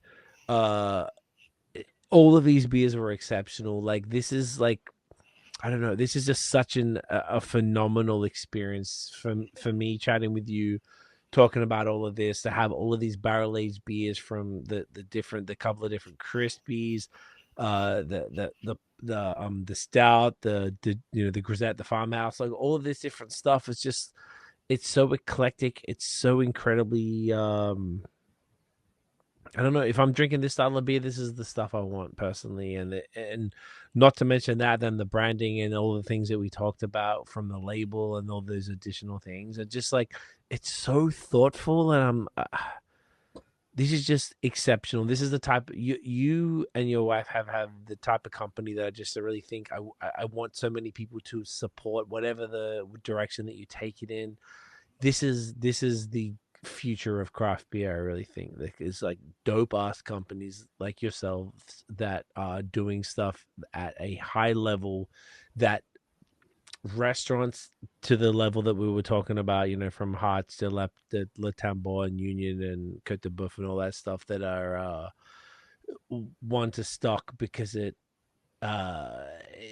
proactively contributes to the quality of their food and stuff, and they see that, and then you're able to just sort of grow it in the way that you want to grow it. I don't know. I just think it's beautiful, man. It's so cool. I'm really glad we connected. I think you're a champion, and I think everything you guys are doing is fucking amazing, and you deserve all the success. And this is more than lived up to the hype.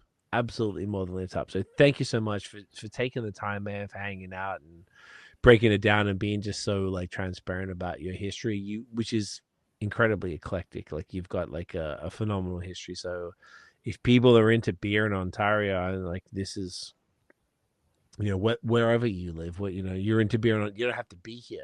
A lot of the audience is outside of Ontario. So this is something that I would aggressively encourage people to get hold of, man. Just, if people were to want to purchase this stuff, whether it's within Ontario or elsewhere, what's the best way for people to get hold of it? Yeah, probably online. I think we do free shipping, kind of like a full box. So anything over $100 or something like that's free shipping. Outside of Ontario, you can't get it. For now, they're going to change it. For now. Yeah. Yeah, and then a few kind of licensees that sell it to go. Bar or Bodega Bolo would be the one in the city that sells it to go. And then up here, Chin Chin and Creemore would be the best spot to get it. Those are probably the two places outside of us that sell it to go. And then I'm at the Collingwood Farmers Market every week, slinging beers, chatting with people. And then my wife, Jackie, does the Creemore Farmers Market whenever she doesn't have a wedding. So randomly. To do that. Yeah. Chris at Duran, I'm going to text him and be like, because he was getting Steelfield, so he hasn't got any passage. He hasn't got any passage yet. No, yeah. Have you reached out? I have not. I should. Yeah. You know what? I'm gonna text him, because I was texting him today, because he's, like I said, he's getting me my coffee and my. There you go. So I'm gonna be like, stock you up with beer. He does listen to me. If I'm like, get this fucking beer. Not even just for me, but just because like he has a really great selection, and maybe he doesn't know, and like sometimes people need a little nudge and stuff. So I think that would be dope because a lot of people out here come for that. But dude, fuck man, congrats on everything. Congrats on 1 year. Now it's 1 year and 1 day. It's an honor to speak to you on the anniversary of the 1 year. Fuck man, you got a history, dude. It's so cool. It's so cool. Congrats on everything. This is very exciting. It's going to be cool to see where you guys take this, and the fact that there's beers of this quality coming out of somebody's backyard. I know it's not, I know that seems like it's not the same as just someone's backyard. It's a professional brewer's backyard, but it's like, it's fuck, man. This is incredible. I enjoyed this so much. These beers were just so fun to crush together, and like I said, I don't always. This is like 3 liters of beer, and I'm like, I didn't even have any real carbs that much. I just had like chicken breast and salad and a little bit of fries for dinner type shit. Yeah. Like, I'm fine. I could drive to Saskatchewan. Yeah, you're not. I can't even say the word Saskatchewan. Yeah. Or I'll drive to Collingwood. Oh, stick around. We'll finish off air. But brother, thank you so much, man. It's been a genuine pleasure, man. I really appreciate you immensely. No, I really appreciate the platform and coaxing this out of me. I was a little apprehensive, but you're a great host, and I really appreciate it.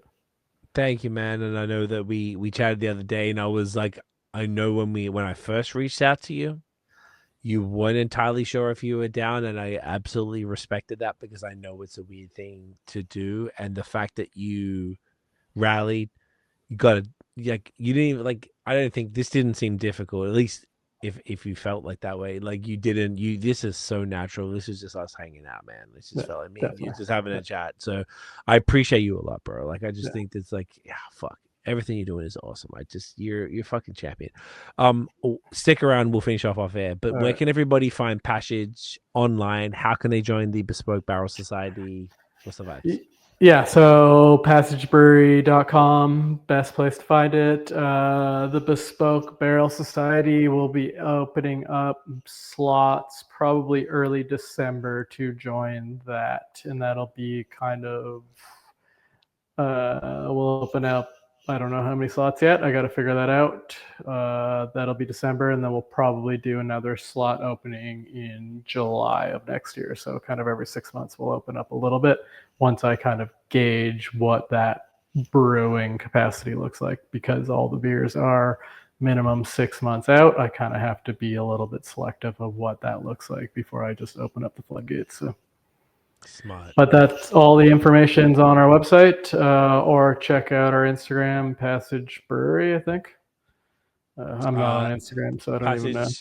Passage Brewery. Passage Brewery is exactly what it is. You can see all the videos. I got it up right here. You can see the videos. You can see the photos. Like, everything is beautiful. Yeah, dude, it's fucking awesome. Everything you're doing is amazing. You guys are just exceptional. You guys are. I feel like I feel like you guys are doing what you guys are where beer is moving in the direction of, and I just think it's so cool that you're just doing it on your own terms, and you've got such an eclectic history as well, and you've worked for all these people, and you're just like doing it the way that you want to do it. As someone who has a business, who I am aggressively unemployable as far as I just need to do my own shit. And I just I have immense respect for anybody who is taking the reins and doing it their way. And everything you've said, even hey, Blake, I'm trying to convince you to do lagers. You're like, yeah, but I'm doing it this way. I'm like, fuck yeah, dude. That's what it is, man. Because you're like, this is why I'm doing it this way. Yeah, I'll do a lager here and there, but I'm doing this. I'm like, beautiful.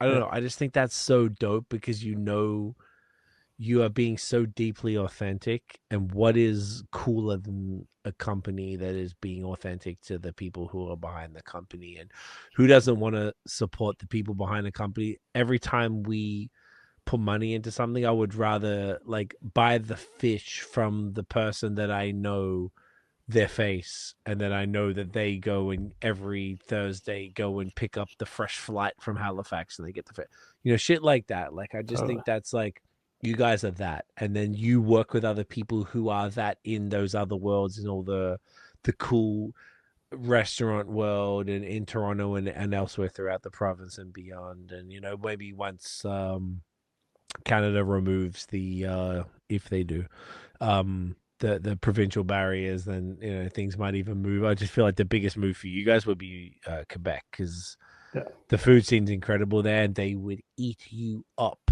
They would be so excited to get your shit. And I'm excited to watch the journey, man, and to keep in touch. And let's do this again like next year. And we should. Let's keep it doing. Owen, I appreciate you immensely, brother. So, guys, go follow Passage Brewery. Check it out. Join the Bespoke Barrel Society when it drops in December, right? Yeah. So, thankfully, podcast people don't consume them immediately. So, we are recording this August 28th through 29th, and it'll be December this year. So, if you listen to it before then, keep an eye out and get involved while you can, because if you don't, you might miss out. Stick around after, brother. We'll finish up off air. But thank you again, man. Appreciate you immensely. Yeah, I appreciate it. This has been amazing. Guys, thank you so much for watching and listening. If you enjoyed the episode, smash the thumbs up, hit subscribe below, hit that notification bell so you know when the new drops. Follow us everywhere at BAOS Podcast. Check out the long form audio and give us 5 stars. Not for me. No. For Uncle Owen, for Passage Brewery. Check them out. Guys, we'll see you in the next one. Cheers, y'all.